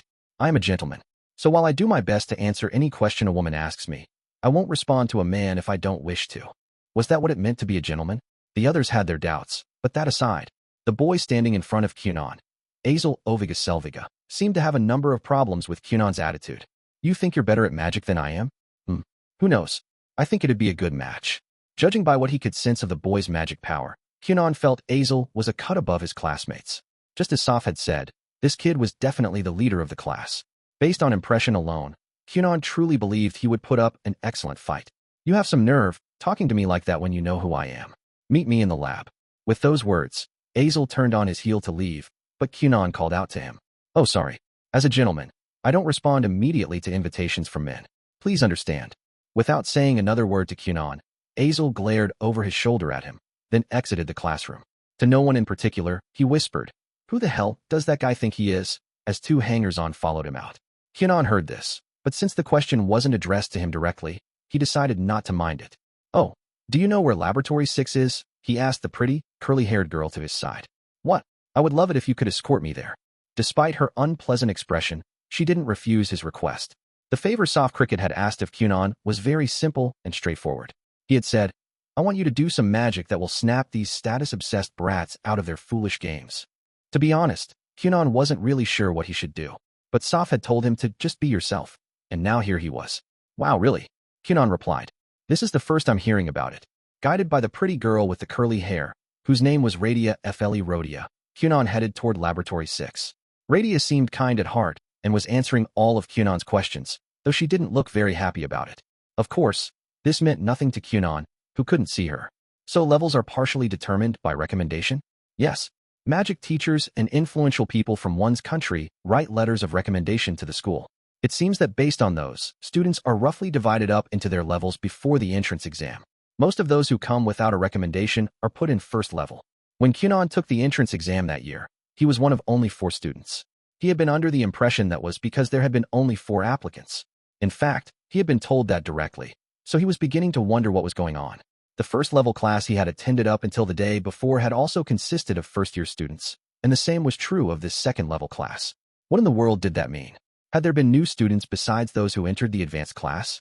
Curious, he had asked the girl about it, prefacing his question with, "I'm in the advanced class," but it turned out the second-level first years, Radia included, had enrolled in school at the same time as Kunon. Inquiring further, he discovered that placement was decided prior to the entrance exam by recommendation letters and such. "So you all took an entrance exam geared towards second level?" he asked. "I suppose so. Of course, if someone is lacking in ability, they won't be able to enter their desired level." At that moment, Kunon realized that he must have been recommended for the advanced class. Indeed, he had received 2 recommendations. One came from his master, Xianli, and the other from Lundamond, the Grand Master of the Kingdom of Huglia's royal sorcerers. Both had requested that he be put in the advanced class, and neither had asked Kunon what his preference was. Kunon would have agreed with them if asked, however, so he wasn't complaining. "I think you should know something, Kunon. It's not that we weren't able to get into the advanced class. We're in second level because we want to be. If you think your merit as a sorcerer is determined only by your class level, you're in for a rude awakening." Now it was Radia's turn to menace him. Meanwhile, the other second-level students challenged Kunon with their eyes, all the while maintaining a reasonable distance as they made their way to the lab. "Good. I'm looking forward to it." Kunon was smiling. If Radia was right, there were second-level students with just as much talent as those in the advanced class. "I've had almost no chance to spend time around water users my age who weren't novices," he said. "Oh, I'm so excited. I bet I'll get to see a bunch of new spells. I want to know all about you guys." Later, Radia would recount that the moment she saw Kunon smile, she got a very, very bad feeling in the pit of her stomach. The new boy wore an eye mask, and his name was Kunon. It must be him. The description matches perfectly. Azel, arriving at Laboratory 6 ahead of most of the class, was discussing the newcomer with the 2 students who had accompanied him. He was sure it was the boy from the advanced class. Information was a weapon, and there was word of a student who stood out from the rest going around. Information warfare was the province of nobility, and no one was exempt. Azel didn't like this. He didn't like it one bit. Being in a class called second level was bad enough, but to have a class called advanced was even worse. It gave the impression that the latter was superior to the former, and he couldn't stand it. Direshik was a place without royalty or aristocracy, governed by the world's greatest witch. The laws of this land were decided by her alone, and could not be superseded by any other nation or authority. That was, in theory, the way things worked here, but reality did not align. If the family members and associates of influential people gathered somewhere, a miniature social and political hierarchy was bound to emerge. And that was especially true now that the Empire's Inferno Prince had arrived. Thanks to him, the imperial nobility had a great deal of influence. The equilibrium had collapsed, and the Empire was now the dominant player. Naturally, those from other countries were not amused. The whole second level was in utter disarray because of it.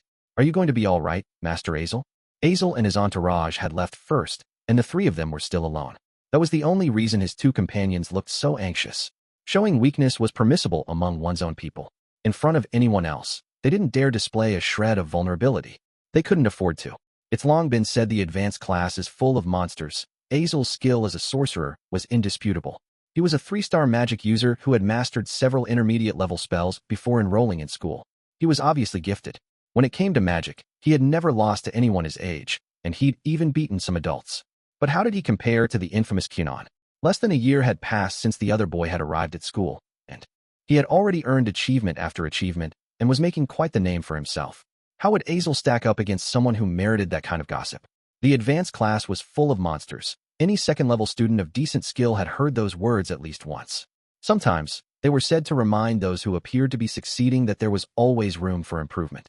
Other times, they were a provocation meant to rile someone up. If he had a rare attribute, it would be one thing, but I have no intention of losing to another water user. He's a 2-star, from what I've heard. Even if he is in the advanced class, to me he's just a kid my age of lesser rank. Just as Azel was snorting and making bold assertions, Kunon and the rest of the class arrived. Kunon was smiling. Later, Azel would recount that the moment he saw Kunon smile, he got a very, very bad feeling in the pit of his stomach. Laboratory 6 was basically empty. It was a large space without desks or chairs, and its walls, ceiling, and floor were white. Ah, I see. At that point, something occurred to Kunon. He recalled the night room where the interview at the end of his entrance exam was conducted. This room, he thought, was probably similar to that one. It must have been magically protected or reinforced, or fitted with some kind of spatial safety measure so that no magic would be able to escape, no matter what kind of spells were used. In Laboratory 6, it was okay to use offensive magic. Kunon still had no clue how such a room worked. He found it completely fascinating. Will you be participating in today's festivities as well, Miss Radia? Kunon asked, making idle chit-chat with the girl who had escorted him. The whole class had arrived at the lab, but they were still without the crucial presence of Soph. The atmosphere was calm as they waited for him, aside from the fact that Azel was glaring at Kunon and the other students were circling him at a distance, that is. Kunon paid them no mind. Of course I will, Radia replied. It's a second-level activity, after all. Kind at heart, but grimacing, as always. Radia politely answered Kunon's question. Soph had briefed Kunon on the day's events that morning. The second semester was about to end, and right before, there would be a magic exam. The exam would consist of a written portion and an interattribute matchup. Because of that, during the short time between now and then, practical combat exercises were being held in place of classes. Under their teacher's supervision, students were able to acquaint themselves with something akin to real duels. That was precisely why Soph was allowed to take temporary charge of the class despite having a crest that differed from the students. Interattribute contests meant that students would be facing off against others in their year who did not share their magic type. It sounded like a lot of fun, but the advanced class was not involved. Advanced students were not permitted to participate and were, ostensibly, prohibited from observing. That said, matches between advanced students weren't against the rules, so they could hold their own contests if they really wanted to. That was just another aspect of their class's freedom. Can you use intermediate magic, too? Kunon asked. Of course. This year, everyone in our class knows at least one intermediate spell. Intermediate magic was totally unlike beginner spellcasting. It was dramatically more difficult both to control and to operate. Anyone who could use an intermediate spell by the age of 12 or 13 had reason to be proud. Wow, that's amazing. I can only use 4 beginner spells. What? Radia was sure she had misheard. Was it possible Kunon had just said he only knew 4 basic spells? The advanced class is full of monsters. Radia had heard those words, too. She even knew a few of that outrageous bunch. Plus, there were the crazy rumors. That was how she had heard of Kunon, through gossip. Outrageous gossip, of course. And yet he only knew 4 beginner spells? Maybe he'd meant intermediate. Kunon, did you? Just as Radia was about to ask him to repeat himself, Soft Cricket arrived. Okay, let's start today off right, shall we? Radia had missed her chance to question Kunon. Did you say something just now? Oh, your hair? Did you ask if it was curled nicely? Well, of course. It's in stunning ringlets. They're set so well, you could probably place a cup into one of the coils. Kunon whispered to her so that Soph wouldn't hear, clearly suffering from some sort of misunderstanding. Radia hadn't asked about any of that nonsense. And putting a cup in her hair? Even if it could hold one, why would she ever do such a thing? Soph turned to the gathered students. So, has it been settled already? He asked without preamble. None of us has a lot of free time, so let's cut to the chase. Who's going to duel Kunon?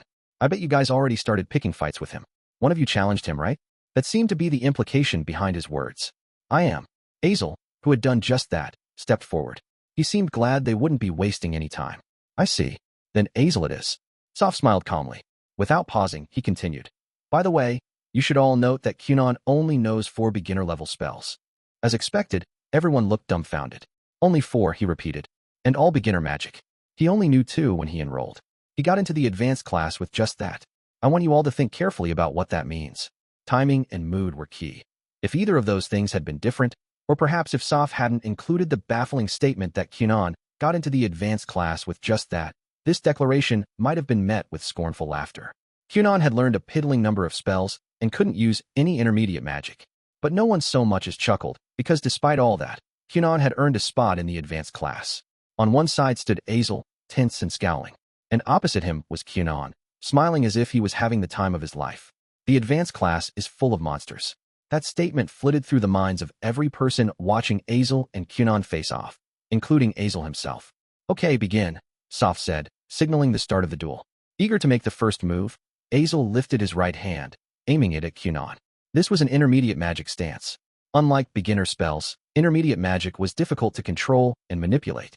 Movements and words that were often abridged for basic spell casting were absolutely essential, at least until one was more experienced. Eubia, a massive magic circle took shape directly behind Azel. FFWWWSSSSSHHHHHHH. And then, all at once, an enormous wall of water surged out of it. It was practically a tsunami. The water crested over Azel's head before crashing to the floor in front of him.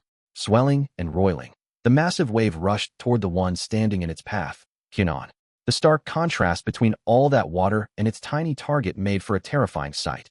The wave was aimed at a single person, yet it looked big enough to wipe out a small seaside town. Azel was serious. He had to be. Kunon could use only 4 beginner spells. Even so, Azel was certain he would lose. He couldn't even imagine coming out on top. I knew it, Azel thought. The massive wall of water was fast approaching its target. But Kunon didn't move or react. Instead, he just stood there, smiling. Azel was the first to realize that his intuition had been correct. His cry of Eubia sent the second-level class into an uproar. Seriously? Radio was shocked. She would never have guessed that Azel would cut straight to playing the most powerful card in his hand.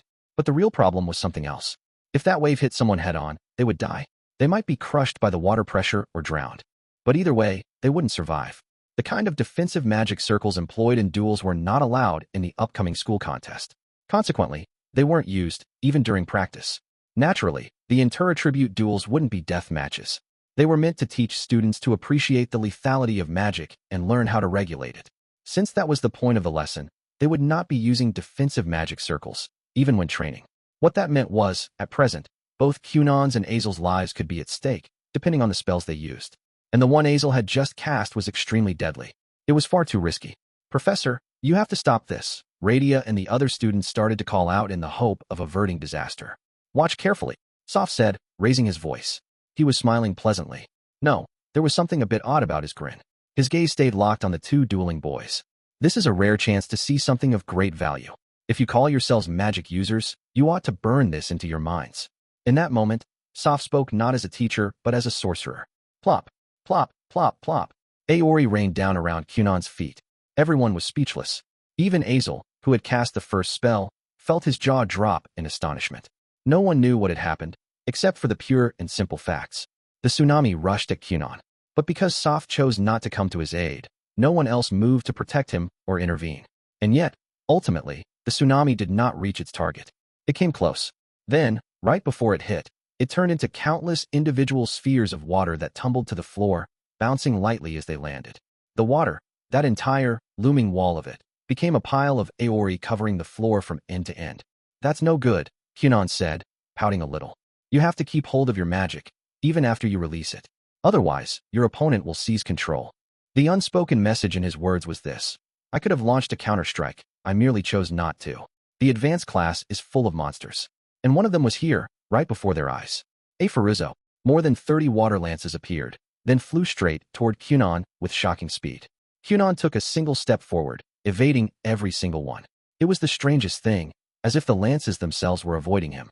I could read their trajectory the moment you created them, Kunon said. You have to add an alteration, like a distortion or a time lag, or it won't work. Azel suspected that Kunon had sized him up during his very first move.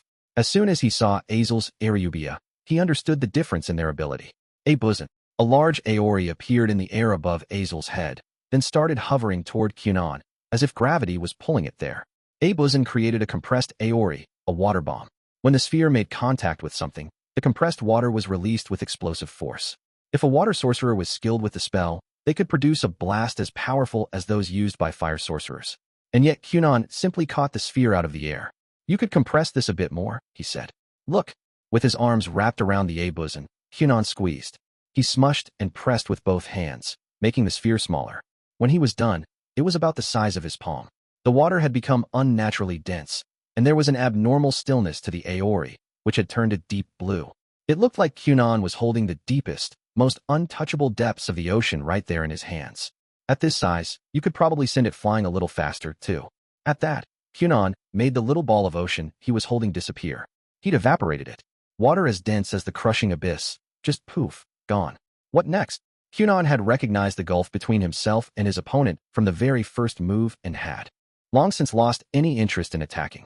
Is it okay if we call it now? Kunon's question came as Azel, his magic power completely spent, fell to his knees. Azel Oviga Selviga, huh? He's quite good, Kunon thought. His power reserves and magic were both excellent, and he could use a wide range of spells, more than double the number Kunon knew. But that was probably to be expected of a 3-star sorcerer. It had quickly become clear why Azel was the leader of the first-year second-level water users. His magic was a bit wild and sloppy, but as long as he pursued his studies seriously, there shouldn't be any problems. He was a talent of great interest to Kunon. Why didn't you attack? Azel asked. He glared at Kunon as his 2 cronies rushed over to help him up. His face was pale and drenched in sweat. Because I'm a gentleman. And so are you. I didn't feel it was necessary. Azel may have picked a fight with Kunon, but he hadn't insulted him or been especially cruel. He had waged a fair fight with no dirty tricks, and above all, he'd come at Kunon with everything he had right from the start. He'd pushed himself to the very limit. Kunon was the type to resent people going easy on him out of kindness. So regardless of Azel's intentions, his immediate onslaught had made Kunon warm up to him a great deal. He'd never once underestimated Kunon, even after seeing his eye mask. From start to finish, Azel had faced him head-on, sorcerer to sorcerer. To be honest, Kunon thought the other boy was a lot more upright and gentlemanly than Soph had made him out to be. I'll allow it this time, Azel spat. But don't do it again. With that, his entourage led him away. The fact he's willing to admit defeat is quite impressive, Kunon thought. His choice of words left something to be desired, but it was true that Azel had just acknowledged his loss. That wasn't such an easy thing to do for someone in his position. He really did seem nicer than the picture Soph had painted. I'm next, Professor. Azel left, and someone else's hand shot into the air, requesting a match. It was Radia, the girl with the curly hair. I don't mind, but you're smart enough to see the difference in your abilities, right? Since Soph had okayed it, Radia went to stand in Azel's former position. Naturally, if I'm going to do this, I'll be aiming to win, she said. However, I believe there's a lot I can learn from practicing with a partner of superior skill. Kunon himself had yet to agree to this second duel, but excellent. I never hesitate to accept an offer from a woman. I'm a gentleman, after all. Since the invitation had come from a girl, and she wanted to duel him with magic, there wasn't a single reason for Kunon to refuse. Here I go, she shouted. Ahayuru. A large magic circle opened up close to the ceiling, and hail started to pour down like rain. Well, that's a shame, Kunon muttered, though no one heard him.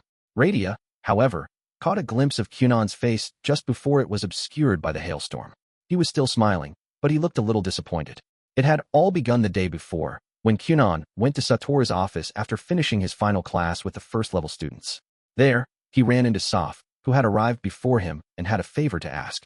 You see, I'm temporarily in charge of the second-level class for water users. At Sator's request, Kunon went to join her and Soph at the table. Then Soph explained the trouble he was having. Second-level water users? Kunon asked. Isn't your attribute wind, Professor? Yeah, that's why it's only temporary. Just a stopgap to fill an unexpected vacancy. An unexpected vacancy. That meant something must have happened. Did the class's original teacher quit, by any chance? Close. She went on sabbatical. So the teacher had left. I'm not really following. Why a sabbatical? Did she have a reason to leave? Simply put, she reached her breaking point. Breaking point? Kunon wasn't sure he understood that, either. In short, sensing his struggle, Satori intervened. She'd had enough of dealing with a bunch of brats who wouldn't take their studies seriously.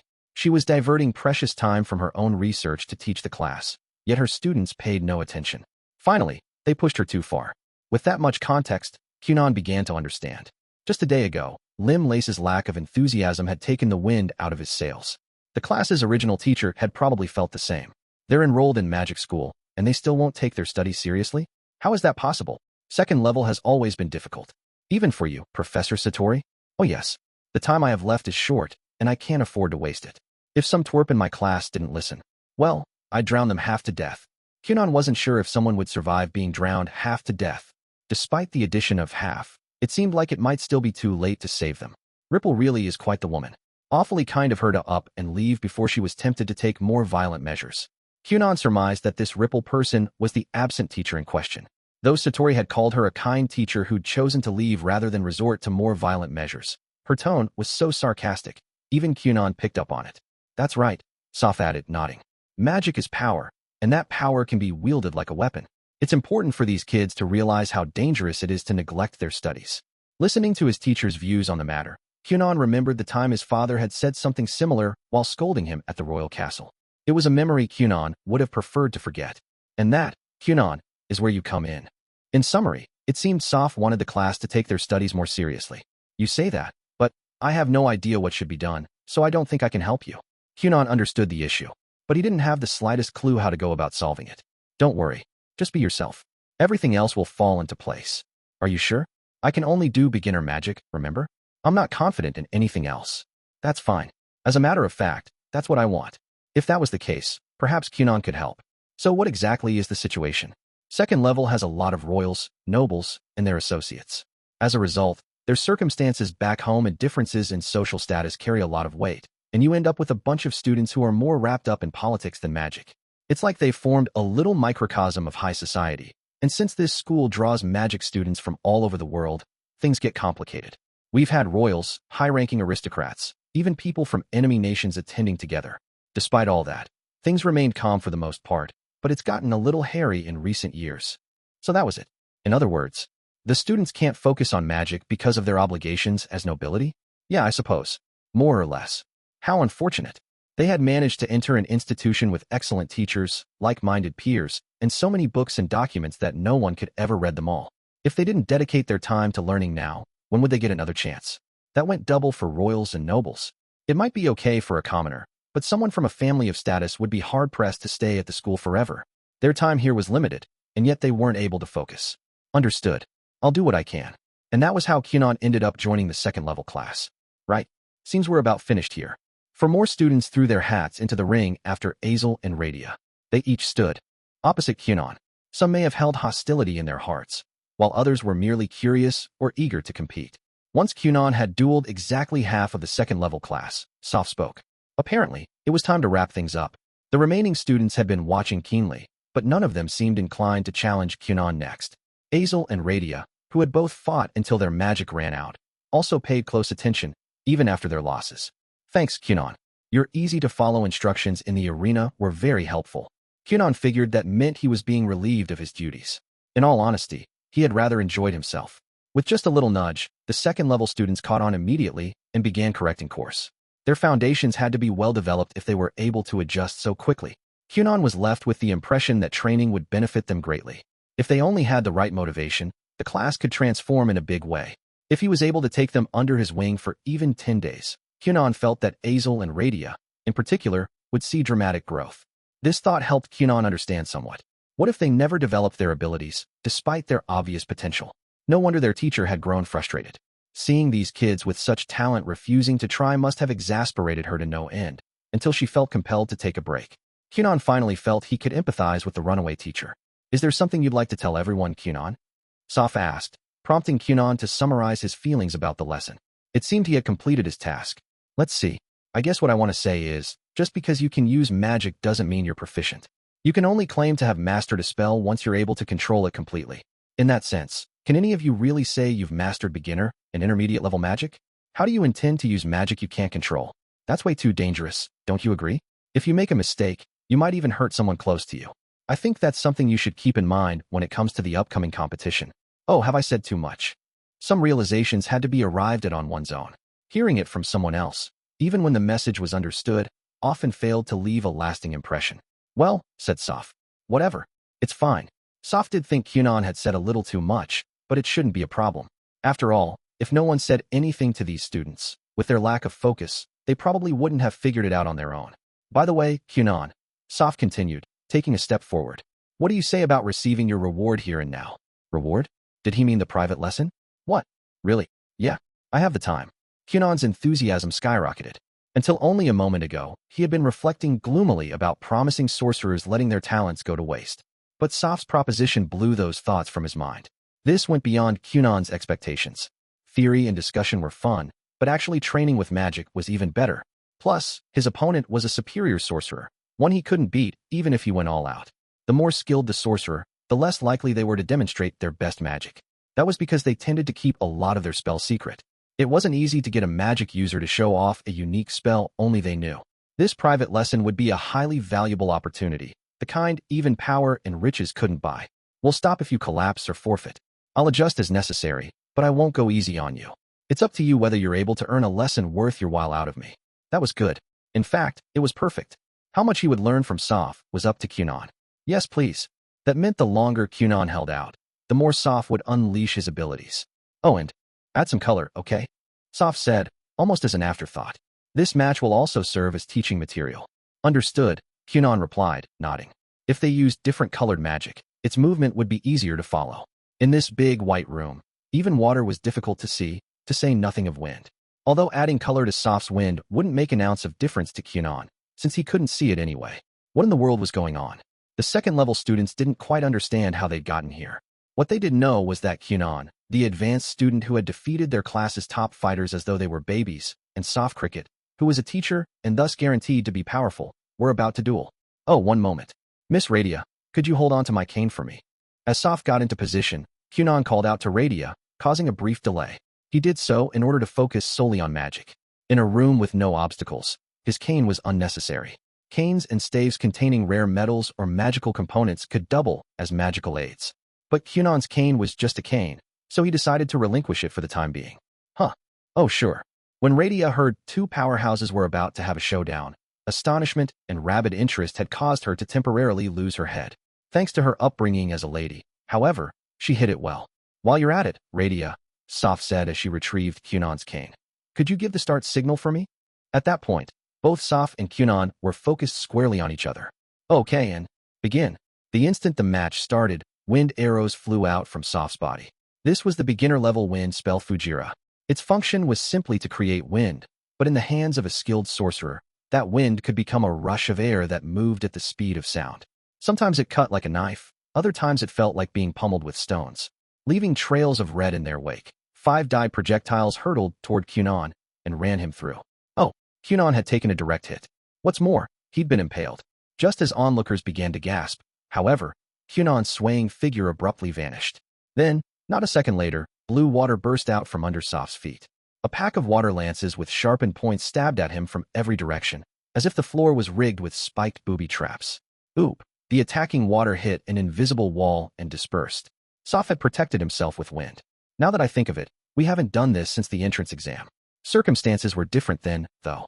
Perhaps reacting to Soph's voice, Kunon suddenly appeared right in his line of sight. That's true, he replied. But I can't afford to make small talk at the moment. Relax. I'm not much better off. In fact, if I make a mistake, Soph thought, I might actually lose. Kunon was craftier than he'd expected. That much was clear from the beginning. Soph never imagined he would have a way of cloaking himself. Most likely, he was using colored water as camouflage or to make a decoy. If someone looked closely, they'd probably be able to tell. But Kunon wasn't going to allow that to happen. And now he was producing a continuous flow of water, trying to fill the whole room with water droplets so small they couldn't be seen. Kunon wanted to expand his control over the playing field. That level of cunning was an unpleasant reminder that he was Xianli's disciple. Water is such a pain, he shouted, creating a huge gust of wind. A red Fujira big enough to swallow someone whole flew at Kunon, followed instantly by another. It's rapid fire, a student yelled. They were correct. Because Fujira was a beginner spell, it could be cast repeatedly in quick succession without burdening the user. The gusts of wind had been loosely aimed on purpose. If Kunon tried to run, he'd be hit. His escape routes were all blocked. Plus his water handiwork would be blown away. Kunon didn't move as the wind swooped down on him. Whomp whomp whomp whomp whomp whomp whomp whomp whomp whomp. The moment it hit, a noise ripped through the air. It was the sound of wind being trapped inside Aori. Kunon had divided and contained the huge gusts inside a number of water spheres. The speed with which he produced Aori was something else, but his way of dealing with attacks was downright unheard of. I'd like to return these, he announced. The trapped wind was still active as Kunon sent the Aori flying back towards Soph. He carefully weaved the spheres and their payload of red air through ongoing blasts of Fujira. The Aori weren't very fast, but there were a lot of them. Haha, nicely done. I'm turning up the pressure a bit. Don't die. Soph Cricket was usually a perfectly composed adult, but deep down, he was enthralled by magic. And when such a person had the chance to participate in a particularly enjoyable magic duel, their true nature was bound to come out. The results of their match could be summarized as follows. Kunon exercised his judgment perfectly and came out on top. Normally, under such circumstances, Soph's defeat would have been certain. However, though they would have liked to draw things out, it simply wasn't possible. Both competitors were in agreement. Soph was bewildered by how unexpectedly accustomed to fighting Kunon was, and Kunon was unable to devote himself to defense due to Soph's surprisingly ruthless attacks. Their thoughts were different, but their conclusions were the same. Both Kunon and Soph wanted to prolong their educational duel, but couldn't. They had both realized that drawing things out would mean defeat. TCH. One of Kunon's attacks grazed Soph, and he couldn't help clicking his tongue as he pictured how things would progress. He could no longer afford to maintain the air of a teacher. His own attacks were being trapped in spheres of water and returned to him despite his rapid-fire Fujira blasts.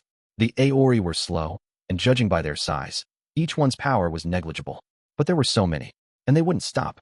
The Aori he evaded came back at him from behind and floated around in his vicinity. Then, every once in a while, one would suddenly launch at him, as if remembering its purpose. The duel had only just begun, and Soph was already being hounded by hundreds of Aori. Now and then, he paused his Fujira blast to repel the spheres with a defensive sweep of wind. But even then, they didn't disappear. They remained hovering a little farther away, until they launched at him once again. Despite everything, Soph managed to keep attacking as he ran, dodging the Aori. His movements were impressive, but inevitably, one of the attacks connected. It hit his upper left arm, and wasn't even a direct hit. One sphere merely grazed his clothing. On its own, the lone Aori's power was minimal. However, Soph could see how much danger it posed even before it struck. So irritating. If one were to strike him head-on, and he stopped moving for even a second, the rest would attack him all at once. If even 10 Aori struck him, Soph was done for. Unless he could end the match soon, he was going to lose. Each individual sphere might be no big deal, but it wouldn't feel that way if he was hit by hundreds of them. Soph couldn't prolong things any longer. Time-wise, they were barely getting started. But to Soph, who had already fired off nearly 100 spells, it felt like a lifetime. Kunon was holding on by the skin of his teeth. Fujira projectiles kept zooming toward him in great numbers. Before he even realized it, several of them had grazed him. He captured any that would have resulted in fatal injury inside Aori and dispelled them, but he didn't bother dealing with the others. Each gust had such power. If even one hit him head-on, he would probably be down for the count. His shoulders, arms, and legs took one glancing blow after another. His clothes were being torn to shreds. A gale shooting past his face blew off his eye mask. Blood trickled down from his temple, though Kunon himself had yet to notice. Why would he pay attention to something like that, when he was having so much fun? Kunon's unseeing silver eyes stared straight ahead. With a smile on his face, he continued to handle the situation as best as he could, both defensively and offensively. Kunon had to keep attacking to make the fun last. If he stuck to defense, things were bound to fall apart. Unable to see, Kunon had only a rough idea of the magic coming toward him. Consequently, he couldn't simply run around to avoid it like Soph did. Not to mention how fast the wind attacks were flying at him. Under such conditions, there was no way for him to maintain his concentration and go on the offensive. Kunon could determine Soph's position from the direction of his Fujira, and from the microscopic beads of water Kunon had dispersed into the air, filling as much of the room as possible. Yes, Kunon knew where Soph was, and he was waiting. He was biding his time until the situation became untenable for Soph, and the older man charged at him. Or until Kunon himself sustained too much damage and collapsed. Whichever came first. Their magic attacks flying back and forth probably looked quite flashy. Perhaps it appeared the field was shifting chaotically. In reality, though, this match was a test of endurance. For a short time, at least, they were locked in a stalemate, caught between two outcomes. Either Soph would charge, or Kunon would pass out. Understanding that fact was the difference between winning and losing. Kunon had realized it. Soph had not. That was why Kunon was able to think several steps ahead, to victory. Soph charged forward, blowing back the Aori shadowing him in one big sweep. Then he closed in on Kunon with terrifying speed. He moved faster than his own Fujira, overtaking them. Speed was the advantage of wind. For a sorcerer of Soph's level, increasing the pace of his own movement was simple. The degree of increase depended on the ability of the caster. Even watching from the sidelines, the second-level students couldn't follow Soph with their eyes. In an instant, their teacher was behind Kunon, who was still handling the onslaught of Fujira. One fought magic with magic. So how was one to deal with a sorcerer like Kunon? The answer was, by slamming magic directly into his body. He would have no way to defend against that. It would ensure he couldn't pull any of his typical Aori stunts, such as trapping or dispelling. When literally struck with magic, even Kunon would be helpless. And besides, he was currently busy protecting himself from the rapid-fire Fujira slamming into him from the front. He had probably lost track of Soph entirely. No hard feelings.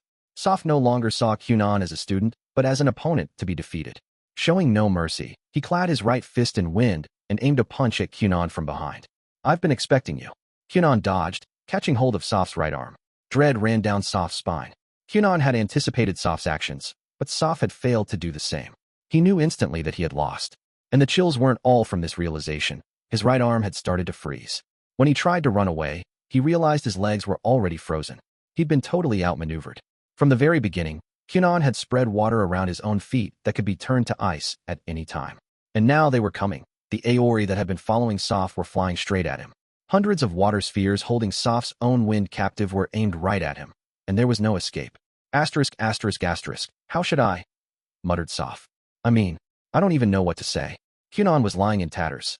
He had lost consciousness, and Soph simply stood there, looking down at him. Rubbing at the arm that had been frozen a moment ago, he scowled. If asked to identify the factor that had decided the match, he might say it came down to the difference in body weight or physique between an adult and a child. Just before the approaching Aori hit, with Kunon still clutching at his arm, Soph had yanked the boy even closer and used him as a shield. This was the result. Kunon was struck by hundreds of Aori and had passed out. The moment his arm was caught, Soph knew he had been read like a book. And in that brief instant, he had accepted his loss. That was why he wasn't quite satisfied with the current situation. Using Kunon as a shield had been a reflex. There was no conscious thought involved. Soph had merely moved on instinct to cover himself. He hadn't actually expected it to work. In fact, he hadn't even thought about it. He had just been a drowning man grasping at straws. Seriously, there was no relief. No sense of having won whatsoever. He couldn't even enjoy his triumph. The bitter taste of defeat was thick on his tongue, and yet victory was his. An indefinable feeling sat heavy in his chest. He was exhausted. So you're saying you got carried away? I have no excuse. Satori, hearing all about the incident from Soph, grinned. Humph, sounds like a job well done. Just as Soph had hoped, Kunon had breathed some fresh air into the second-level class and had lost during his private lesson. That was fine. The perfect outcome. That kid likes losing more than winning, said Satori. He says he learns more that way. I see. Soph had come to Satori's office the moment the second level's combat exercises were over. He had just finished telling her what had happened. Since he'd used some less than mature methods during the fight, Soph had prepared himself for a certain amount of scolding, but Satori didn't seem particularly bothered. Actually, she looked rather pleased. Soph had left the unconscious Kunon in the care of his classmate, the saint, who could use healing magic. While Kunon appeared to have suffered only scrapes and cuts, there was no way to tell for sure. Soph had asked the saint to treat him immediately, just in case any bones or internal organs had been damaged. Jenny A, who had just returned from her class, left for the saint's room immediately after hearing what had happened. She seemed worried about Kunon. Some time had now passed since that morning's private lesson, so it was possible he would wake up soon. I think he realized what you were up to, said Satori. He's a talented kid. When I was 12 or 13, I was desperate just to show off what I could do. Soph had been a member of the advanced class, too, once. He didn't particularly enjoy remembering how cocky he had been in those days. So how did your class react? It's too early to say. Waves were made. Pots were stirred. We'll have to see how things progress from here. Soph felt sure Kunon's presence had stimulated the other students. However, it was difficult to predict whether that would lead to any major changes. Still, it felt like something was shifting. I suppose you haven't yet dealt with the root of the problem. Yes. Unless that Imperial Prince does something to stop it, second level may only get worse. There are at least 2 more years until he graduates. It worries me. Whether the boy in question cared or not, the fate of the second-level class depended on the Inferno Prince. The current environment made teaching difficult, and more importantly, it was bad for the students. Soph wanted to do something to remedy the situation, but it wasn't easy. He had called on Kunon to help solve the problem, but it was hard to say how things would pan out. The match, Kunon exclaimed the moment he woke up. He sprang up from where he lay and braced himself. Had something happened to make him faint? Everything was okay. He remembered what had happened. And so, if possible, he'd like to continue the private lesson. It's over. The sound of a familiar female voice brought him back to the present. It seemed everything had come to an end while he was unconscious. Miss Reyes. Kunon activated his glass eye for just a moment to ascertain that he was correct about his present location, the saint's office. A place he knew well. As usual, the saint sat at a table with a book open in front of her. It appeared he had been lying in the bed she used to nap. Reyes had furnished her office with a place to sleep in case she needed to stay overnight while conducting research.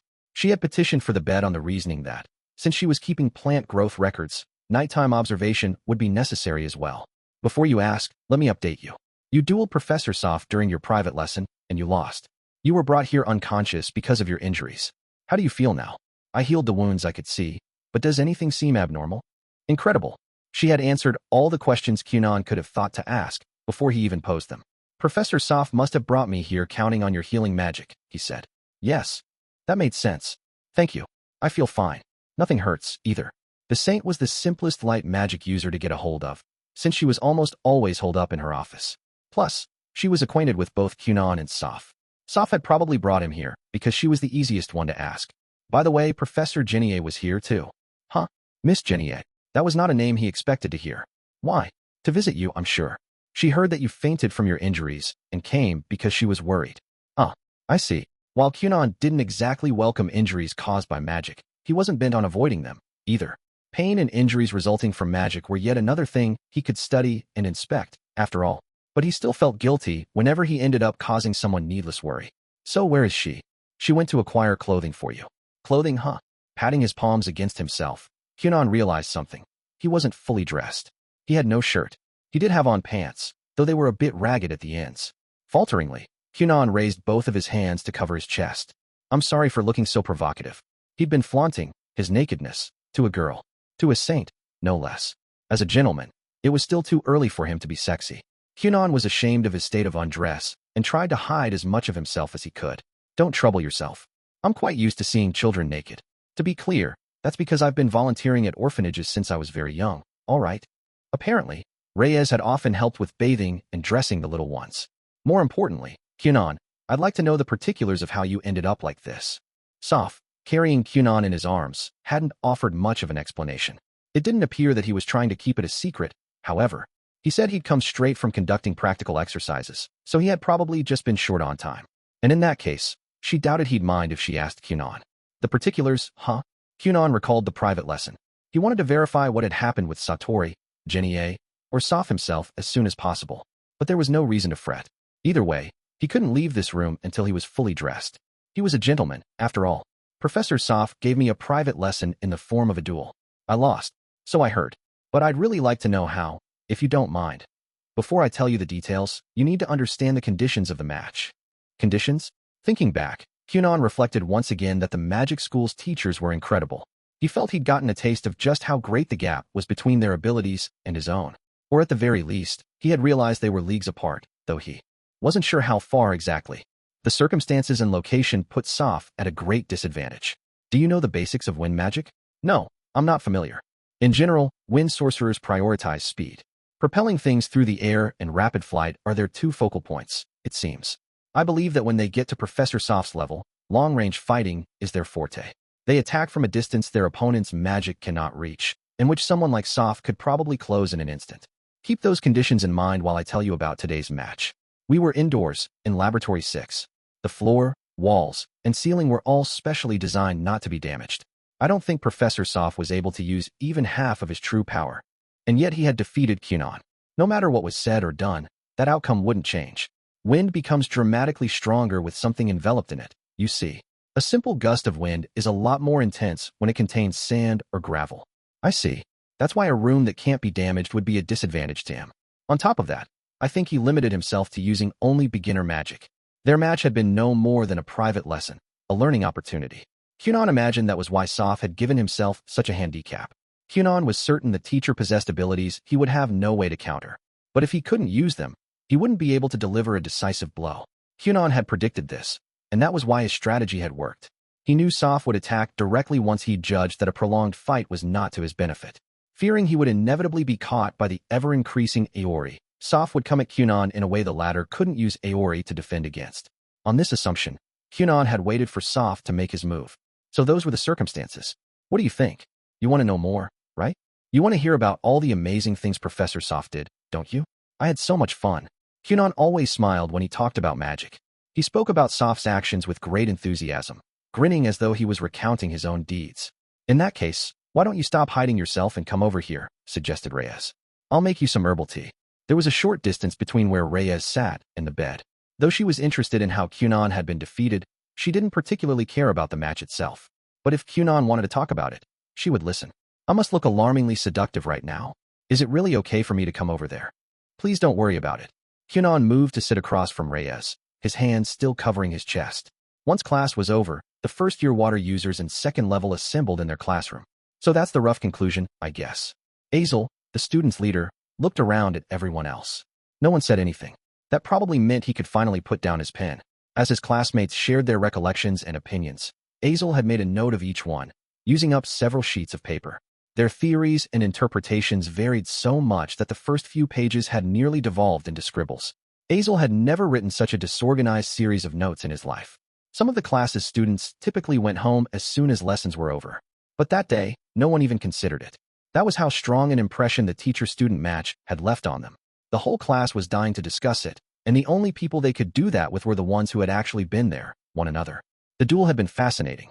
Though it hadn't lasted long, it had given them countless things to think about. Everyone was riled up, venting their lingering excitement through reflection and interpretation. I'm just not buying it. Is that really what Kunon did? How else would you explain it? Okay, but have you ever heard of someone splitting magic up into smaller pieces? And then, on top of that, containing it? I mean, no, but he did it right in front of us. Azel had thought they'd reached a conclusion, but it seemed some people still weren't convinced. The students' agitation was difficult to calm. It just kept smoldering. But maybe, Azel thought, that's a good thing. It was proof that they were passionate about magic. That was something he hadn't felt in second level for some time. He wanted to get to the bottom of the match's events, too, someday. But he didn't know if that chance would come. Well, we've reached a tentative conclusion, so let's stop for today. Some of the students had yet to get their fill of the discussion, but they couldn't sit there and debate it forever. There were also those in the class who felt they couldn't go home as long as Azel, a royal, still remained. Not everyone had such an easy time leaving political matters at the gate, as the school's unspoken rules dictated. Azel. As Azel left the classroom, his entourage in tow, a curly-haired girl followed behind, calling his name. It was Radia. This is unexpected. You, talking to me. Azel belonged to the royal family of the Kingdom of Aselviga, while Radia was the daughter of the Empire's Duke Rodia. Out of the whole class, they came from the two most powerful families. That said, across second level as a whole, students from the Empire were in an increasingly better position. If Radia so wished, she might have become the class's leader instead. Either that, or the students might have split into two factions. Both Azel and Radia were well aware of all this and avoided contact with each other as much as possible. The two of them knew that if they were to fight, it would only hurt their own classmates. Because social status ostensibly didn't matter at the school, no one addressed royalty with titles like Your Highness. But that was only on the surface. I believe discussions like the one we just had are this school's original purpose. Radia's sudden, straightforward statement both pleased Azel and caught him off guard. Yes, I think so too. You and I both have a difficult time of it, don't we? Azel had found the discussion quite enjoyable and wondered if Radia felt the same. They had forgotten all about their families and countries and talked about magic with pure passion and interest. Azel had hoped that attending magic school would give him the chance to spend all his time thinking about magic without worrying about complicated family and political issues. And back there, when they were debating back and forth, he'd gotten a little taste of the life he'd dreamed of. What should we do, Miss Radia? Azel's feeble words slipped out like a sigh. He wasn't expecting a response. Right now, the second-level class was a microcosm of the kind of power struggles endemic to high society. People from the Empire were in a favorable position and threw their weight around at every opportunity, walking all over anyone who wasn't one of their own. This put all the students on edge, and no one could focus solely on magic.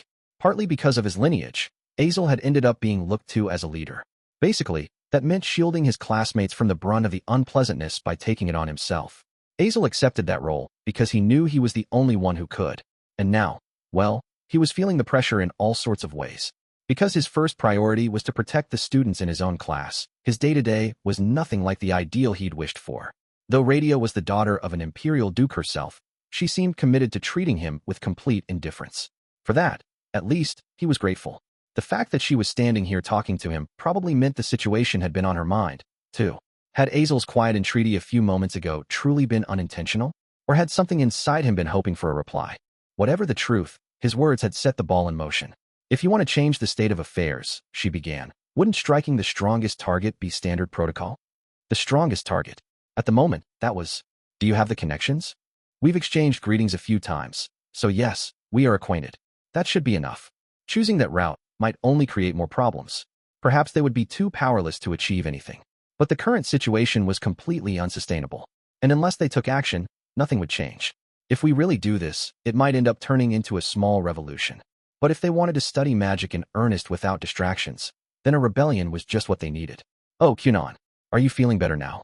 Genie returned to the saint's room with a change of clothes in hand. Relief washed over her when she saw Kunon already up and moving. Wait, you don't need clothes anymore? Suddenly, it seemed she'd gone on a useless errand. Kunon was wrapped in something that looked like a white robe, as if he had just taken a bath. Oh no, I'll take them. This is just an Aori. So the robe was yet another use of his kaleidoscopic Aori. Kunon could reproduce the fine strands of an animal's fur, so making a bathrobe was probably as easy as breathing for him. The idea hadn't occurred to his muddled brain when he first awoke, but by now he'd managed to safely conceal his sexiness without incident. And, Miss, thank you so much for coming to visit me. Once I'm dressed, let's go to Professor Sator's office. Oh, if you'd like. Kunon had just finished recounting his match with Soph to the saint, but she didn't have endless free time to spend entertaining him, and he didn't want to overstay his welcome. Thank you as well, Miss Reyes. I'm much obliged. I'll repay the favor next time. There's no need. I'm far more indebted to you. You are. Yes. Financially, for the most part. If it weren't for Kunon's help, Reyes was sure that if Kunon hadn't stepped in, she would have had to switch to second level for monetary reasons. She had the same thought every time she received some income.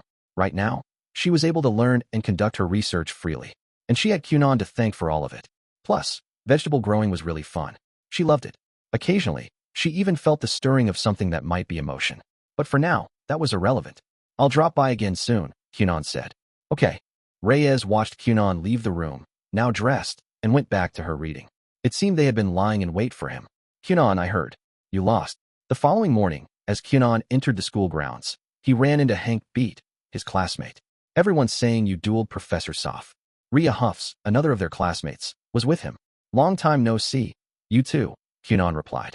Due to his work involving the sacred herb and magic tools, Kunon met with Reyes quite often, but he hadn't encountered either of their other classmates for a while. By now, they had each joined their desired factions and found ways to earn their living expenses. As a result, their free time dwindled, and lately they hadn't seen much of one another.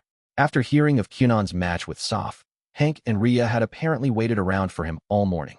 It had provided a good reason for them to meet up. About that, listen, Kunon didn't hesitate or try to ham up the story. He just started talking. This was already his fourth time retelling it. The first time had been with the saint. The second was in Sator's office. Soph had been there, too, and he had verified the events.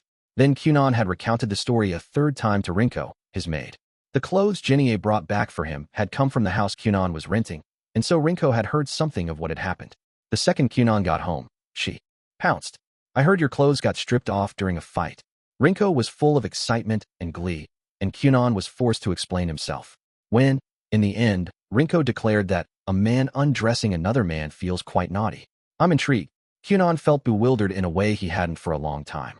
Being bewildered by a maid's comment made him remember years past. Thinking back on those days, he realized for the first time how much confusion Iko had caused him. Now, here he was, quite used to all of it. But he was no longer a little kid who didn't know anything. Something had begun to dawn on him. Was it possible that Iko's teachings were wildly out of alignment with the accepted practices and common sense of the world at large? The barest of misgivings was starting to form in Kunon's mind. But now was not the time for that. Having already told the story 3 times, Kunon was now quite good at it. He gave his classmates the full run-through as they walked. Yo, Kunon, I heard a great story and came here to find out if it was true. You're not hurt, are you? Haha. Oh, you were. Hi. Long time no see. Later that day, Kunon was back in his own classroom for the first time in a while. Recently, he'd been spending his days in the first and second level classes. And just as he was settling in, 3 people from the Ability faction walked through the door. Its representative Bale Kirkington, Jean Viss, and Elia. Miss Elia, it's been too long. I've missed you. Ahaha. Still the same Kunon, I see. Kunon often met with Bale and Jean Viss regarding the medicine boxes, which was why they received no special welcome. So you heard about my duel with Professor Soph? He asked. Yeah. Matches against teachers are really rare. Probably rarer than you'd think. I see, Kunon thought, nodding. That would explain why his classmates had ambushed him that morning and why Bale and the others had dropped by. They all knew just how valuable an experience it was to duel a teacher.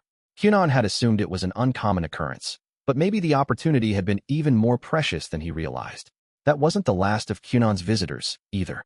He wasn't surprised when some of his other acquaintances among the senior students, Rationality faction representative Lulamet and Harmony faction representative Shilto, came to see him, too.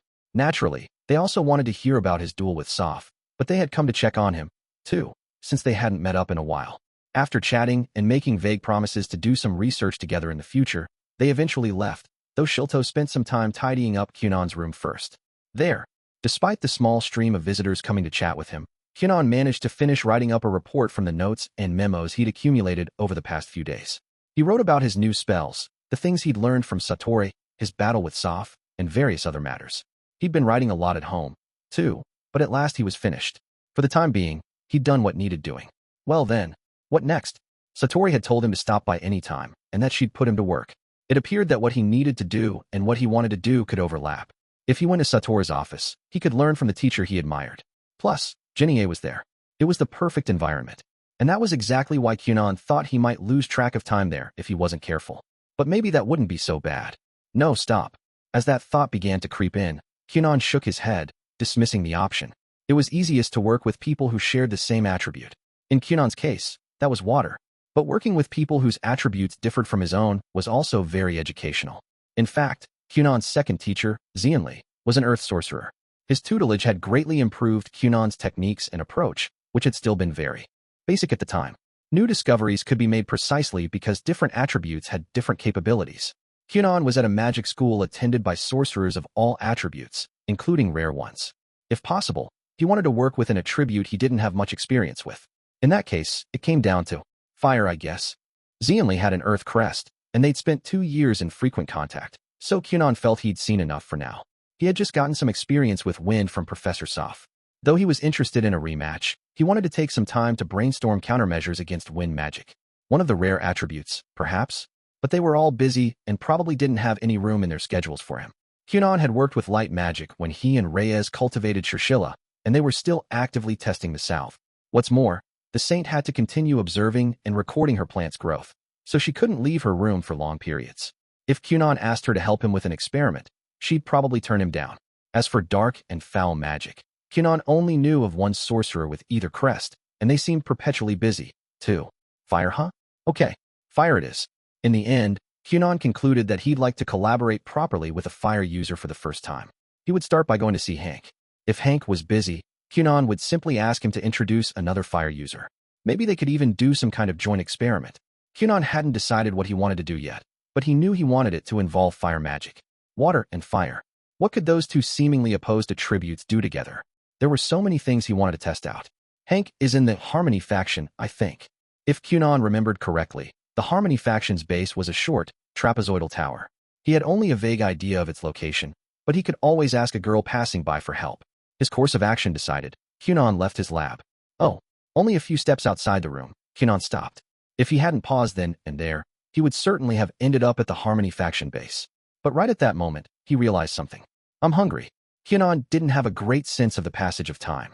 He'd spent so long writing his report that it was already well past noon. It made sense that he was hungry. First, to the cafeteria. He turned and started walking in a different direction, a direction that would lead to a certain chance encounter. The person he would meet was, oddly enough, just the sort of person Kunon had been looking for, a fire sorcerer. Chapter 7, Water Sphere and Fire Butterfly. It was probably down to the time of day. For Kunon, who was unconcerned with time, it didn't matter if it was morning, noon, or night. Since he couldn't see, things like darkness and light didn't affect his work. If he was hungry, he ate. If he was sleepy, he slept. Unless someone, usually his maid, pointed it out to him, Kunon followed the demands of his body rather than the hands of the clock. And that day, everything just happened to work out. Excuse me. Yes. Kunon was ordering a sandwich to go from a cafeteria cook when a voice called out to him from behind. You are Mr. Kunon, the advanced class water sorcerer, correct? Yes. Addressed by name, Kunon automatically responded. But the speaker turned out to be a girl he didn't recognize. Maybe they had met somewhere before, and he just didn't remember? I'm Ilhai Balal, a second-year fire user in the second-level class. Okay, he didn't know her. They hadn't met, and he had never heard her name. What's more, she spoke with such vigor that Kunon felt a bit overwhelmed, so much that he was unable to voice any of his usual frivolous chatter. Would you happen to be eating lunch? I would love it if you join me. It may seem impolite for our first meeting, but please. Okay. Though he was feeling quite overwhelmed, when it came to a woman's invitation, Kunon had only one answer. Miss, your voice is very loud, cautioned the cook gently as she handed Kunon his sandwich. You're probably frightening him. At that, Ilhai cleared her throat and apologized. I'm from a military family. One of our family rules is to always greet people with a loud, clear voice. Please excuse me for not taking into account our location. So her family was military. No wonder her voice and appearance were both so dignified. The way she was standing, hands clasped behind her back, chest forward, made her the very picture of a soldier. Miss Soldier, I'll probably be one someday. But right now, I'm just a sorcerer in training. So then, your reply? Oh, I'll join you, of course. I'm incapable of turning down a woman's invitation. Earlier, Kunon had reflexively blurted out a response, but now he was being asked for a more official answer. Either way, His mind remained unchanged. Thank you very much. Now please come with me. Oh, I'll carry your sandwich. Kunon handed his sandwich to Ilhai, then followed her. He was going to have lunch with a girl. He couldn't help but be excited. She had even gone out of her way to greet him, a stranger. That must mean she had some kind of business with him. If that business involved magic, he would enjoy it even if it was something troublesome. A meal with a girl, and some kind of magic-related task. 2 reasons to be happy. Despite himself, Kunon was feeling optimistic. But his hopes were about to be dashed. He was being led away to a room full of men. At the rear of the cafeteria, there were a few private rooms. Because Kunon always got his sandwiches to go, he never used the dining area. So while he knew about the private rooms, this was his first time visiting one. Is this one of those honey traps I've heard about? It was well past noon, and the cafeteria tables were largely vacant. Ilhai walked right by these empty tables toward the back of the room. So Kunon knew he was being led to one of the private spaces. But when they arrived, the room was already occupied. Kunon realized this when Ilhai stopped in front of the door and announced herself. Ilhai Balo here. I've brought a guest. Come in, replied a male voice. Kunon never imagined that there would be nothing but other boys inside the room. 5 of them, no less. Cities are full of surprises. Ryu's words from before flashed through Kunon's mind. He had been tricked. This was a honey trap. Cities were full of surprises, and Kunon was learning just how alarming they could be. Oh, I just remembered something I have to do. Come now, go on inside. Don't be shy, please. Kunon was unable to escape. Before he could turn and run, Ilhai gripped his arm and shoulders and marched him straight into the room. Just like a pushy, smooth-talking salesman dragging a girl into a store. All the boys inside turned to look at Kunon, and one of them offered this captor a few words of praise. Good job bringing him here, Ilhai. Yes, sir. Thank you for the privilege. Judging from that exchange, the invitation hadn't come from Ilhai, but from the boy who had just spoken. Kunon felt more and more like he'd been ambushed. It seemed this was indeed a honey trap. Maybe not the traditional sort, but it was the same, in essence. You're Kunon, right? The water sorcerer from the advanced class. Yes, well, is this a honey trap? A honey what? The boy addressing him did not appear familiar with the term, but 2 of the others burst into laughter. A man, thrilled at being singled out by a woman, threw caution to the wind and followed her, only to find their destination full of men waiting for him. The situation was exactly the same, at least superficially. But the 2 laughing boys were soon making excuses. Kid, a honey trap has to have an attractive woman. That's right. Ilhai doesn't fit the bill. Humph. How rude. Ilhai said, offended. Kunon joined in to take the woman's side. Well, she's more than attractive enough to make me follow her. See? Mr. Kunon thinks so. Maybe you all just aren't paying attention. Not to brag, but I've been told I have a nice but several tea. I'm not quite following. But could you all quit ignoring me and talking among yourselves? The boy who had been temporarily left out of the conversation brought the room to heel. Anyway, Kunon. Yes. So is this a honey trap? No. I've been wanting to talk to you for a while now. I asked Ilhai and the others to bring you to me if they saw you. I see. You want to talk? It seemed Kunon was correct. It was this boy who had wanted to speak with him, not Ilhai. What a dirty trick, getting a girl to ask him. If he'd known the invitation came from a guy, he probably wouldn't have come. I'm Gio-Elian. Actually, scratch that. He might have come anyway. Gio-Elian. Kunon knew that name. Are you the Inferno Prince? Gio-Elian Flavane Archaon was the 2nd Imperial Prince of the Archaon Empire. Kunon had heard countless rumors about him. But until now, there had been no particular connection between them. Using the glass eye, Kunon stole a glimpse of the other boy for just a second.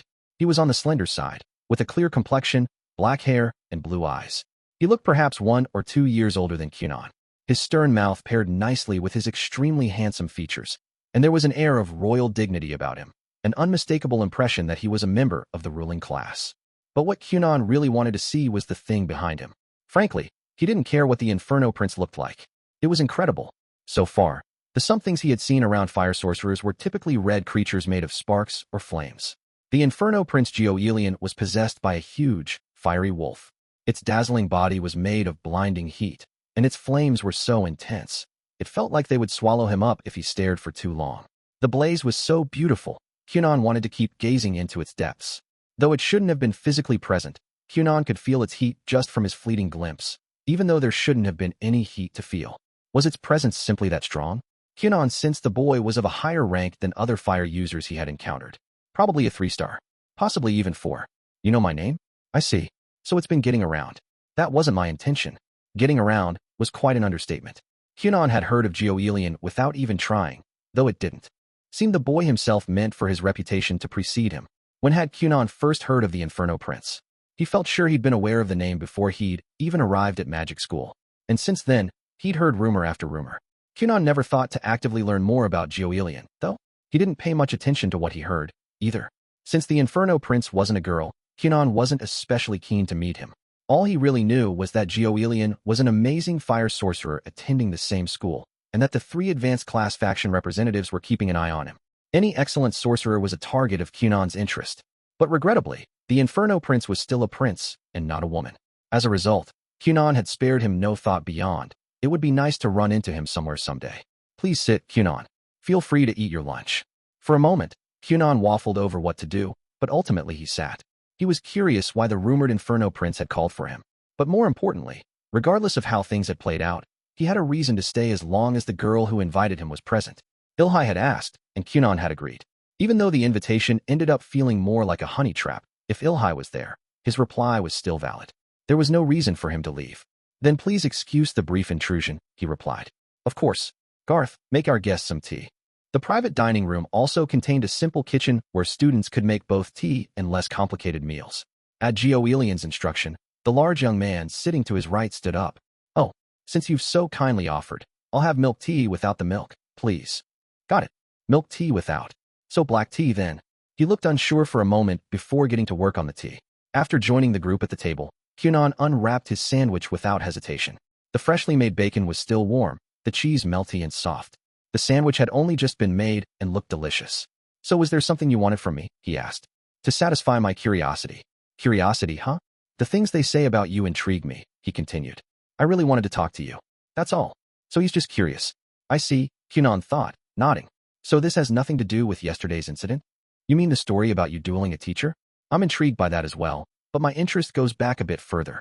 I heard you frequent the cafeteria and figured we'd have the chance to talk one day. I've been waiting for the right time. In other words, our meeting today was a coincidence. I suppose. So Gurion hadn't been lying in wait for Kunon.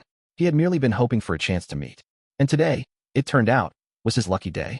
We've actually just missed each other on a few prior occasions. Bad timing on my part. But today the stars aligned, and here we are. It seemed Gurion had been keeping an eye on Kunon for quite a while. And now, because of yesterday's incident, a bunch of Kunon's acquaintances and female friends had been paying him visits all morning, and his schedule just happened to match up with Gurielion's. In short, because Kunon's day went a little differently than usual, he and the prince were able to meet. Kunon ate his sandwich and drank his milkless milk tea while he chatted with the rest of the group. They were all second-level students from the Archaon Empire. Naturally, not all of them turned out to be fire users. It seemed Gurion and Ilhai were the only ones among them with fire crests. Kunon supposed they were all friends with each other.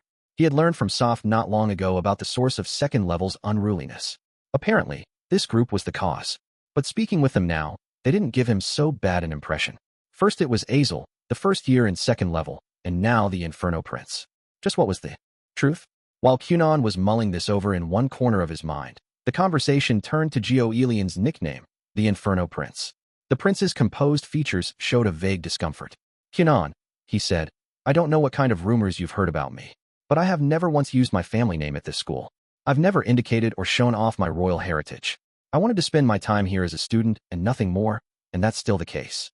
But people started calling me the Inferno Prince without my knowledge, and those close to me mistakenly thought my identity had gotten out and spread the word, exposing everything. Kunon processed the information he had just received. So you were trying to hide the fact that you're an important figure in the Empire? Yes, but that's not such a strange thing to do. A lot of royals and aristocrats keep their identities hidden. You don't use your family name at school, either, do you? That makes you the same. Another noble hiding their identity. It was true that few people used their family names at school. Kunon, too, almost never used the Gurion name, so he wouldn't have to think about things like social status. It was an unspoken rule. Don't bring up your country's circumstances or authority while at magic school. It was probably never going to work for you, though, Master Gio, said a tall boy named Kiketa. Indeed, Ilhai agreed. What do you mean? Asked Gurion. The face, the dignified bearing, the magic. It all says, Inferno Prince. No one knew who had coined it, but the phrase Inferno Prince had begun as a simple nickname. Because of the boy's superior demeanor, appearance, and presence, not to mention his outstanding magic, people had started calling him Prince. And as it happened, that's exactly what he was. With how exceptional you are, it's only natural people would start to suspect something, said Kiketa. I think the truth about you would have spread even if everyone had kept quiet. If anything, It was foolish to think you could hide it, Ilhai added. Oh ho. Old words, Ilhai. Yes, sir. Thank you. That wasn't a compliment. Despite being Geo-Elian's subordinates, the others seemed to get along well with him. But didn't that mean he wasn't throwing his weight around as an imperial prince? The story behind the unrest in second level grew ever more puzzling. Well, anyway, enough of such boring topics. Let's get down to business. Geo-Elian began speaking the moment Kunon finished polishing off his sandwich. He must have been waiting for the right moment. Kunon, I first became interested in you when I heard you could make animals out of water. Ah, yes. That was common knowledge, so it wasn't particularly surprising to hear. I thought you might be like me, and that made me happy. But the prince's follow-up comment had been unexpected. Pardon, Kunon was like Geo-Elian? In what way? Geo-Elian held up his right hand, his index finger pointing into the air. You can see colors, right? Something fluttered, light and delicate, at the tip of his finger. The creature, resembling a red scrap of paper, then flitted unsteadily across the table and ended up right in front of Kunon. It came to a stop on the rim of his teacup. Reproducing living things and replicating their movements is the ideal subject for manipulating and controlling magic. I was interested to learn someone else had come to the same conclusion as me. The red thing was magic. Fire magic. It was a butterfly made of flames. Amazing. Kunon stared. While he didn't use the glass eye, he did concentrate all his energy on what he could detect with magic. He perceived a red butterfly, perched on the edge of a cup. Its wings flapped slowly, as if it were alive. Was it material? No, but it was burning. Watching closely, he could see the tips of its wings wavering almost imperceptibly. In that case, is that a simple Kashur? Kashur was a beginner-level fire spell. Like Aori for water sorcerers, it was the first thing fire sorcerers learned. You can tell. Yes. The magic power it contained was small. Its shape was complex, and controlling it was probably difficult, but the spell itself was basic. The moment he figured that out, Kunon noticed something else. Now that he was faced with someone else's spell, Kunon finally realized how much of a threat magic could be when it used so little power. Because the power used to create it was so minimal, the butterfly was difficult to sense. And so, upon seeing Geo-Elian's Kashur, Kunon finally understood the nature of his own Aori. This was the type of magic that a defensive magic circle wouldn't recognize as an attack. Having always been on the casting end of such magic, Kunon hadn't been aware. This was, without a doubt, a threat. He realized then that being his opponent in a duel was probably much more difficult than he had imagined. And yet Xianli and Soph had still beaten him. Kunon was struck again by their incredible skill as sorcerers. I can't see movement, so I can't make things that move. If I try to do it anyway, I'm told their movement looks unnatural. After observing the fire butterfly thoroughly, Kunon produced a water cat, as if in response. This is the one people talk about, someone said, and the men around Geo-Elian leaned over the table. You can touch it, Kunon said. No sooner were the words out of his mouth than the water cat vanished from its spot. The cat, which had been sitting in the center of the table, was now in the hands of a large young man.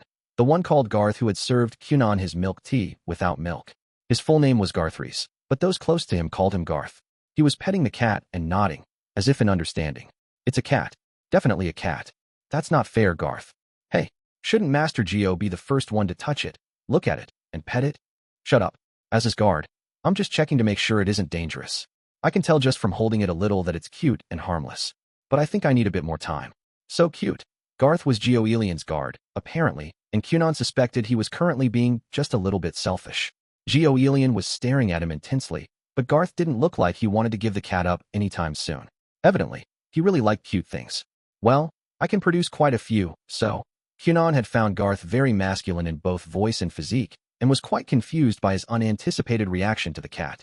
Nevertheless, Kunon proceeded to make enough water animals for everyone in the room.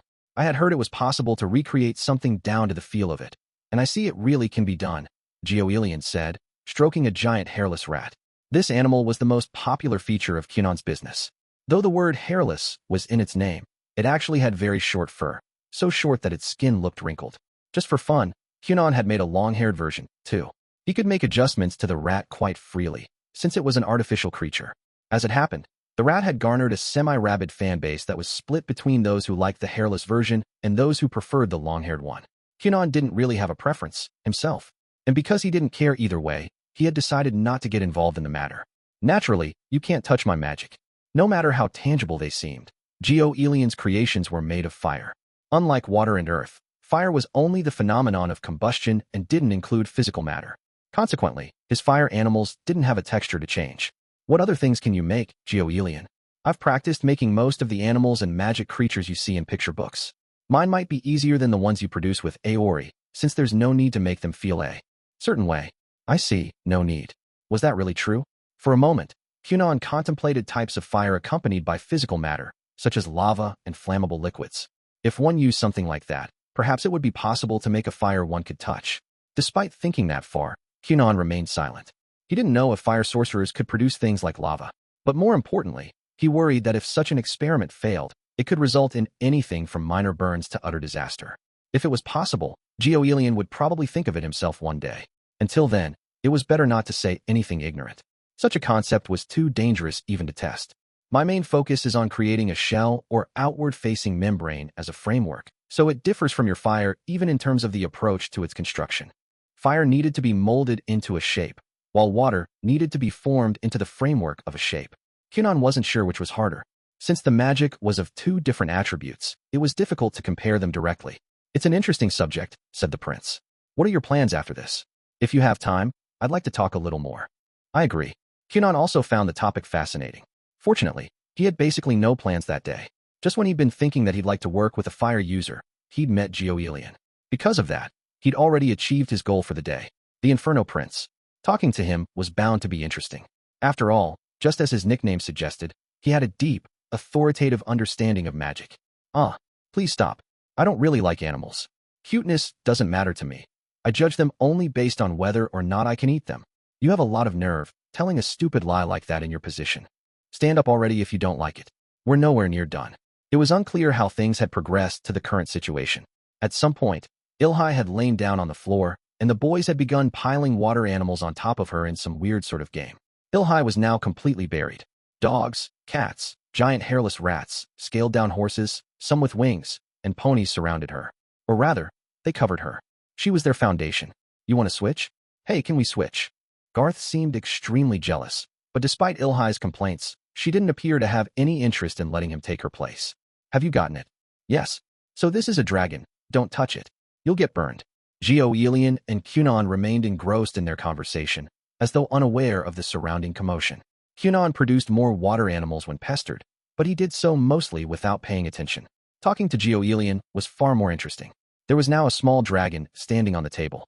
Gioelian had made it, and Kunon was observing it very closely. He had seen them in picture books before, but illustrations were flat.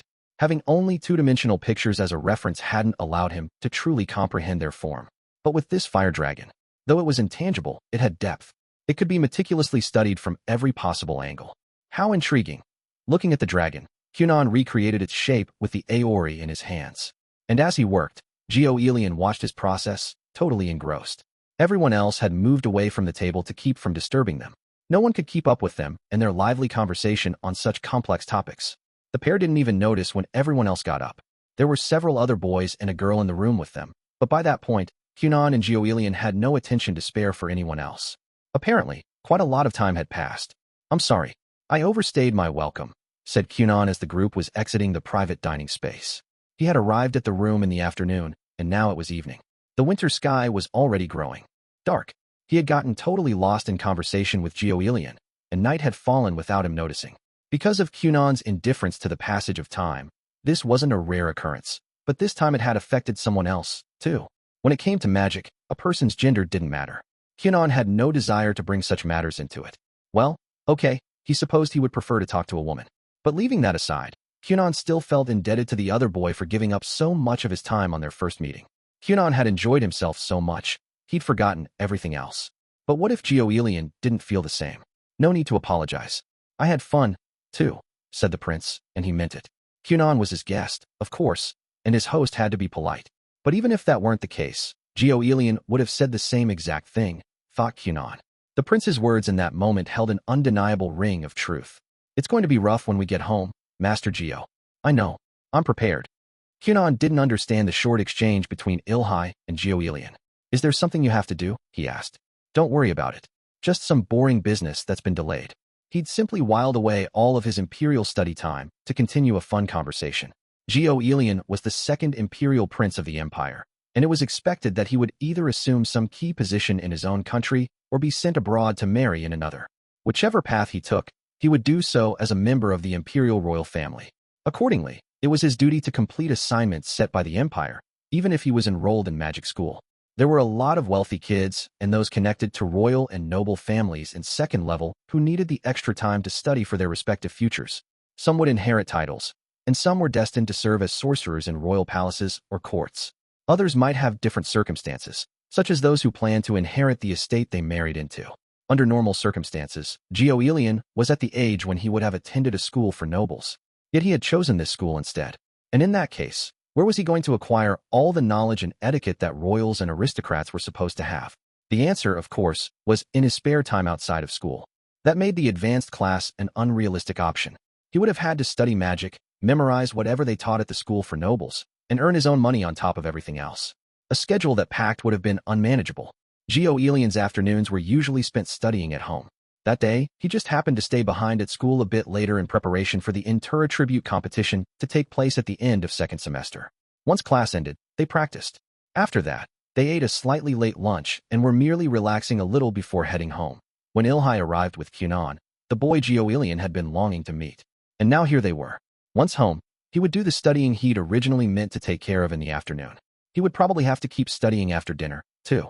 His plans had gotten delayed quite a bit. The prospect held little appeal, and weighed against more time spent with Kunon. There was no contest. And so Gurion had chosen to be here, even if it meant throwing all his afternoon plans to the wayside. If you want to talk again sometime, come visit me at my house, the prince said. I doubt we'll see each other much at school. Talk of Kunon had reached the prince fairly early on, and yet several months had passed before they were able to meet. Gurion was busy, and Kunon was occupied with his own studies. They'd see each other sooner if Kunon came over. Are you sure? I'll really do it. Of course. We have spare rooms, so you can even stay the night. An overnight stay at an upperclassman's house. That was a troubling prospect for Kunon. What exactly was his relationship with Gurion? Was it okay to call the boy his friend? Could he think of this as visiting a friend's house or sleeping over at a friend's house? Was it even possible to become someone's friend when you'd only just met them?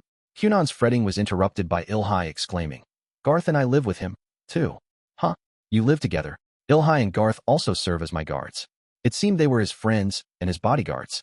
They continued their conversation as they walked to the school gates. They had already talked for some time, but there was still much more to say. They had hardly spoken about anything other than magic. So now they switched to casual topics like what neighborhoods they lived in and which shops they frequented. Oh, Miss Reyes lives in that area, too. When he asked, Kunon learned that Gurion's house was in an affluent residential neighborhood. It made sense for an imperial prince. All the properties in that area had large houses and big gardens, and were sure to have extra rooms. Their residents wouldn't have to worry if they received unexpected visitors. As the son of a marquis, Kunon had also been shown a bigger property, just in case. But since he lived together with his maid, or rather, to save his maid the extra work, he had chosen a house meant for two. Unlike other expenses, the school did cover rent for advanced class students. If Kunon had wanted to, he could have stayed in luxury housing too, but that would have made Rinko's job harder. And since Kunon didn't have any complaints with his current situation, he figured things were fine as is. Oh, you mean the saint who enrolled this year? Our maid and hers are friends, but I've only ever said hello. Gurion and Reyes had met several times at public functions, and shortly after enrolling, the saint had come to greet him as a new neighbor. But they hadn't seen each other since then. Her experiments are quite interesting, Kunon said. I've only heard about them, including that you were involved. The conversation returned to magic. Kunon and Gurion never ran out of things to discuss. The two of them had only just met, but they already seemed like old friends.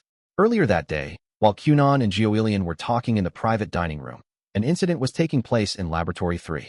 HFF, Azel Ovigus Selviga, a first-year water user in the second level, was propped up on one knee, shoulders heaving.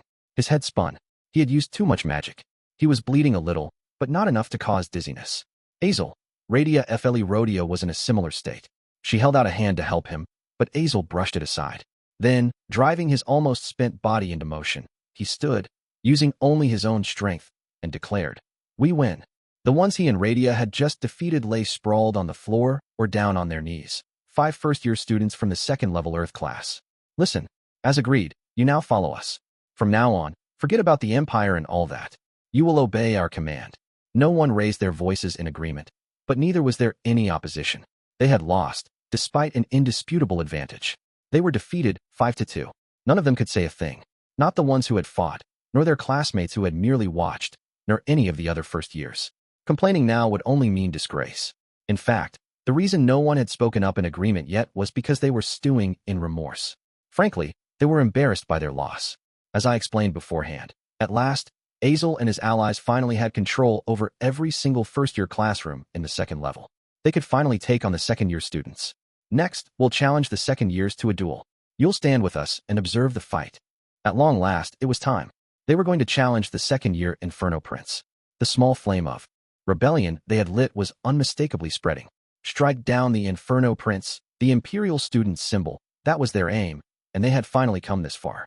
Everything was in preparation to drag the enemy out and into battle. If they removed all the obstacles between them, if they defeated the other Imperial students first, ultimately, the Inferno Prince would have nowhere left to run. As an Imperial Prince, he couldn't turn away from a challenge. It would be shameful. The ones who would watch over that battle, who would support him, were the students of the classrooms they had taken over. They already had nearly 40 people. Under these circumstances, the Inferno Prince would have no choice but to accept Azel's challenge. With this much pressure on him, as a royal, he couldn't possibly decline. And Azel wasn't about to let him try stalling by suggesting they start with the first years. If they defeated him, the Empire's influence would be severely weakened, and life in the second level would get a lot easier. Steadily, the flames of rebellion spread. The day after Kunon met Gioelian, Ilhai came to his lab. "Pardon me." "Huh? Miss Ilhai?"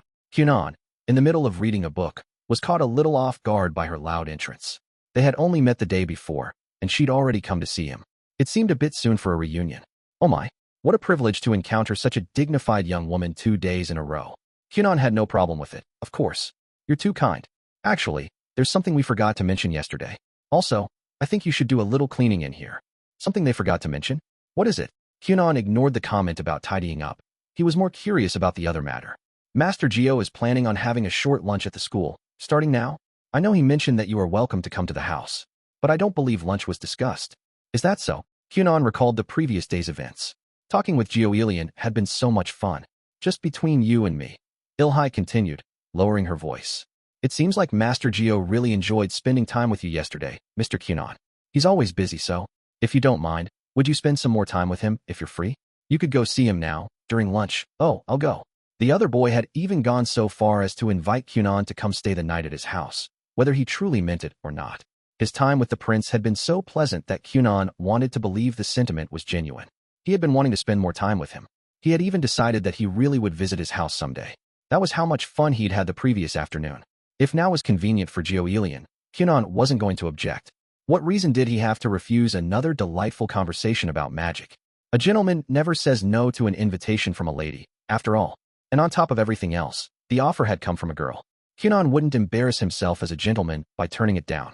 Once again, Kunon went to the private dining room and joined the group of Imperial students. "Nice to see you. Come on, sit." Gioelian welcomed him. He was having more fun than he had experienced in a long while, first the day before, and now today. He had no reason not to welcome Kunon. They talked while they ate. Just as Gioelian had thought, everything Kunon had to say was interesting. "I wanted to join the advanced class, too. You know," he said. Kunon spoke of exploring the depths of magic, of his experiments and discoveries. It was all fascinating, and Gioelian envied him so much. At present, the second-level class was in disarray. Gioelian, who found himself at the center of the conflict before he even knew what was happening, was frankly fed up with it all. He truly wanted nothing to do with the whole messy, irritating situation. He had precious little time to waste on things like that. In truth, what he really wanted was this: to spend every day thinking and talking about nothing but magic. He had dreamed of having this kind of life at magic school. When he was home, he was busy with other things, but, at least while he was at school. "Are you interested in experiments?" Kunon asked. "I am. We don't really do them in second level. All they did was study the curriculum prepared by their teachers, and nothing beyond." He supposed that meant they could perform experiments on their own outside of class, but Gioelian, at least, did not have the time to spare. "I rarely get to spend my time as I please. Even talking to you has to happen over lunch." When he wasn't in magic class, Gioelian studied things he would normally have been taught at an imperial school. It was as if he was receiving a dual education. He had resigned himself to it as something that came with his title, but it wasn't ideal. "Then would you like to try a simple experiment?" "What?" "I'll have to make preparations, but I just happen to have an idea that won't take much time. I thought of it while talking to you yesterday." Gioelian was in turmoil. From an early age, it had been hammered into him that royalty did not let their emotions show. It was a skill he had practiced for as long as he could remember and finally mastered. "Really? An experiment even I can do?" Despite all that, at Kunon's suggestion, Gioelian's face nearly gave him away. As his heart pounded in his chest, he worked desperately to suppress his reaction and control his facial features. Perhaps his efforts had resulted in a rather odd expression. He could see Ilhai smirking in his periphery. It's a really simple one, though. It might bore you, it's so easy. I don't care. Let's do it. The look on Gioelian's face as he immediately blurted out his response was beyond his control. He was surrounded by his friends, and Kunon, his guest, couldn't see it. Surely it was okay to let his emotions slip just this once.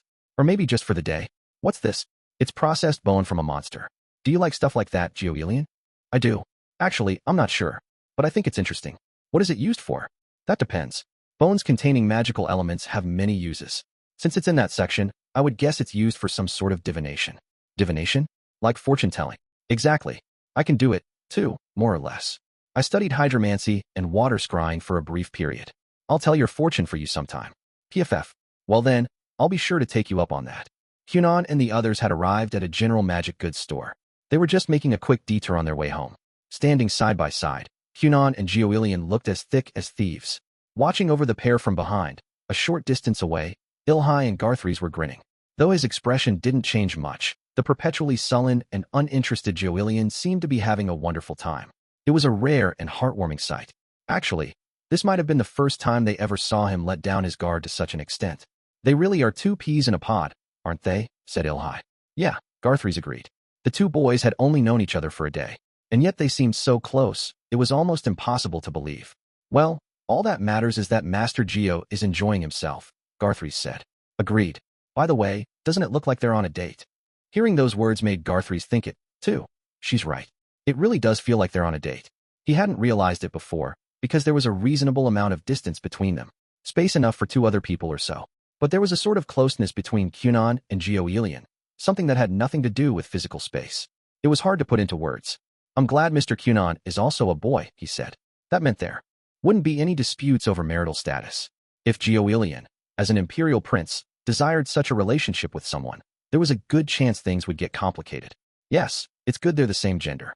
It cleanses my spirit to see boys flirting with each other. I should sear this image clearly into my mind's eye. There had definitely been some kind of misunderstanding between himself and Ilhai just now, but Garthries didn't bother to correct her. Maybe it did cleanse her spirit. But Ilhai's face, distorted with glee, made her impure thoughts rather obvious. Even if he said something, he doubted she'd hear a word of it. Well, see you tomorrow.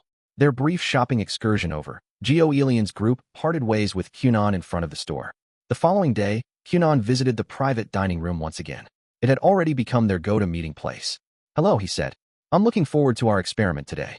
Gioelian, Garthries, Ilhai, and two of their friends were already in the room. Is it okay to ask about it now? Gioelian replied. They had been talking about conducting a simple experiment and planned to start right after lunch. Gioelian hadn't asked for details the day before, hoping to save some of the fun for later. That turned out to be the right choice. He spent the night tossing and turning, too excited to sleep. It had been a long time since he'd last felt this way. Of course, I want to make an eternal glass, but with a twist. An eternal glass was a kind of glasswork vessel. Essentially, it involved enclosing some kind of handicraft or other trinket within the glass vessel to produce a beautiful ornament or decoration. They weren't particularly difficult to make. Consequently, there were tons of Earth sorcerers who could produce one. They were quite commonplace and not all that special. Oh, you think we can do it? Is it too simple after all? You're not interested? No, I just thought such things were more the Earth attributes wheelhouse. An eternal glass was indeed the domain of Earth sorcerers. Neither Gioelian nor Kunon used Earth magic, and so the prince wasn't convinced they could succeed. It is originally an Earth magic creation, but today I thought we could try reproducing it with a chemical solution. Kunon's tone was light and casual. Gioelian wasn't quite following, but it appeared Kunon knew of a method they could use to make an eternal glass that didn't require Earth magic. That's possible, he asked. Yes. Without getting into the complexities behind it, I've prepared a solvent and solute that will turn into glass as a solution. You remember the materials I bought yesterday? It costs quite a lot just to make a small piece of glass, so this method isn't very common. It's wasteful. So that's the idea, Gioelian thought, satisfied with Kunon's nonchalant explanation. But if that was true, I see. But then you don't need my help, do you? Gioelian was a fire sorcerer. There were few scenarios in daily life that required fire magic. In fact, using it casually could even be dangerous. Fire magic was flashy and pleasing to watch, but it lacked practicality and versatility. Sometimes it seemed almost worthless. What are you talking about? You're the leading actor in this experiment. Me? A fire sorcerer. Yes. Actually, this wouldn't work with anyone else. I wouldn't have even thought of it if I hadn't met you. As they spoke, they finished up their lunches. Finally, it was time to begin the experiment. Let's get started. Kunon pulled 2 flasks and 2 beakers from the bag he had brought. These are the solution components I made from the materials I purchased yesterday. Dissolved saltpeter and, well, let's just say they're the ingredients needed to make glass. The liquids were each poured from their respective flasks into separate beakers. Both were tasteless and odorless, like water. If you mix these together, you get glass. Earth sorcerers don't need them, of course. Gioelian, watching with immense curiosity, wondered what in the world was about to happen. Naturally, so did everyone else in the room. The rest of the group, however, had an unspoken agreement to keep mostly quiet so as not to interfere with Kunon and Gioelian's conversation.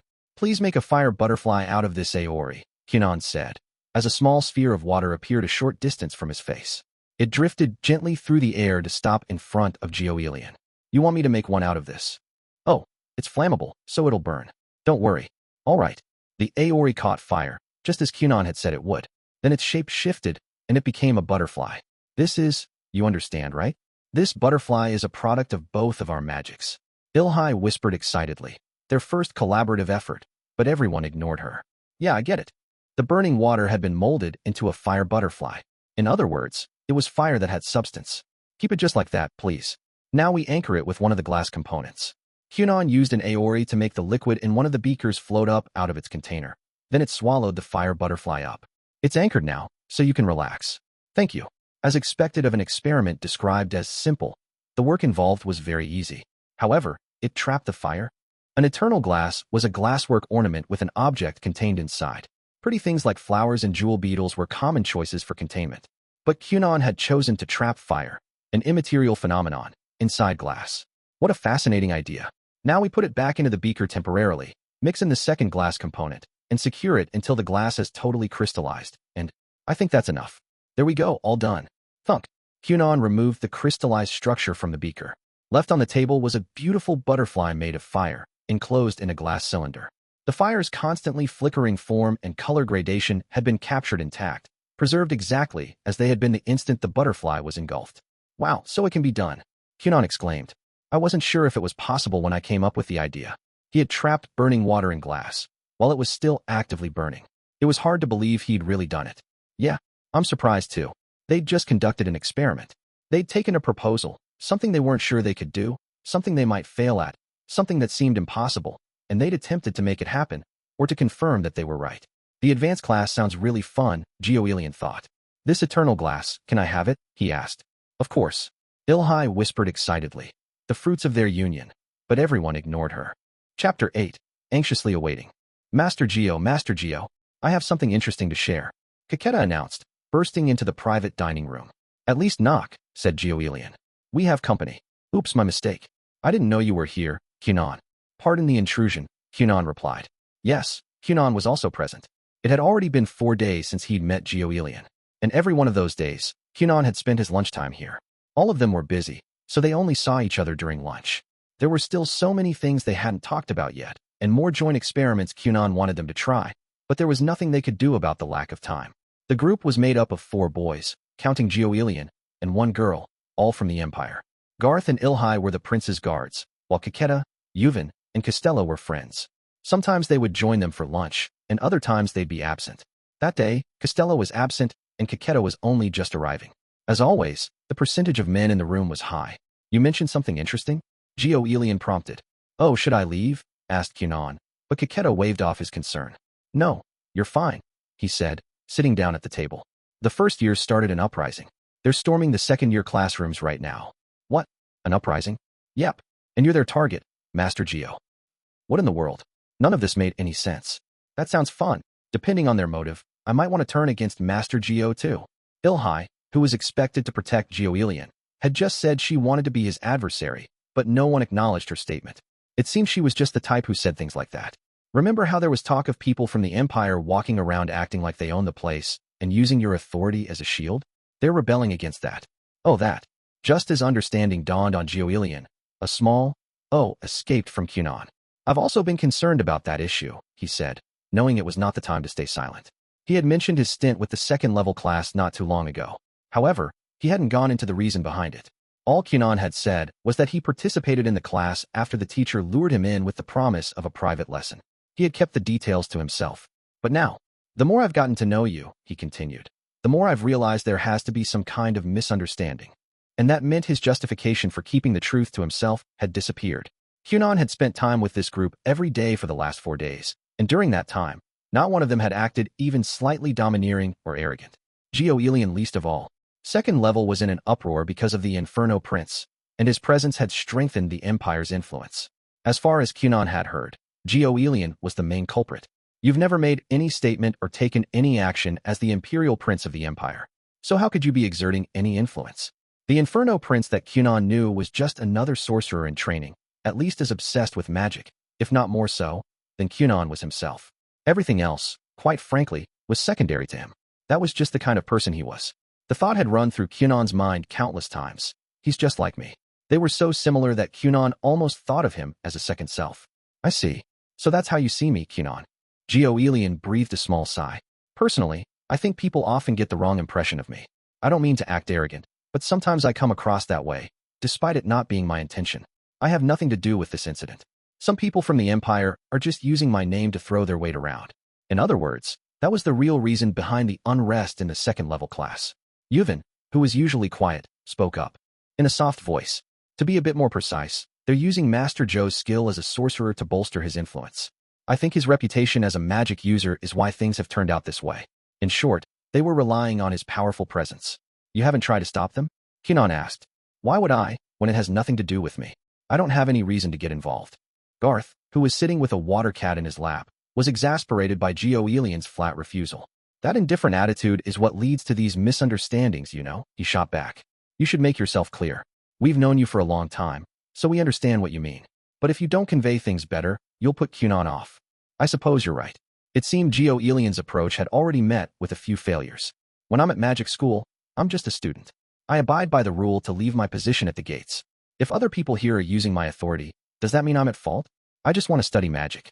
I don't have time to stick my nose into other people's business. As perpetually busy as he was, Gioelian's time at school was precious to him.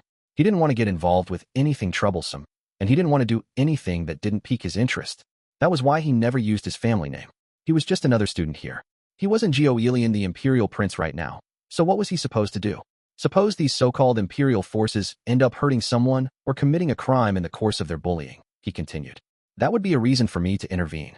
If they're disgracing the Empire somehow, I'll put them in their place, even if it means using my name. But there's no justification for me to get involved right now, because they haven't caused any trouble for the Empire yet. Gioelian hadn't done anything wrong, and his country hadn't been inconvenienced. So he did nothing. There were princes and sons of high-ranking nobility from other countries here, too.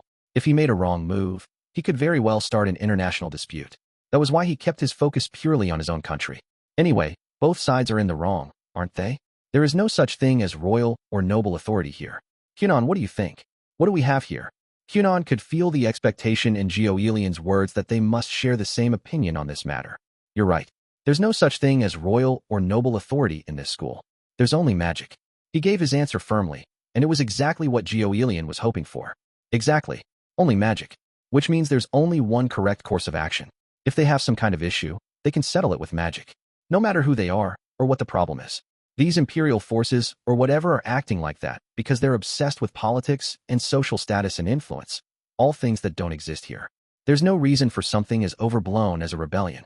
All they have to do is face me and tell me exactly how they feel. If Gioelian were to phrase this sentiment a little more aggressively, he might put it like this. If you have something to say to me, say it with magic. Second level is so lucky. Now it was Kunon's turn to be jealous.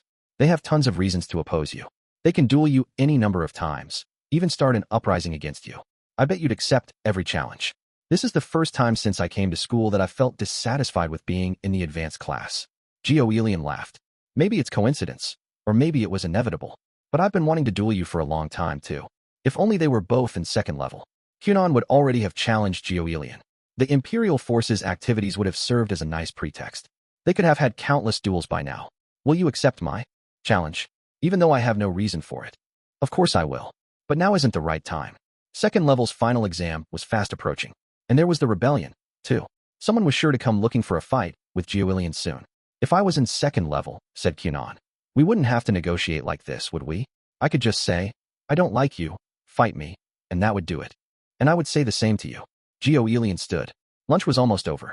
Let us anxiously await that day together. After that, there was no reason for Kunon to go to the private dining room.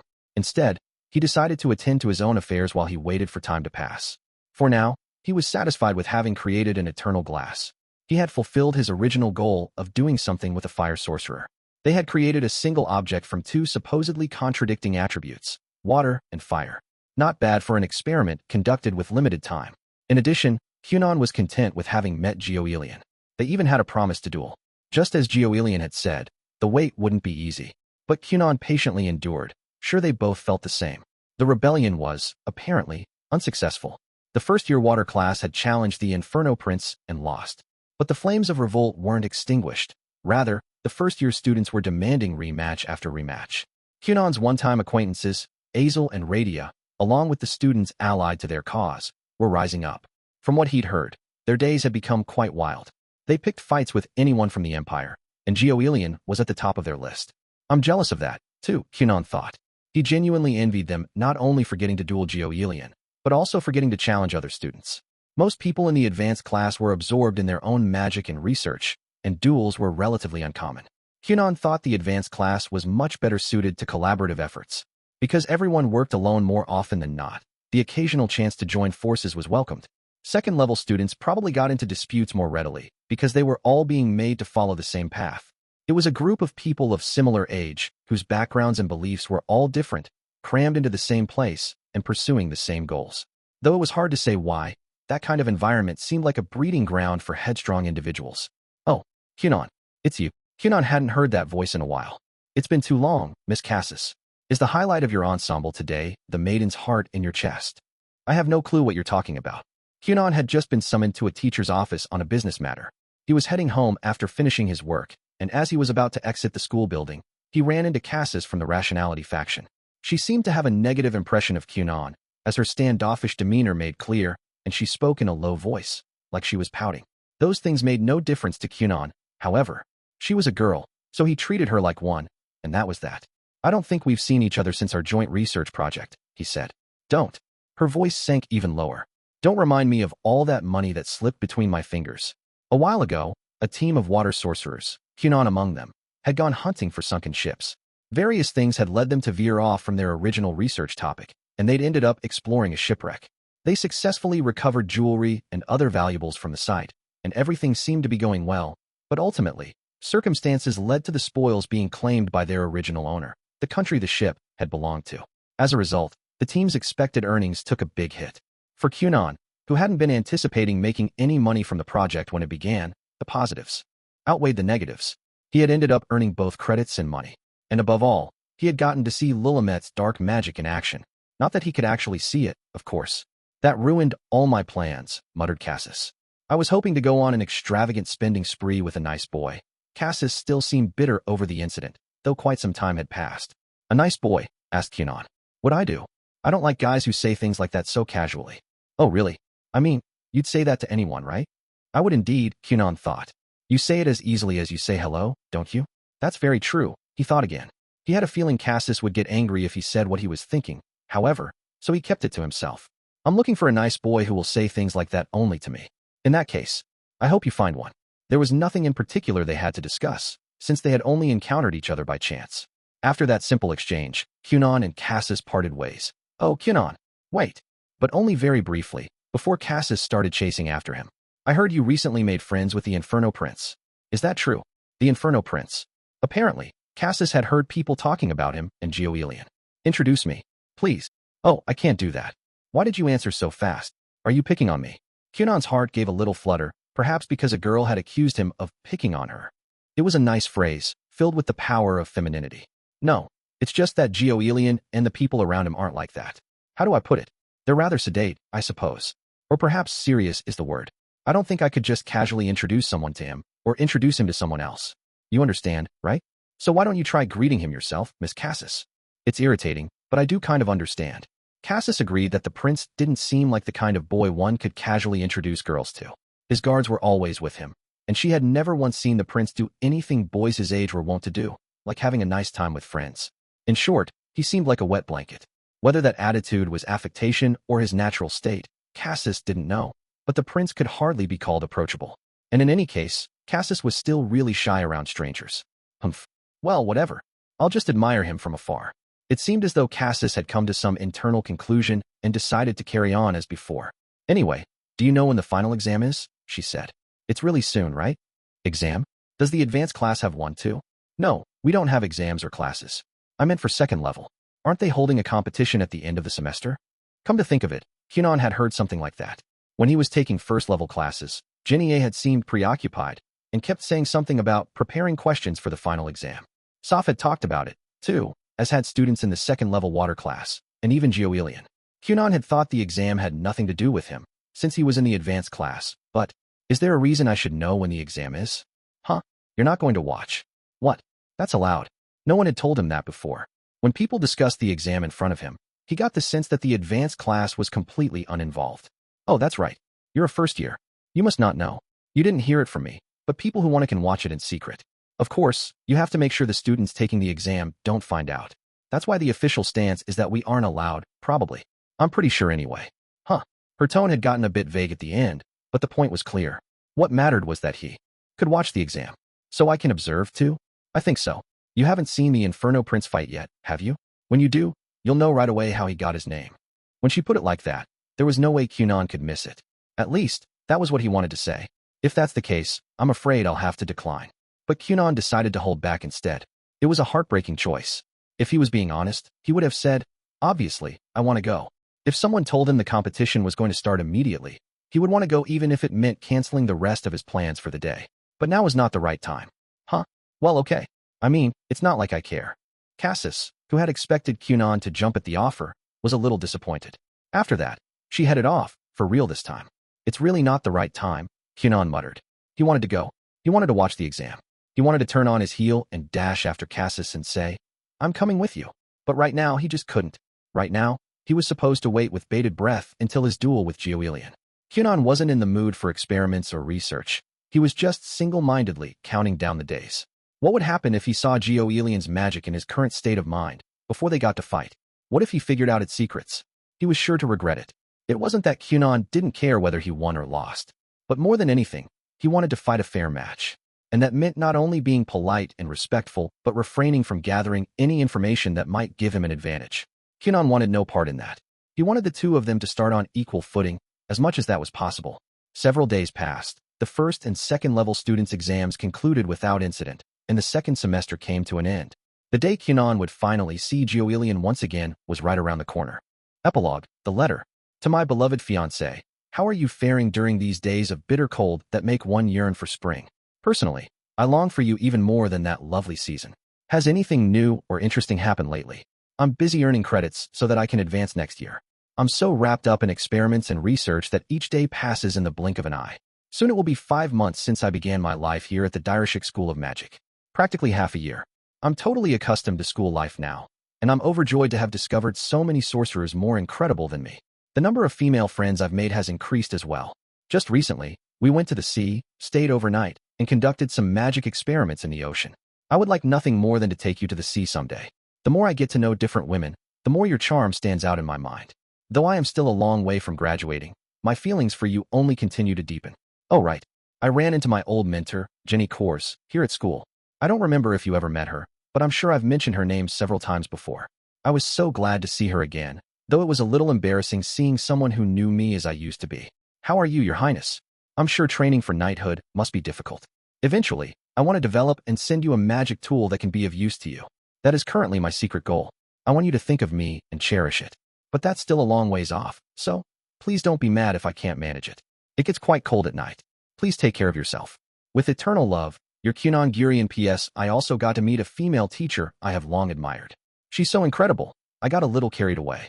Is there anyone you admire, Your Highness? Extra story. A first-year knighthood student, one winter's day. It was too soon, everyone thought so. He's my disciple, you know? Why are you so surprised? Everyone except Xianli Finroll, that is. Kunon was quite accomplished. Though not as much as Xianli, of course. There probably weren't many his age as successful. That was precisely why Xianli had been able to send his disciple off with confidence. But what are you going to do about it? Lundemon's question was reasonable. They were in his office, that of Grand Master Lundamond, the man in charge of Huglia's royal sorcerers. It was evening.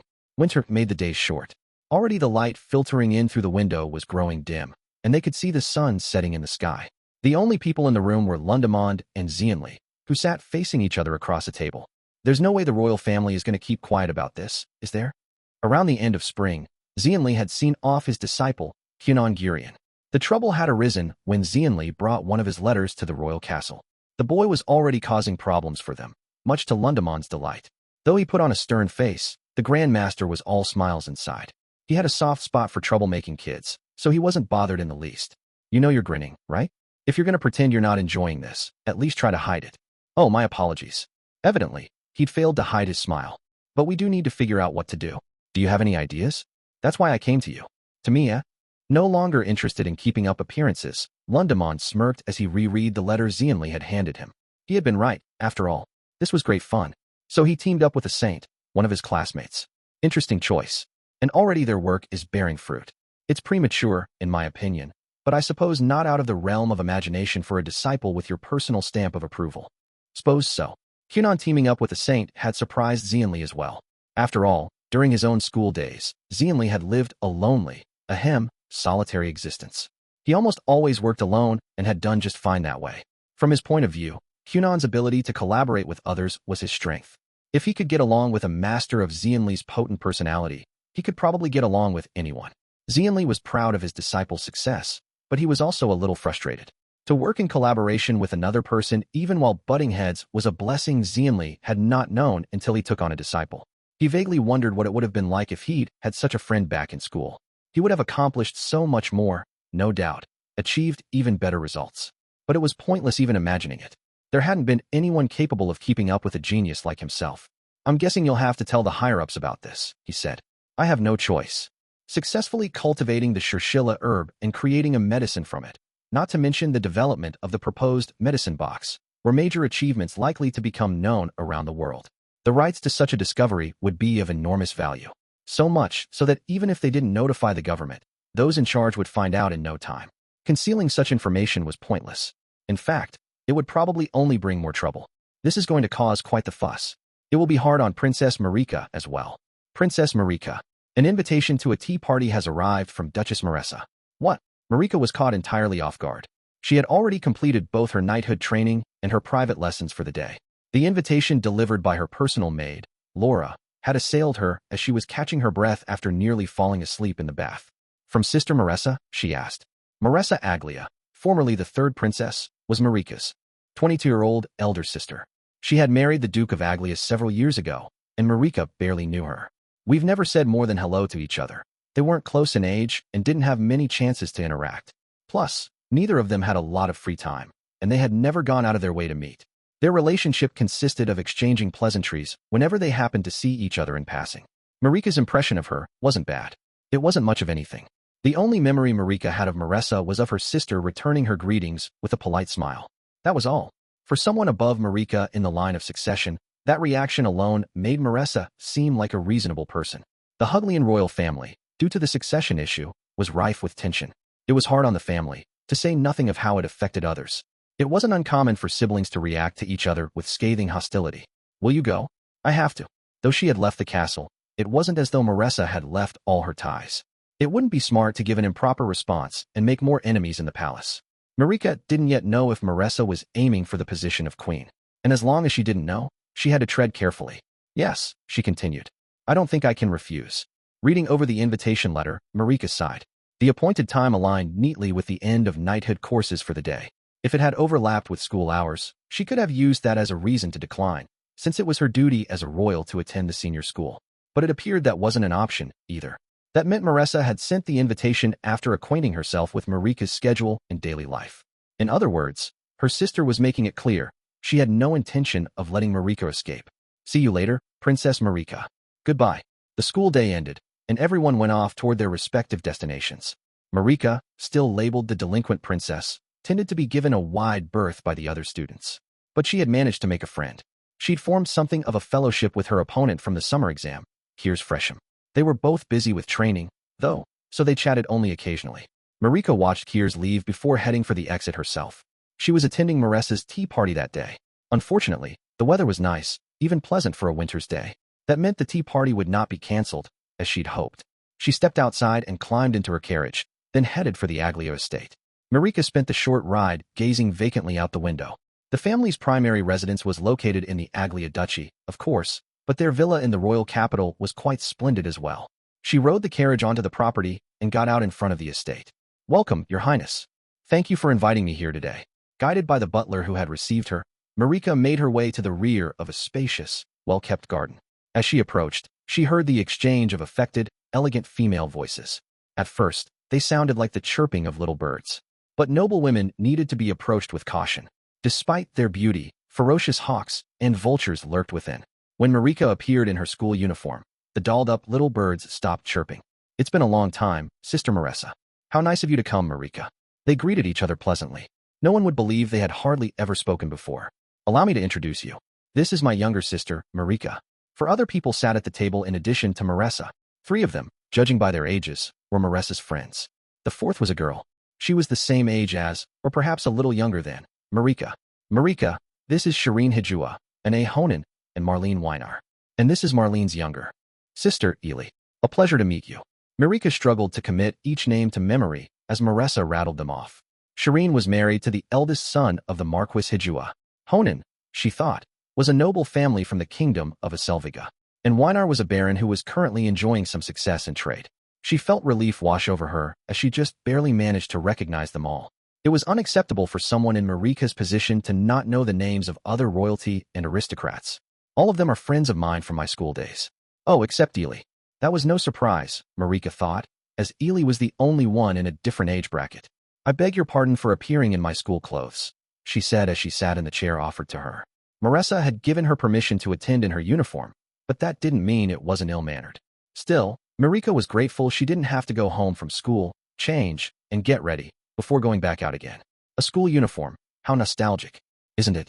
I wonder how many years it's been since we last wore one. The little birds began chirping anew, all smiles and pleasantness, by appearances, and yet, a strange tension filled the air. Time passed, and their conversation rambled on as the sun began to set. Behind her smile, Marika was steeling herself, thinking whatever it was would be coming any time now. She had been invited to a tea party by a sister who was practically a stranger. Something had to be coming. Say, Marika. Marisa, for her part, was feeling a little antsy. Marika had put up a stronger front than expected.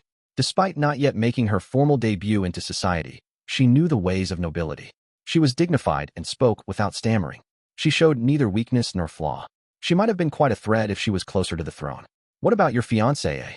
In particular, Marika hadn't let slip a single word about her fiancé, Kunon Gurion.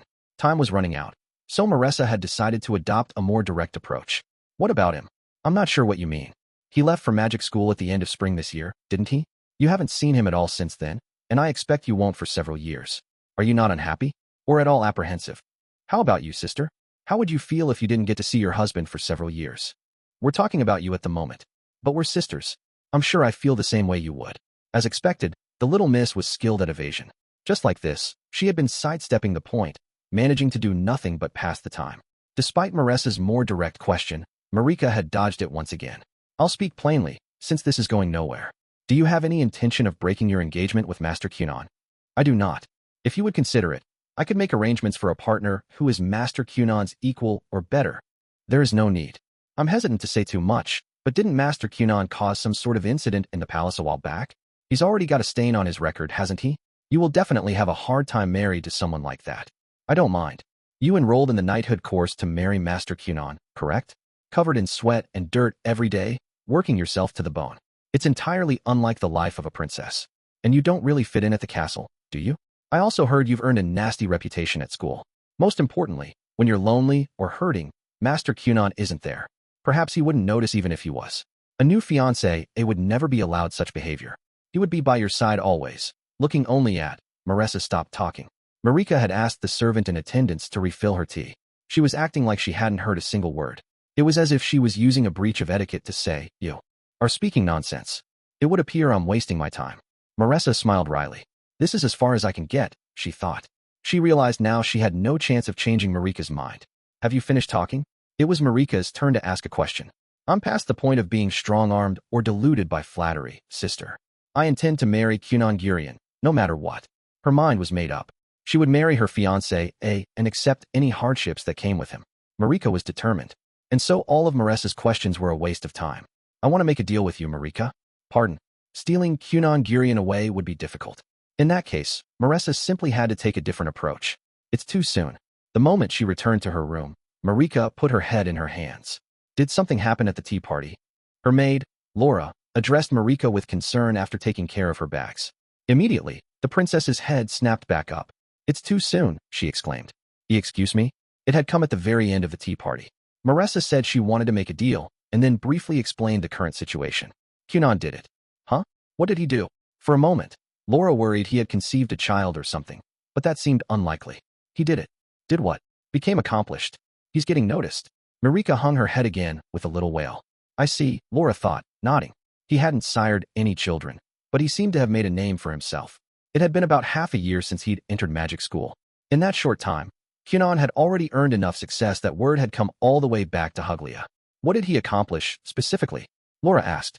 I was told he collaborated with a saint and managed to cultivate sacred herbs. Laura nodded again. Sacred herbs were medicinal plants that sold for high prices. This was probably the first ever successful cultivation of a sacred herb. Bad news, indeed. That kind of achievement could earn someone a place in the history books. And he's figured out how to make the medicine last longer. Laura gave another nod of understanding and looked at Marika with pity. So there was more, she thought. Many medicines made with sacred herbs were tricky to handle. Solving that problem could be the first step toward their more widespread use. It could lead to a whole new industry. In short, Kunon had proved his own talents very publicly. And in so little time. I doubt the first prince or any of the others will stay out of this now, will they? That was why Laura felt sorry for Marika. Her older brothers and sisters, those ahead of her in line for the throne, had better connections and wouldn't hesitate to use every trick and scheme they could manage. They were going to want Kunon. And if they got serious, Marika wouldn't stand a chance against them as she was now. It is indeed a bit too soon. Both of them had known Kunon would be a success. That one day he would accomplish something big enough that talk of him would make it back to his homeland. Marika had been preparing and working hard so she could keep up with him. And yet to think he would earn that renown in only half a year. It was too soon. Sooner than she could have imagined. In the same time, Marika had accomplished practically nothing. What do I do, Laura? My elder siblings are definitely going to try something, aren't they? Yes. They'll be fighting to make the first move. What should I do? Isn't that your only option at this point? That's not ready yet. I need a little more time. Oh, wait. Marika suddenly took a piece of paper from her pocket. Maybe there is something I can try. The paper was proof of the deal, or rather, the pact, that Marika had just made with Maresa. Her older sister had been aiming for Kunon. But when it became apparent she wouldn't get him, she shifted gears and offered Marika a business proposal. That was when Marika heard about Kunon's success with the saint and the sacred herb. Maresa was a supporter of Baron Wynar's wife, who had also been at the tea party, and was lending a hand with the Wynar business. She wanted the company to have dealings with Kunon.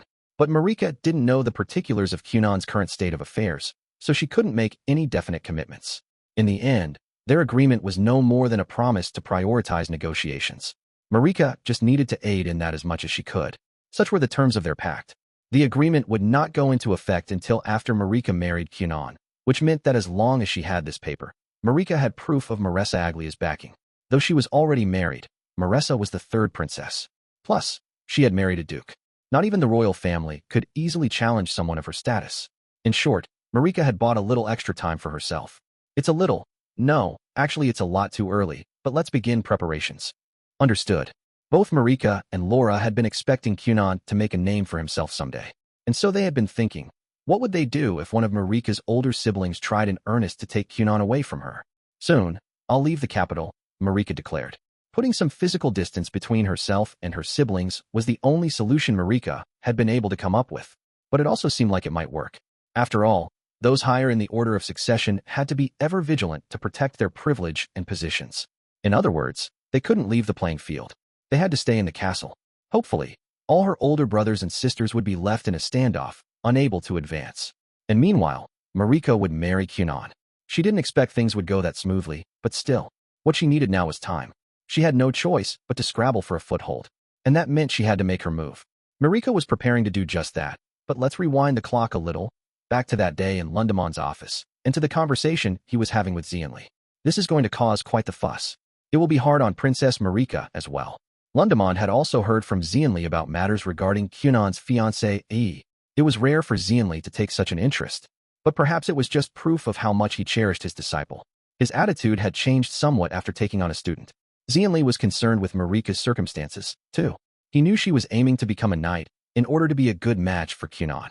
She was a ninth princess with no accomplishments to her name, and Kunon was sure to be racking up achievement after achievement from that point on. It was highly unlikely the two would be able to marry if things continued this way. The more Kunon's star rose, the more probable it was that some rival would snatch him away. There were always going to be those who would want Kunon for themselves. The question was what would happen when those forces started to appear. The quickest way to bring a desired person under one's influence was to make them part of the family, to bring them into the inner circle, as it were. Binding someone through marriage was the tried-and-true method. Don't worry about her, Xianli said. She's already prepared for the worst. Oh, she's gotten pretty strong, too. Plus she has Dario. And Lyle. Lyle? Prince Lyle. Yep. The royal pain in the ass. Seems they get along well. That's an unexpected pair, Lundamond thought. Lyle knows how to survive outside the castle. Worst case scenario, as long as she's with him, I think we could toss her right out of the palace. For goodness sake, toss her? Anyway, Kunon will be given territory when he returns. Some cleared land in a border district, right? Excellent. Sorcerers also made good land developers. For an ordinary person, such a task was a massive, lifelong undertaking. But that wasn't true for a sorcerer. Kunon could probably establish a whole town without even batting an eyelid. I think it would be smart to send the princess off to that territory right away. It's too early for... Oh, actually, I suppose you're right. What a clever idea. Understanding the meaning behind Xianli's words, Lundamond widened his grin. We can move pretty freely outside the castle, too. That's what I'm saying. Inside the castle, their research had to stay small-scale, cramped, even. Outside, those constraints didn't apply. For us, all you'd have to do is say something like, anybody want to go on a research vacation somewhere remote? And you'd have a bunch of them lined up and ready to take off. Then you could tell M to help with the land development here and there when they have some free time. In some empty border district, they could conduct large-scale experiments and make discoveries to their heart's content. An area with no people would even make it easier to get permission. And they would be supervised, of course. You're right, said Lundamond. And I'd love to take a trip. As if you could go. Same applies to you. Well, I'll leave you to it. I gotta go get my things in order. Hey, I said you can't go. You're staying here with me. I mean it. Xianli Finroll. In the end, the delinquent princess was indeed chased out of the capital. But that story will have to wait.